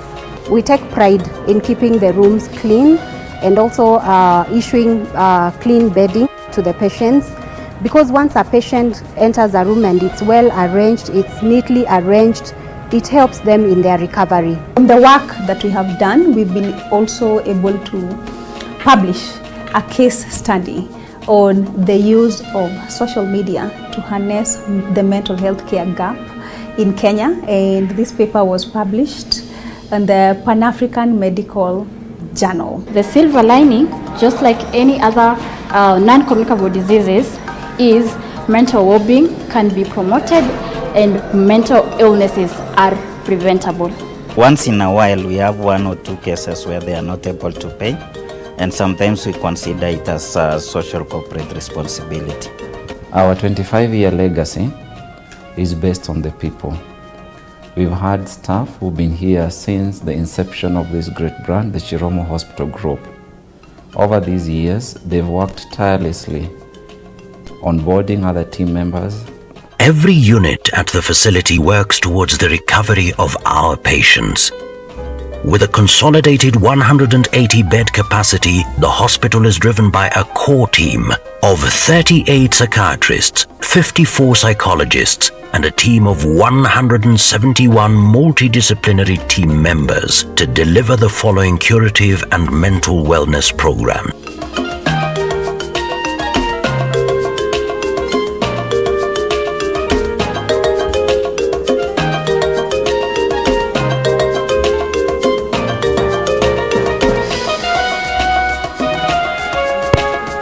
The treatment methods at the facility include outpatient services, detoxification, psychotherapy, addiction treatment, mental health program, art therapy, group therapy, family therapy, occupational therapy, and nursing care.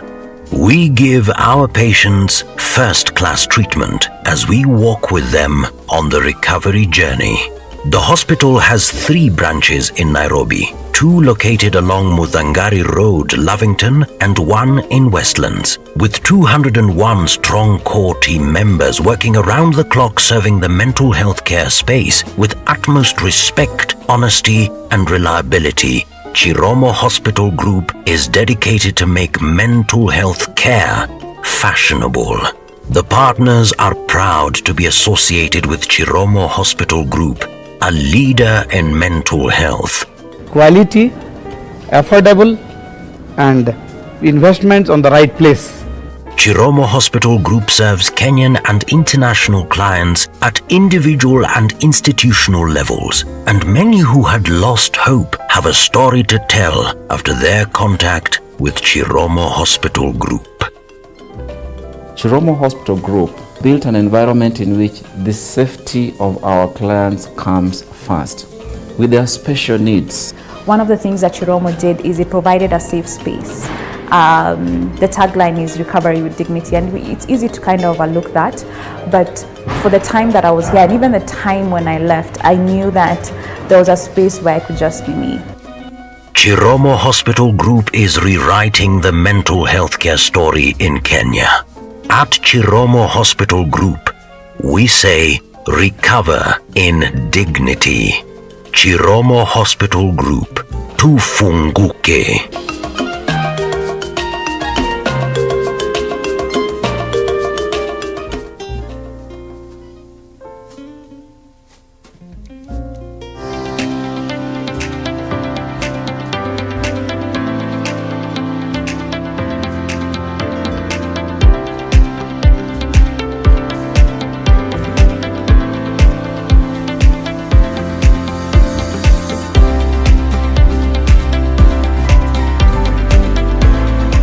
Research indicates that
will be given to us by our special guest. This afternoon presentation is titled "A Letter from America." And the reason we have titled it "A Letter from America" is because our chief guest is from America, and he knows a lot of things about the American people, has lived the American dream, as he will be telling us, but has decided for whatever reason to come back in this country. But even as we focus on America and the dream that America promises, there's another reason for us to look to America. In fact, several reasons for us to look at America today. The first one is an economic one. America is an economic powerhouse, and anybody who ignores Americans does that at their own peril. Number two, America has one of the largest groups of Kenyans who live out there in the diaspora. And for whatever this conversation might be worth, it's my hope that one or two people in America will benefit from this conversation. But also, and this is critically important, Kenya is depending more and more on remittances from the diaspora. And we are Kenyans going to be interested in the welfare of those people who produce tea, coffee, milk, tourism. We might as well take an interest in the welfare of those Kenyans who remit foreign currency to our country. So for those reasons, looking at the diaspora is important. And then there's something else that we haven't talked about with you, which is something that more and more people are calling Trump anxiety. Trump anxiety is not about Donald Trump, the person. It's about the geopolitical events that are taking place in Europe, in America, and the rest of the world that are affecting members of the diaspora in general. And I hope that at a particular point in time this afternoon, we'll be able to address the anxieties that face and confront those people who have chosen a life out there in the diaspora. Now, to help us unpack all these very weighty issues this afternoon is Bwana David Karango, yes? Maybe just because I have said a lot, maybe David, you want to introduce yourself. Hi, I'm David Karango. I lived in the U.S. first of all, I was born in the U.S., and then when I was five years old, my mom and I moved back to Kenya. And my parents got divorced right after we moved to Kenya. My parents got divorced, and I say that because it's critical to what has happened in my life. And so I moved to Kenya with my mom and grew up and went to primary school in Nairobi, went to high school in Nyeri. Then I didn't go to a level here. When I was 17 years old, moved to the U.S. To pursue my college degree. And then I joined my dad and my two brothers and my sister who were already there. I was the last one. And so I lived there for 38 years. Just stop there. Yeah. 38 years in America. Yes. So when you talk about a letter from America, you're not talking the way a tourist would talk about America. Right. You have actually spent 38 years of your life living and learning and working in America. Yes. So we'll come to that in just a little while. I have two other preliminary questions that I'd like to ask you. The first question is, why are you doing this, what we are doing this afternoon? Why do you want to do this? I think it's because I've seen so many people suffering. I've seen how bad, and it's getting worse, people with alcohol problems, people, especially Kenyans in the U.S. who are struggling through alcohol dependency, and they don't have the support system. or even the American system is not there to help you recover. It's more like a type of recovery. And being that in the US, quite a few people knew me when I was living in the diaspora, I wanted to tell them that there is hope. And so that's why I'm doing this, to share my own personal experience, and hopefully we don't lose any more lives, because we're losing lives to suicides, disease, chronic liver failure, all kinds of diseases. So my role here today is to just create awareness, and hopefully somebody can see from my story. They were used to seeing my success stories. So for the last 30 years, they would hear my success stories in business, but now I want them to see the other side. Excellent. So it's not that you've been or Ted, you must do this. No. This, in a sense, is your way of giving back. Absolutely. You're giving back to society. Absolutely. With your permission, David, Absolutely. I'm going to start with a dramatic story. Yeah? And I will ask to be forgiven by people online. David, you came back to Kenya to die. Correct. Okay. Correct. Tell us the story of how you decided to come back from America so that you could be dead in Kenya. Yeah, so I think my journey starts 10 years ago when I got divorced. It was a mutual divorce, mutual separation. But I thought now that I was free, that I could just do whatever I wanted. And so I started drinking, believe it or not, I started drinking in my mid-40s for the first time. Before that, nothing? Before that, barely. I mean, I used to drink half a beer. The whole night I'd drink half a beer. I'd drink wine with dinner on social occasions. But now, right before the divorce, I started drinking a little bit. Then obviously when I was free, I started drinking even more. And it got to a point where I couldn't function. And so I realized that the reason I was drinking is not because I had any serious problems. I mean, my kids were fine. I was okay with the divorce. My businesses were doing well. I just lost interest in life. I just completely woke up one morning and I wasn't interested in doing anything in life. So I turned to the bottle and also some being around people that were drinking a lot. So it's funny that I picked up the wrong company. We tell our kids all the time, be careful who you hang around with. I did that in my mid-40s for the first time. And so about 3 years ago, I decided, I didn't want to die in America because I still have a lot of love for Kenya, and it's a place where, when I grew up in Kenya, it was a very happy time in the 70s and 80s. So I decided, just going to come home, and Kenya is known for a drinking culture, so I immersed myself in it, and I was ready to die.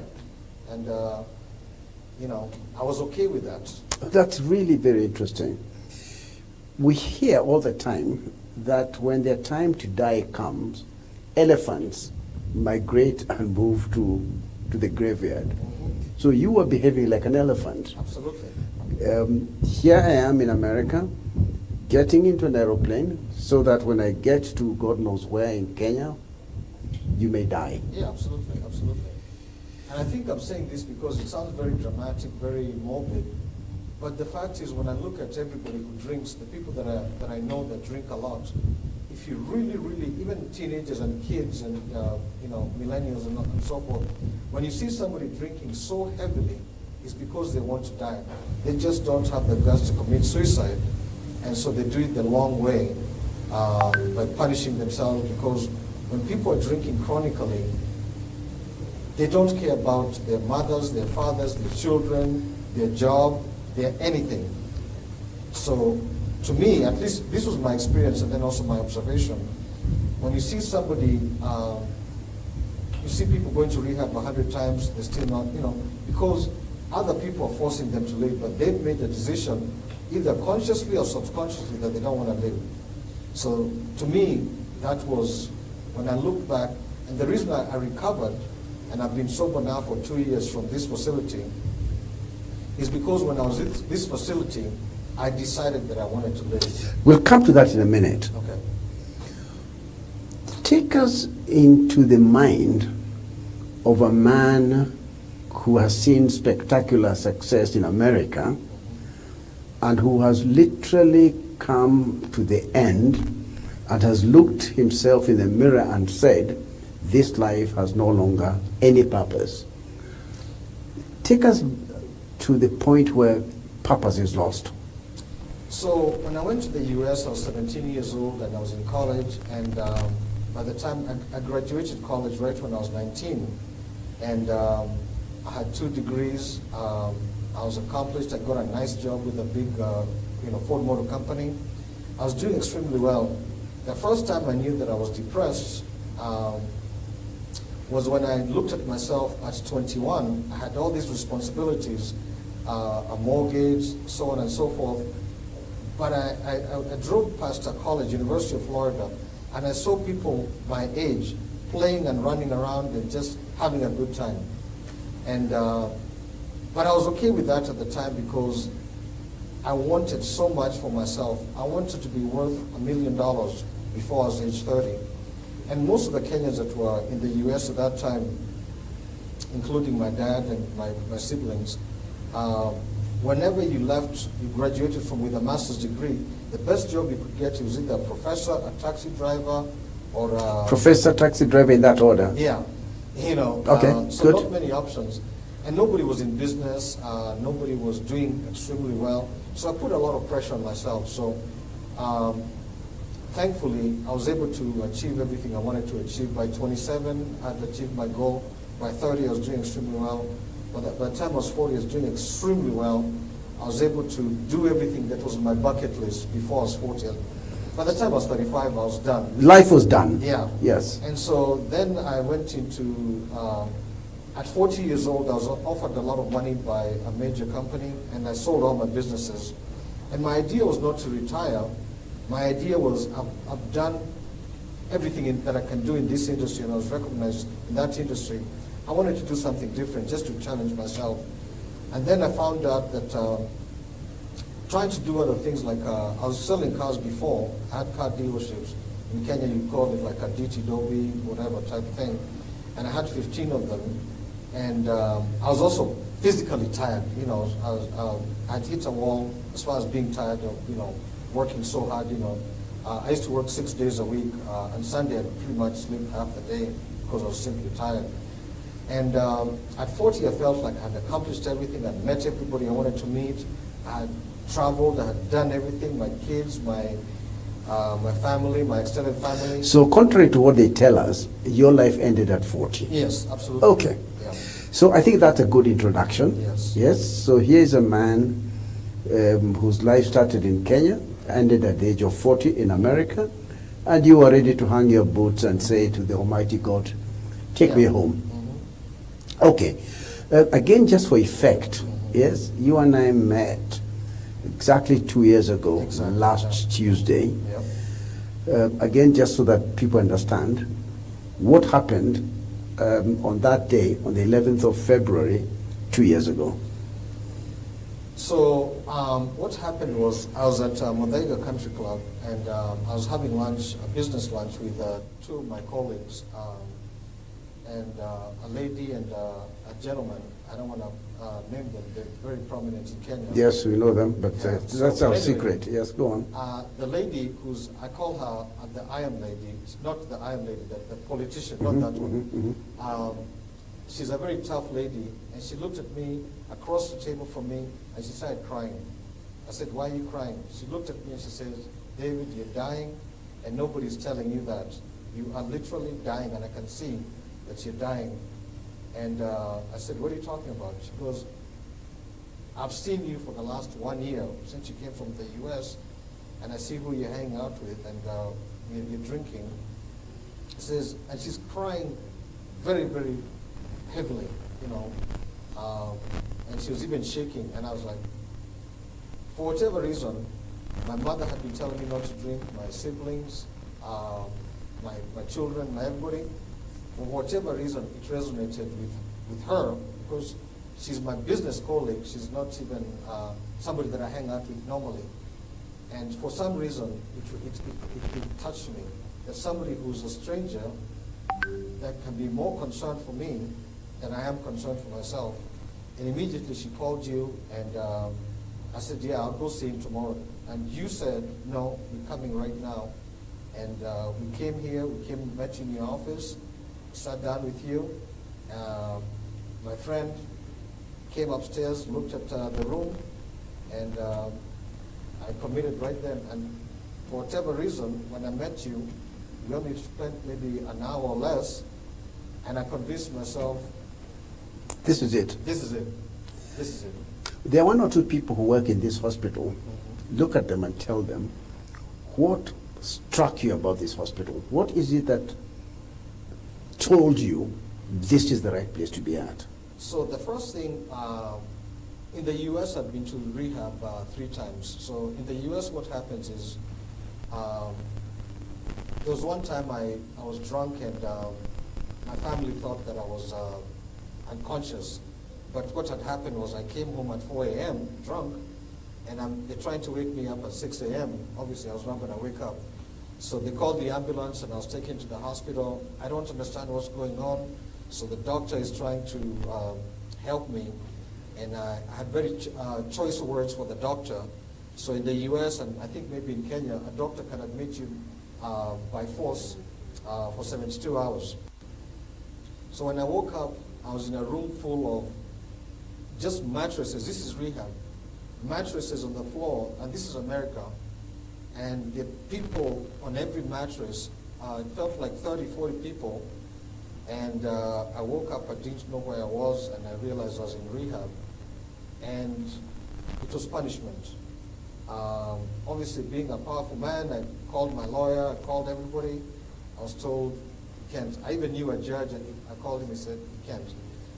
So I was so angry because I was being told to wake up at 5 a.m. There was one TV in the whole facility. I was being forced to give my urine with a man standing next to me.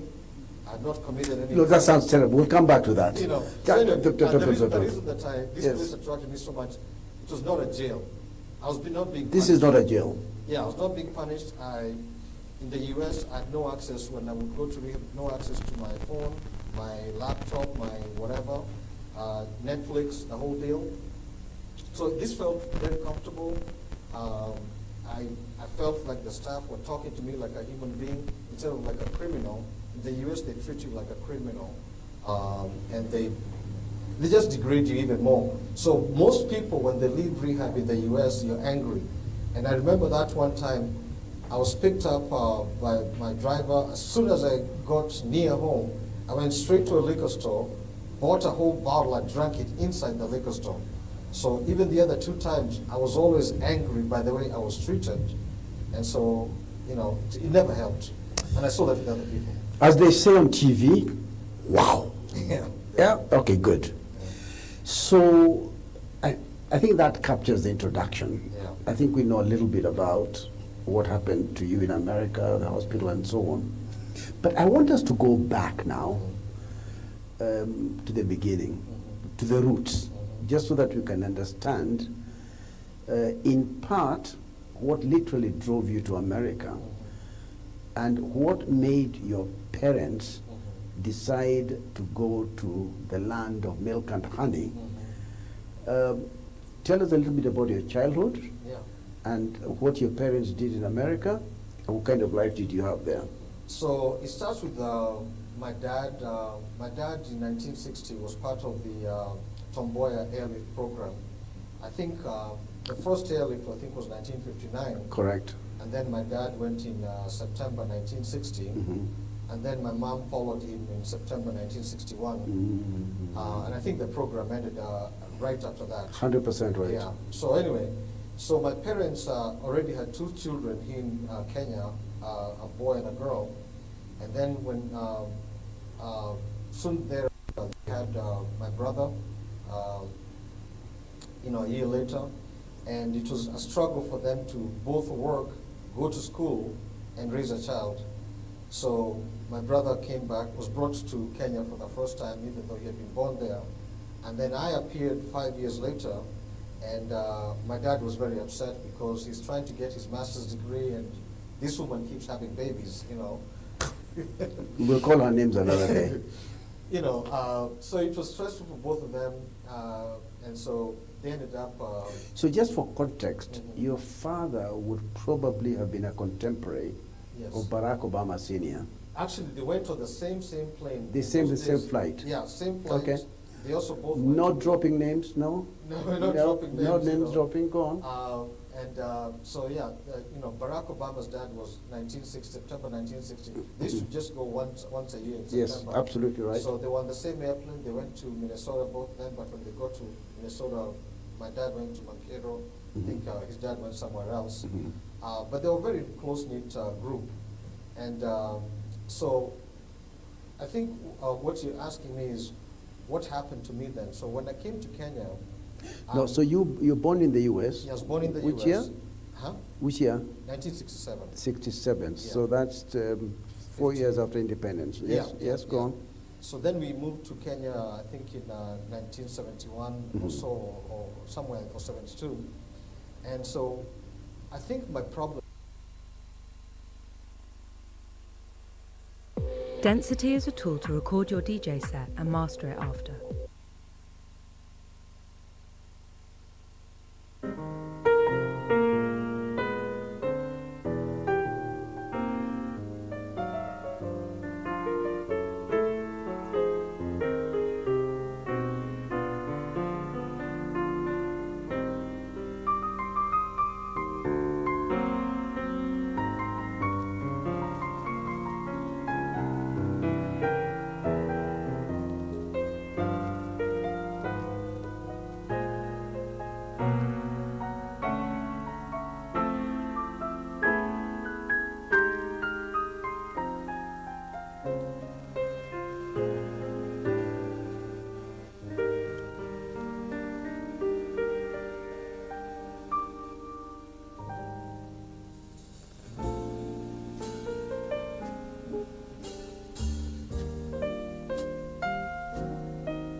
just a little bit after.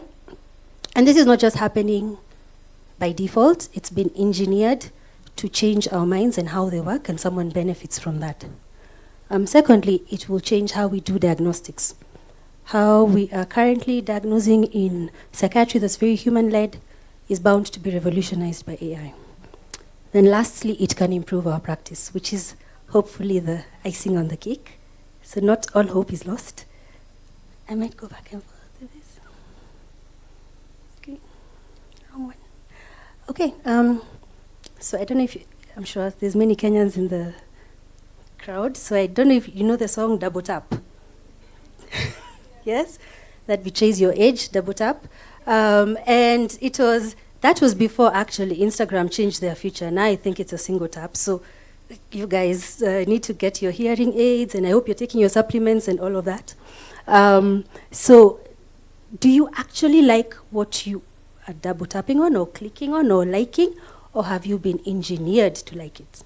So to what extent do we have control over what we find appealing, useful, or relevant to us? And the truth is, there is thousands of engineers who have an algorithm specifically for you. So it's not for groups of people who like certain things, or people with certain characteristics who like certain things. It's specifically for you. Every time you go on your device, click into your account, there's an algorithm that is specifically for you and tweaked to make sure you're as active as possible. And how does that happen? Dopamine is the new oil. Our attention is being sold for millions and if not billions of dollars. Facebook Meta has been, it's in the valuation is in the billions. And what is their biggest commodity? It's your attention. And what is your attention made of? Dopamine. So this dopamine has actually been engineered, or rather they've used algorithms and machine learning, which we'll discuss in a little bit, but not all the details. I will not bore you. I hope to be invited again. Is they have engineered it to interfere with your brain chemistry so that you are continuously using these devices. And some of the ways that they do this is things like intermittent reinforcement. So what intermittent reinforcement means is that you won't always get the same reward, so you keep going back. So you will use your phone today and you had lots of likes, you had lots of engagement, but then it's specifically engineered that the next time you go back, it's a little bit less, so that you're like, okay, I need to do better, I need to spend more time, I need to create more content, and then you go back. So that mechanism of intermittent reinforcement is very similar to a slot machine. So sometimes you use a slot machine and you'll score big, or you won't, but you're always hoping you'll score big, and that keeps you coming back. And someone's benefiting and becoming extremely rich. And the thing is, there's thousands of engineers maximizing for this, and it's called a variable ratio reinforcement. So they study your patterns, and it includes even how long your eyes linger on an image. So the amount of time that you take on an image is actually a data point. And that feeds a bigger algorithm to see what you like, what you don't like, and how they can get you more tuned. Like I said, again, the algorithm is very specific for you. I'm rushing through. There's evidence that shows structural brain changes. The amygdala volume is growing smaller, and this is affecting emotional processing. We have larger mid-cingulate cortex volumes, which is linked to self-control. So you have less self-control, you're more anxious, and then you use it even more. So it's a positive cycle. Okay, so Oxford Word of the Year 2024, who knows? What was the Oxford Word of the Year? Brain rot. Brain rot, yes, brain rot. Brain rot is the deterioration of a person's mental or intellectual state, especially as a result of overconsumption of material, specifically trivial or unchallenging. Okay, think about that the next time you're, doom scrolling. So who benefits? A 2020 Securities and Exchange Commission by Facebook highlighted that retaining users and increasing engagement is crucial for financial success. So they said if we fail to retain existing users or add new users, or if our users decrease their level of engagement with our products, our revenue, financial results, our business will be significantly harmed. So they have all the incentive to make this as addictive as possible. Okay, so that's kind of the context that we are existing in, and so are our patients.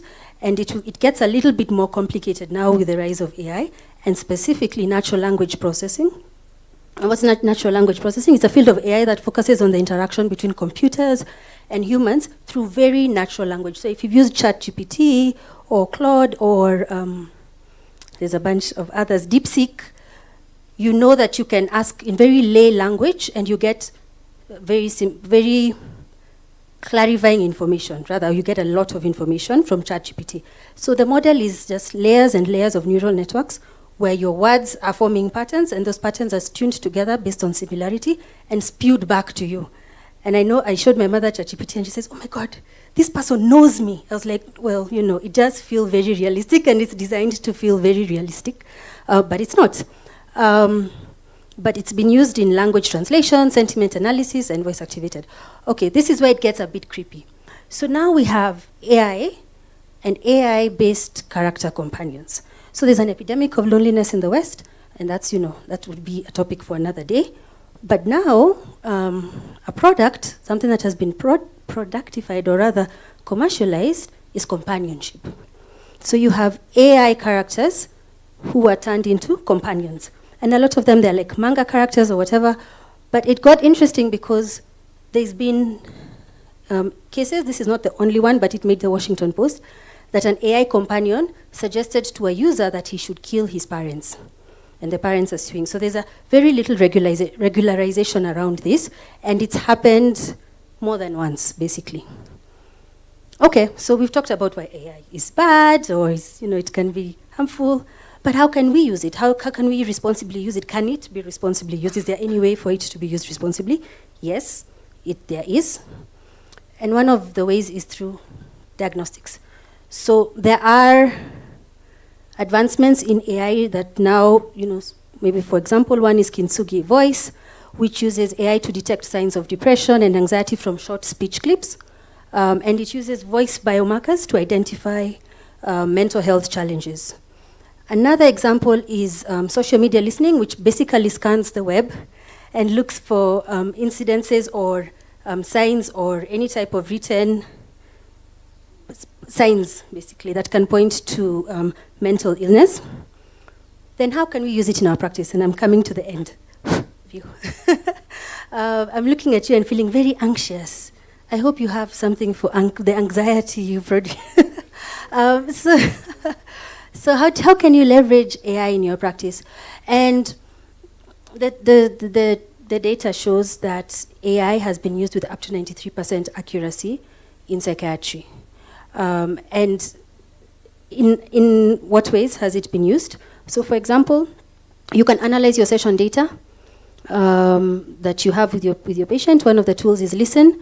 It uses gold standard evaluation tools to assess fidelity to evidence-based practices such as cognitive behavioral therapy and motivational interviewing.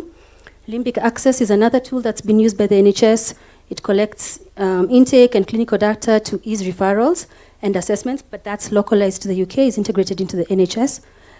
Then how are psychiatrists reacting to this? Can psychiatry actually be replaced by AI since it seems to be such a powerful tool? Well, they don't think so, according to the study that was done in 2023. So in one study, psychiatrists would rather consult with their fellow psychiatrists rather than a clinical support decision tool. So a clinical support decision tool basically would look at your notes, your treatment plan, and then either compare them with the standards of practice and kind of align it. We'd look at your patient's notes and see how they align with the standard of practice, but they can also look at how you are doing your psychiatry, how you're interviewing, including even with voice recognition, how you are, how the patient is engaging back to you, so it can actually track whether the patient is getting better and give you a report. So it's an opportunity to self-learn and self-correct. But even with telepsychiatry, because we did a study here in 2021, looking at the acceptability of telepsychiatry, which is a very, in comparison, low-tech tool. But even with that, patients preferred the patient-to-doctor interaction. So the patient-to-doctor interaction is still very, very critical. However, the patient experience now is key. Because if they're getting from AI what they can get from you, then you have to have an extra edge, which is empathy, which is engaging the patient, which is engaging the patient's family, which is, you know, some of the things that will never leave the computer, so to speak. But having said that, these tools are still quite critical and important. I want to do a quick demo. Do I have time to do a quick demo?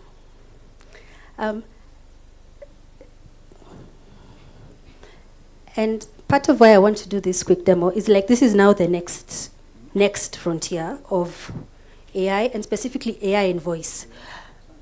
Because you might know Alexa or you might know Siri, yeah? On your phone, Siri, Alexa, voice activated, but it's not conversational. So the inflection, the emotion is not conveyed. Alexa has no capacity for inflection, for empathy, but that what is called the uncanny valley has now been crossed. And so, whereas this is, you know, still out in the open about what that will mean for psychiatry, I think it can be leveraged by psychiatrists first. If you're first on the scene, to improve your practice. I don't know, it's not showing? Okay, we'll share the tool. Yes. Okay, yeah, we'll share the tool. It's called Sesame, and it's you can click. It's still in a like demo stage. You can click either male or female. Yeah, www.sesame. We'll display it. You'll display it. Thank you. So I'd like you to just take some time and play around with it. Actually engage with that particular tool. Talk to it about your practice. It's actually eerily human.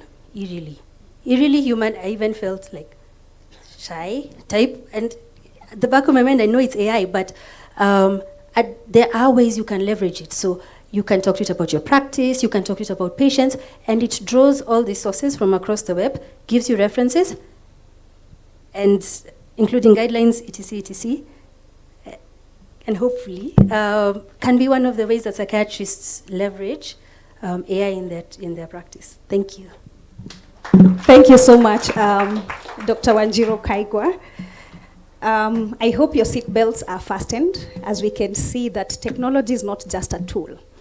It's reshaping and changing how we look at our communities, our organizations, and even practice. The question is, will AI take over therapists and clinicians' work, or does human connection, is that important?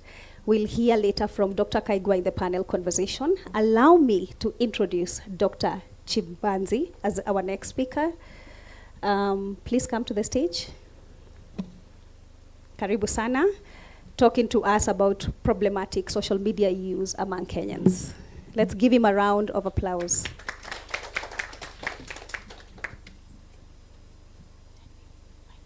Okay, thank you. Good afternoon. Yeah, I think one of the difficult times to speak is 2 times: before people break for lunch because they're hungry, and right after they've come back from lunch because their stomachs are filled, and now there's sleep creeping in. But I'd just like to say that I think since the morning session on Gen Z, you are being primed for this session. And why am I saying this? I was just smiling when my colleague Dr. Kaigwa was giving a presentation. So, since I don't have much time, I'm now coming in to show you, because I got curious out of my clinical observation and out of reading research across the globe, how is all this social media as part of technology affecting us mentally? And I decided to explore it amongst adolescents in Kenya. I did this in Mombasa County, just one of the counties, as a start, to just see how is it. And I chose the adolescent population specifically because it's a very crucial formative stage in the adult, and up to 50 to 75% of mental illnesses actually begin at this age, between 14 to 18.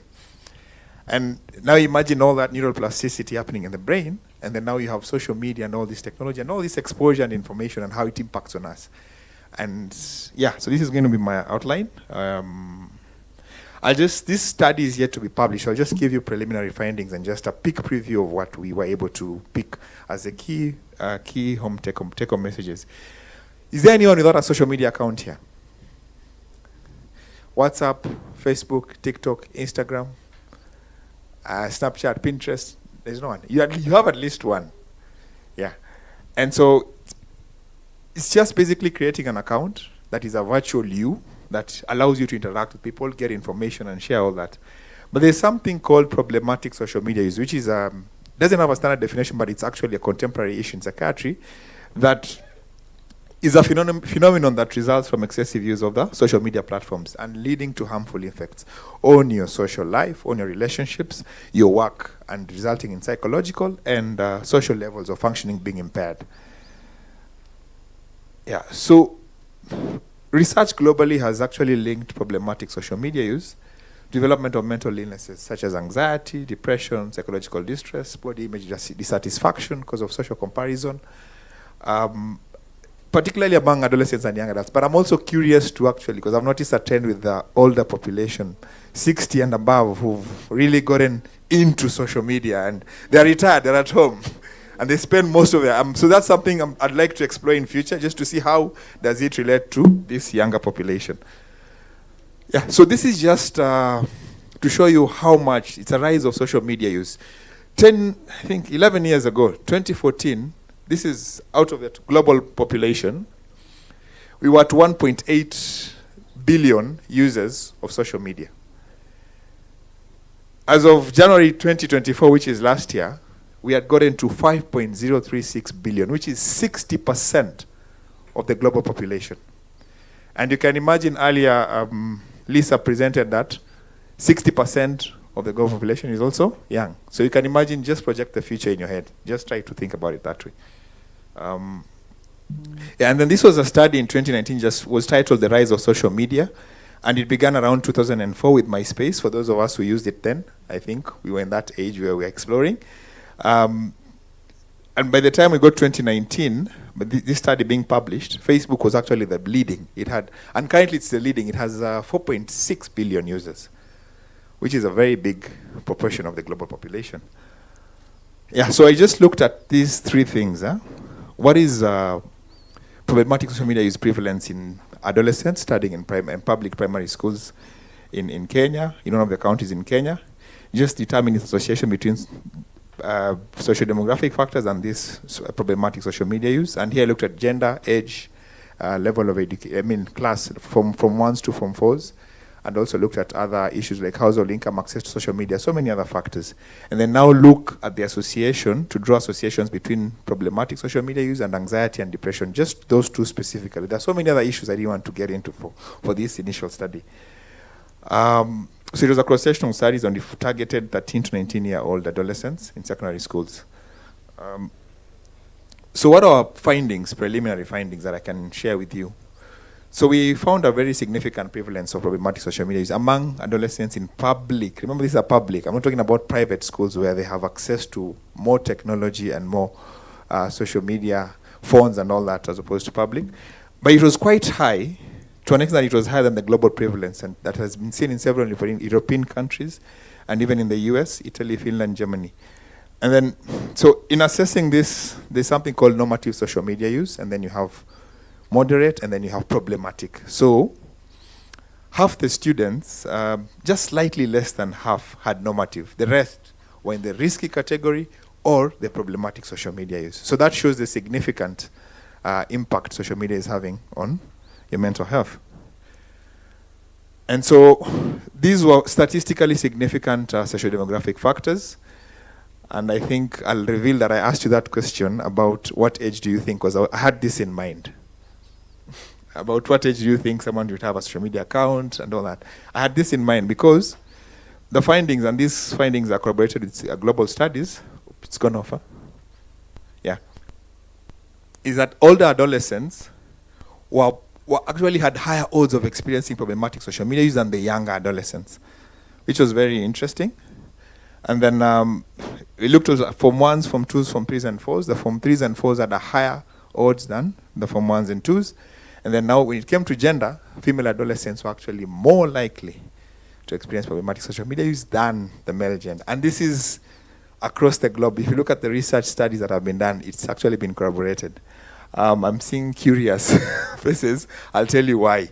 Perhaps just a part of the reasoning.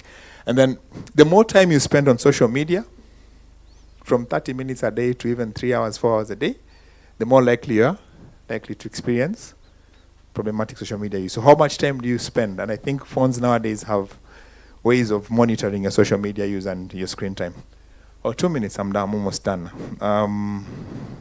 Yeah, and the last one was just to try and correlate between problematic social media use and anxiety and depression. And, well, it shows that those who had higher odds, who had problematic social media use, actually had higher odds of anxiety and depression compared to those who did not have problematic social media use, which was statistically significant and quite an interesting finding. Yeah, so these findings are consistent in similar studies across the globe. And also regionally, I think in Africa we have 2 studies. In Kenya, I didn't come across one that focused on this population.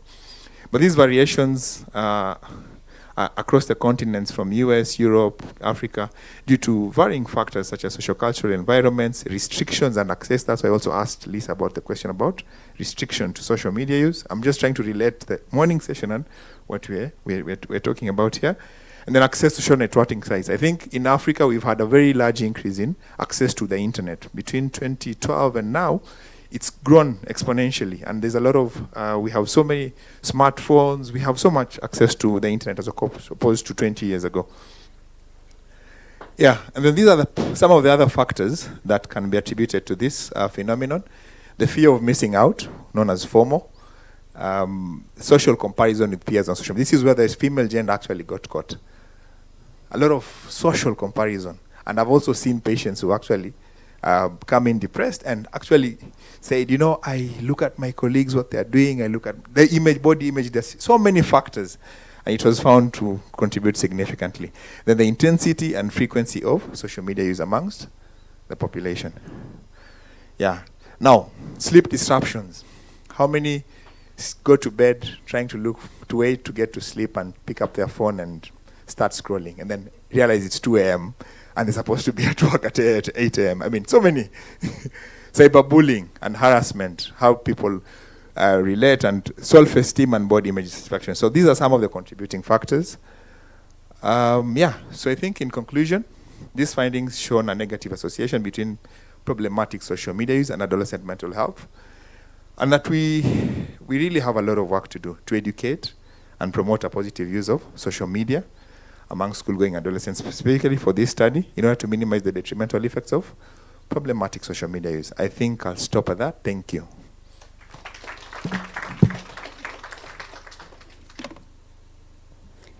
Thank you so much, Dr. Chibanzi. I wonder if there are platforms that are better than others. You'll be telling us about that before you sit down. Our next presenter, we have Mr. Igara Lambert, the co-founder of CBT. Please come to the podium.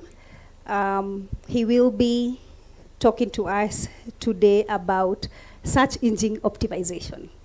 Let's give him a round of applause. Thank you very much, Kadoni. I believe the pressure is real. I don't know how those of us who support guys who are anxious manage anxiety. So I hope I'll be able to present within the required 10 minutes. Good afternoon. And my presentation today is on leveraging CTRs, which means click-through rates in search engine optimization for mental health services in Kenya. And what exactly are the implications for therapists? Next slide. As an introduction, we all know that, as my predecessors have put it very clearly, digital mental health resources are becoming increasingly popular, especially among the youth. And now it has also been mentioned among the older, much older folks. Online platforms provide therapy, self-help tools, and crisis hotlines. And I believe even recently we've seen many people are now being very specific in what they want when it comes to matters to do with therapy. We are seeing people focusing on what we call the third wave approach of treatment, mindfulness, using CBT, DBT. I'm seeing a lot of resources on the internet, which I think is a very good sign that people are focusing more on platforms that can also bring about self-help and also, most importantly, help therapists to narrow down to what the specific problem could be. Of course, health systems are under-resourced, and I think that was very clear during the COVID-19 period, and this has led to significant treatment gaps. Globally and regionally, there are trends, or there have been trends on digital mental health. And of course, you can see the statistics, and I think from the US, China, Saudi Arabia, South Africa, Nigeria, Ghana, Benin, North Africa, really there is a lot that has been happening from the time, the period of COVID-19 pandemic. And definitely people accessing, during that time people were online and spending a lot of time in trying to get resources. There were a lot of webinars and a lot of interaction online, which definitely made people spend more time on the internet. And when we narrow down to Kenya, the mental health and search engine optimization challenges in Kenya, you'll see that 37% of Kenyans increased digital mental health usage during the COVID-19 lockdown. And this then definitely spurred digital health usage, but there were low click-through rates. And I think I want you to just take a minute, because this is something to do with technology or IT, and most of us are not familiar with it. So when we talk about click-through rates, verbatim, the definition is metrics that measure how often people click on a link or an advert. So you have a website, and it just measures how many times someone clicks on a link. Just clicking makes a very big difference. Or an advert, how much time do you spend compared to how many times you will view it. So really, CTR is a good tool for evaluating the effectiveness of online advertisement. And basically, anyone who has a website, I believe we do have websites, it's critical that you're able to at least have an idea of this language. And during that time, there were low CTR, and this indicates many online portals failed to convert impressions into engagement. And impression would be, I get to their website, it's just like if I meet her for the first time, I will have the first impression. And actually the internet, the website has a way of actually collecting that data. So the first impression, you just check it out. Maybe impression would be, the second stage would be that you spend a little bit more time on it. And then of course, how many times do you click? Clicking would mean that you're engaging the website, going to other pages that are of interest. And that is why what you call infographic is very important. Is it culturally relevant, what you're putting on the web in terms of pictures, photos? If you have real photos, the better. But are you putting photos of black people and all that, people who perhaps then, if they check, there will be relevance in what they are doing. And of course, there's generic search engine optimization tactics that do not align with users. And this has always definitely limited the engagement of websites. The objective of this study was to investigate how low CTR in SEO for mental health search in Kenya could be better leveraged to increase engagement and service uptake. And also establish how pages with fast impression and clicks individually and collectively influence CTR on mental health services. So of course, we took time and we just went back to 2019, 2020, because there's a Google console that actually collects data for us. Anyone who has a website, there is data that's collected every month and you're given statistics. That is what we did.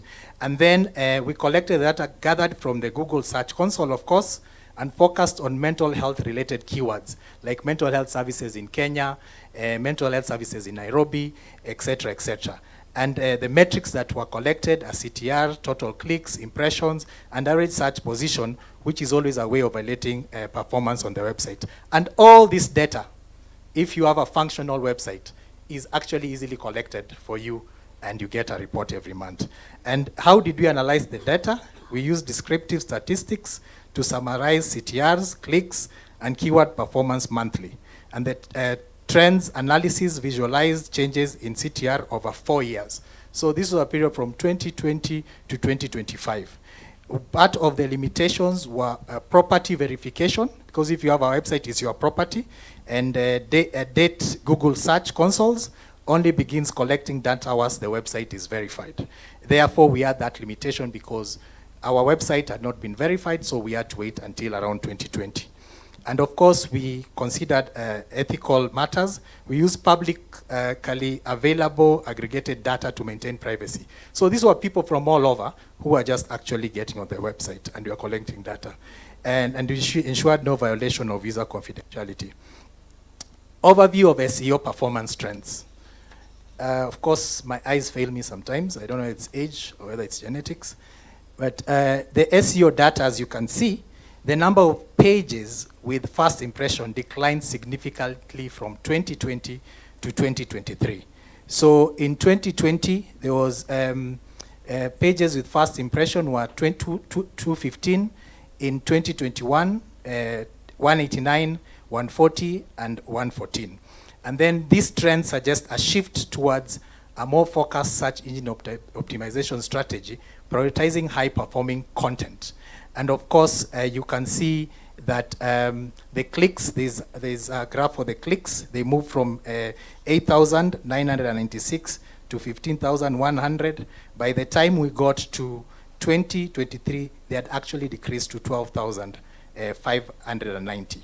And of course, the impressions were at 222,790, and by the time we got to 2023, they were at 380,509. So increase in web clicks and impression showed a strong growth, indicating higher user engagement and demand for mental health services. This increase may be attributed to improved keyword targeting, mobile optimization, and content relevance. Impressions also rose substantially, signaling enhanced visibility in search results. I'm almost done. Declining click-through rates and contributing factors. CTR declined despite the increase in both clicks and impression, and the possible reason includes increased competition, more mental health service providers competing for visibility, information versus action-oriented behavior. Users may be researching rather than actively seeking service. And to improve CTR, we encourage mental health professionals to refine page titles, meta description, and calls to action. And finally, in conclusion, search engine optimization data from 2021 to 2025 in Kenya indicates significant increase in clicks and impression, reflecting growing online interest in mental health information. Despite high exposure, the click-through rate showed a marginal decline, suggesting that broader visibility does not necessarily lead to deeper engagement.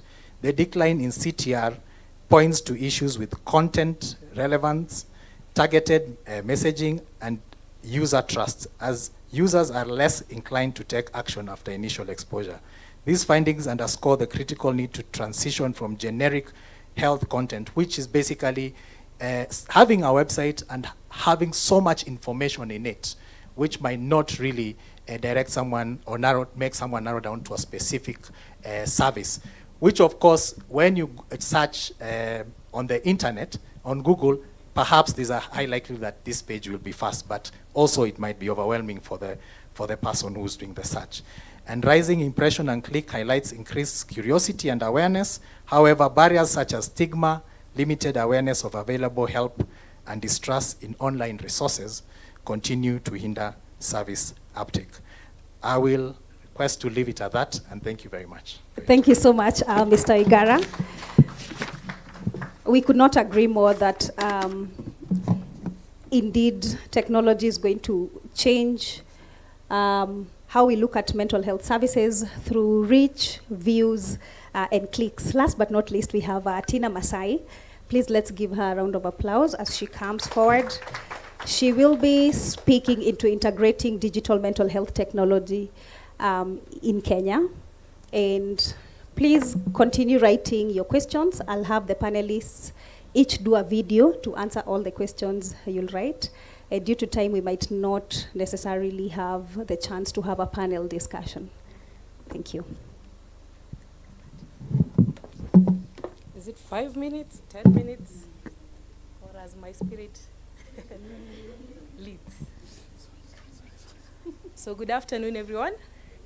Yes, I'm hoping that I will be assisted to move my slides.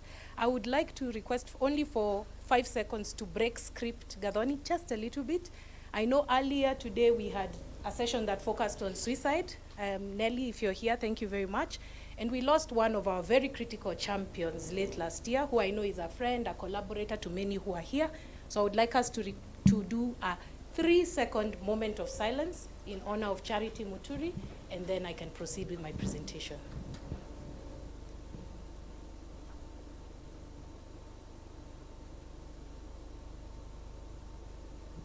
Thank you so much for that. It is always important to honor the work of the people who, shape what we do. So I'm going to take you guys through integrating digital technologies. I think the presenters who've gone before me have talked about things on a micro scale. What I'm going to do is walk you through what some of those technologies look like in a micro scale, which is individual, on a meso scale, which is what you'd do with communities, and on a macro scale, which is system-wide, with the hope being that we can argue towards integration of all of those so that we can improve the mental health system. So I believe when you look at the next slide, we are most familiar with the different types of digital technologies. I believe some of us are even wearing, a smartwatch, which is an example of a digital technology that can be leveraged for health. We've done a lot in the form of telehealth. There's a new frontier in the form of virtual reality and AI, as has been discussed. So let's see what we have in our system and what exists in our ecosystem that we can use. I mean, to give us just a little bit of context, Kenya struggles a lot with a mental health burden. We struggle with low resource relative to the population, but we also have opportunities in the digital space because we have a very good mobile penetration and mobile uptake in the country. We are one of the leading countries in sub-Saharan Africa when it comes to digital technologies. Our digital space is doing remarkably well. And I think those are opportunities for us to actually leverage that so that we can strengthen the mental health system. So what I'm going to show you guys is basically an analysis that I did, which is still ongoing, of digital technologies that are currently in the landscape. So I looked at some that are across the world, but as time went by, trying to focus on what is in Africa and in Kenya. Then through looking at those, see which categories they fall in, and then identify where there are gaps and opportunities, and then also propose strategies around integrating so that if we are using something on a micro level, then it should also feed into the bigger system, which is the macro level. And of course, the justification behind that is just around our human resource, the fact that cost, access, distance to treatment, stigma, all of those things remain major problems. So I'll now take you through just a little bit of how I went about this, because this was almost like a systematic review where you're searching across the domains just to see what exists. So I was looking at search engines, we went into Play Store, we went into mental health organizations just to see what exists, and using varied words so that we can identify what exists in the form of technology. And this next is just an essence of how I broke down the different technologies. So micro being anything that is on a small level, meso being something that you're using within a community system. So a school is an example of a community system. And then macro, which is more larger. So while looking at that, some of the things that came out as micro digital therapies or digital platforms were things like personal apps. A lot of those person-centered AI chatbots. We had digital journaling platforms and mood trackers, which I think are very common to many of us. Then looking at the organizational level, some of the things I started to see were SMS platforms. I saw some community digital worker tools. and digital therapy platforms which are embedded within the community system. So on a macro scale, I was trying to see, what do we have? Do we have hotlines? What electrical medical systems do we have? And I think that's where, as we go higher into the system, then the gap becomes wider. So initially, I think by the time this presentation was ready, I was already at about 63 different types of digital technologies. And the graph will continue to look like this as time goes by, which is in essence, we will have more individual level digital technologies, and then they become thinner as you grow, when you grow closer to the system. The pattern was the same in Kenya, so a lot of individual digital techs, so mobile apps, a lot of the AI chatbots, and I'll showcase a few. But one problem I was having with the digital platforms is when you're looking for the evidence-based, what is the scientific basis behind this digital platform, they are not actually clearly illustrated. So I think there is an opportunity there for us as we do research by academia or by implementation to make sure that those digital technologies that we develop here are actually evidence-based. So one of the key things I saw, which is very obvious to us, most of our technologies are actually mobile technologies, and everything you'll see here is going to be accessed primarily by a mobile phone. There was also a lot of user adoption around AI chatbots, and I think you started talking about AI already, but now the problem is its integration to the formal care. So, and then it was very few technologies are able to bridge between the individual all the way to the system-wide, but I found one technology under Thalia psychotherapy, which is actually showing an opportunity towards that. So I'll show you about 6 techs. I'll move through them fairly fast. They're examples of technologies across the divide. So in the micro, we have our classic wearable devices. How many have one on them? Yes, about only 4 or 5. Okay, uptake is, there we go. So we have a lot of people wearing digital devices, and these are varied. So I couldn't attribute this to any developer in Kenya, but they are things that we are already using. And they are using things like GPS, heart rate monitoring, and using those as proxy measures for well-being. So a tracker, I think some of you will be told to move in the next few minutes because you've been stationary for some time. And those are some of those markers towards well-being. Then I found a chat care. This is more an AI-powered bot by Kenya Red Cross. So this is more micro to meso because I will chat it individually, but if I need support, then it can link me to a service provider who exists in a hotline. So this is actually a good start towards that integration. But I did notice that when you're talking to the chatbot, it asks you so many questions. Are you male or female? Where are you located? What is your problem? What category of problem do you have? So by the time you're getting to talking to the chatbot, I think there's a barrier in terms of quick access to that information. I did come across Thalia, which I've mentioned, and this one I think has a little bit of promise, or a lot of promise. They actually won an award in 2014, and they were accepted for a Google Accelerator program. So there's something they're definitely doing right. And as at yesterday, I found out they have applications that are also linked to wearable devices, so that is already micro. They are omni-channel, meaning you'll find them in different platforms. And as at yesterday, I also discovered that they are working towards insurance programs that make treatment more accessible. So that means they are trying to bridge all the way into the macro, and they actually have an evidence base. So this is actually quite promising. I think we are familiar with Bonga, right? Are we familiar with Bonga? So Bonga is a good example of the community and has the potential to link to a larger system. And then I came across another one called Inuka. It is based on the Friendship Bench. So for those who are familiar with some of the community mental health work that has been done in Malawi, there's something called the Friendship Bench, and there's a mobile app that was, next slide, there's a mobile app that was developed that is in line with that, and it helps you to match, identify the services you need, match, get decision support. So the peer educators or the community volunteers are actually able to get decision support to improve quality of care. So I think this is very good, and it has a good evidence base.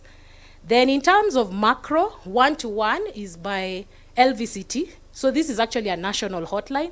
It provides a lot of information and services in HIV, sexual and reproductive health, but also mental health. And it is also good because it potentially bridges the micro to macro, because you can access them by text, but it can actually link you to a national hotline. So I guess the idea is we want to make sure you can access everything, feed the national system. There are other opportunities for innovation, so I'll go through them a little quickly. So one of the ones I found was a study that I believe has been done by Aga Khan, where they're using mobile technology and using AI and machine learning to predict mental health outcomes. So that means if you're using a mobile technology, but you're trying to predict outcomes, it means you can feed the larger system. So this has a potential to produce very good data that can inform programming. I also found something on remote medical management. So this is using IoT, Internet of Things, enabled dispensers. So these are smart dispensers that can tell you when you've missed your medication, and they can help with monitoring adherence. So for us who actually do treatment for a long time, and we struggle with treatment adherence, this can be good for medication. I actually found a robot that was used in Mexico in 2020. Niyo inakaa mtungi ya gas, the one in the middle. It's actually a robot called La Luchi Robotina. So this was actually used during the COVID pandemic. You remember, you're in hospital, access is limited. So this was being used to help with screening. And we actually have a robotics society that is in Kenya. They are doing some really innovative work. So this is actually an opportunity for us because it exists in the system. I found a study that was done in China where they are using assistive robotics to help children with autism spectrum disorder to improve social engagement. So I think there's a potential in some of the things that we are trying to do. And maybe the final one I can show, because this is innovative by Kenyan standards, is Afya Record, where they are trying to make sure that a patient is able to have their medical records in a system that can assist with continuity of care. So I think we have a good opportunity there. But you know, with all technologies, ethical considerations are a must. Some of the problems that we're having around digital equity is some of these devices or these technologies have been developed outside the country or outside the continent, and then they're being used here. So in terms of equity, we need things that are developed by Africa for Africa, because it will actually meet our cultural needs. Also, some of those technologies are widening the digital divide. They're supposed to bring all the things in the system together. So we have to make sure that those are covered. And then, of course, with data, if you're trying to link a system, then you need to make sure there's privacy, there's confidentiality of all that data. So we have to make sure all of those are considered. That said, I think we have opportunities that can be gaps, or gaps that can be opportunities, depending on how you treat them. We need to improve infrastructure, especially for rural settings, and increase access for... My mother is 72 years old and she's on social media. So if I want to do anything around mental health, we have to make sure that it's also accessible to somebody like her. Of course, there's the technical gaps.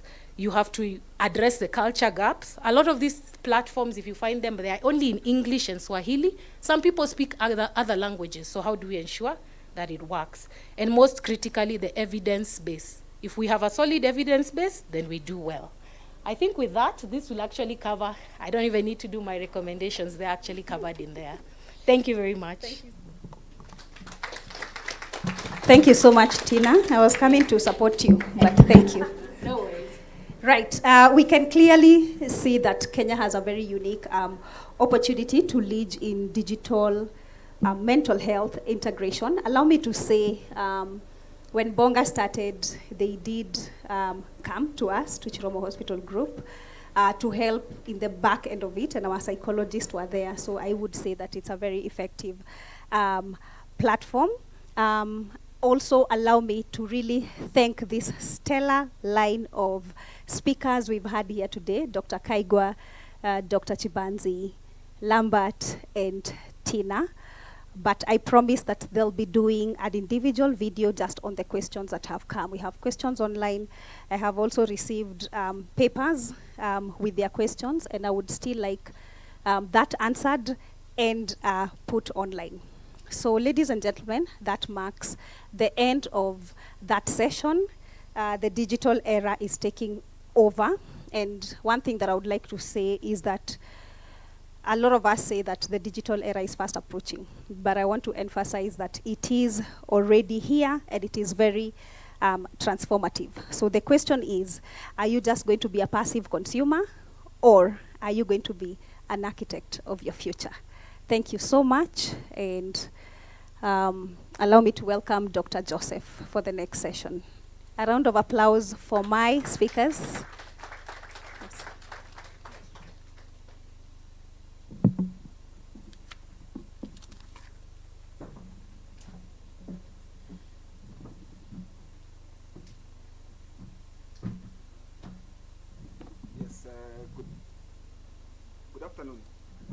Good afternoon. Yeah, my name is Njenga Joseph. I'm a psychiatrist at Chiromo Hospital Group. And we have had a very wonderful day, and we're coming towards the tail end of the day. We do know over here it gets hotter, and I think right now towards the end is not boiling point.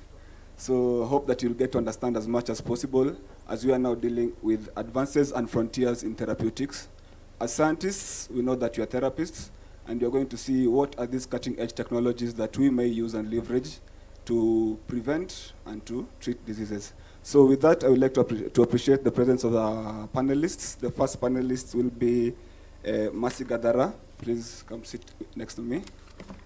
The next one will be Evelyn Araka, and the final one will be Kilin Waidira. So we'll start with Masi Gadara.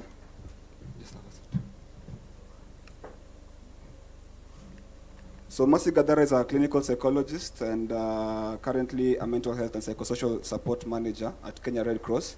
She will explain to us what Tina found out about how they are enhancing access to mental health support through Kenya Red Cross digital platforms. Welcome. Thank you.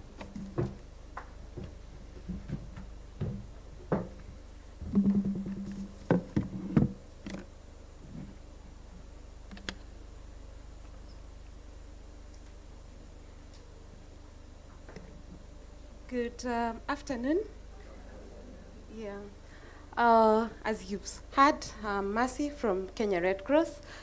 Sure, majority of you have heard about Kenya Red Cross. Kenya Red Cross is a humanitarian organization that works to alleviate human suffering. We are in 47 counties in this land called Kenya.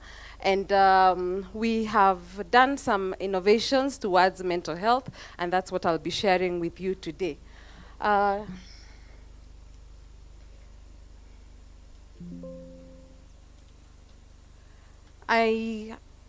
Throughout this presentation today, we've had a lot of statistics, a lot of data. This is an excerpt from the Nation newspaper, 2023, that was talking about compiling all the issues about mental health, including the costs that takes one to get help for mental health. And it says that the number of productive hours per week a depressed worker loses is about 5 hours, 36 minutes. We have about 840 outpatient visits due to mental health disorders. And I think the number of psychiatrists has gone up since then. I don't know. Just to give you an overview of what Kenya Red Cross did last year in terms of the floods. We had about 43 counties affected by the floods. And so think about this in terms of the translation into the state of the mental health of Kenyans during this time. Sorry.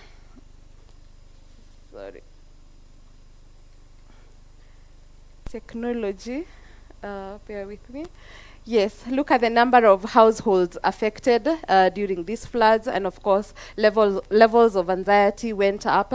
Cases of SGBV that were underreported, roads were cut off, health facilities were affected, schools were affected, businesses were affected, livestock was lost, and also the acreage, leading to a lot of distress. And so why do we talk about the digital platform, and what has Kenya Red Cross done towards this? At the height of COVID-19, there was an increased anxiety, and mental health issues were exacerbated. Kenya Red Cross introduced the toll-free line, which is 1199, and this line offers 24 hours, 365 days of free telecounseling to the public. And when the service went up, there was some overwhelming response because we had so many Kenyans calling, and this necessitated more innovative ways. And in 2021, an AI-powered chatbot, which is branded as ChatCare, was embedded on Kenya Red Cross's website.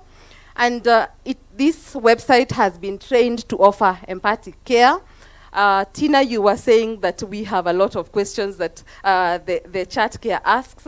It's in trying to even just be trained like a human being to, when I meet you, I ask you, how are you doing today? Because I'm not able to see who you are. Tell me about your age. How are you feeling today? Do you want to speak in English or Swahili, and then do you want to speak to a human being as we go, okay? So it has been trained, and over time we've had rigorous exercises where we are over time seeing how do we improve on it. Right now it is on Telegram and on Facebook, and again in 2024 we added onto the hotline a USSD, which is star 789 star 1199 hash for people in remote areas or people without smartphones, because we are saying leave no one behind in the form of technology that we are using. We may have smartphones, but we remember we are saying uko mashinani, there are people without smartphones or even internet. Think about it. People have gone on mission in areas, and then they're in distress. How do they reach out for support?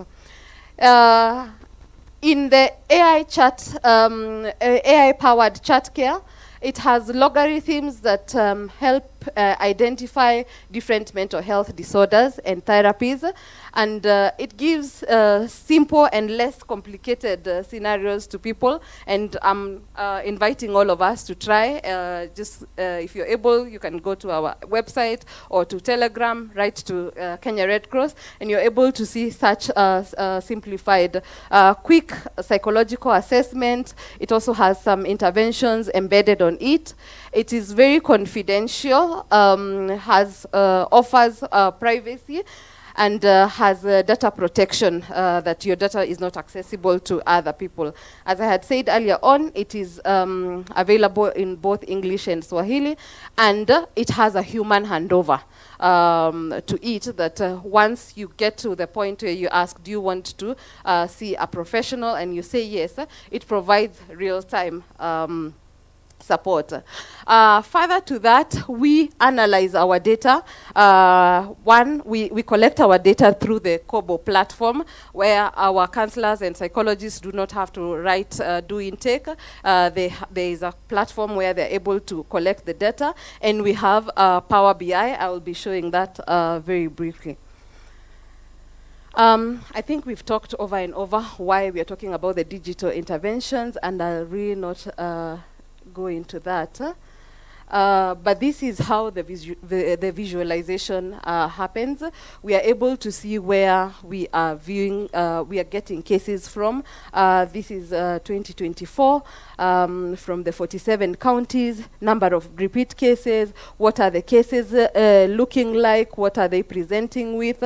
And so we've seen expanded mental health service reach. We've been able to make data that is decisions that are data driven, and there is increased engagement and reduced stigma, because we are seeing more and more people are seeking support.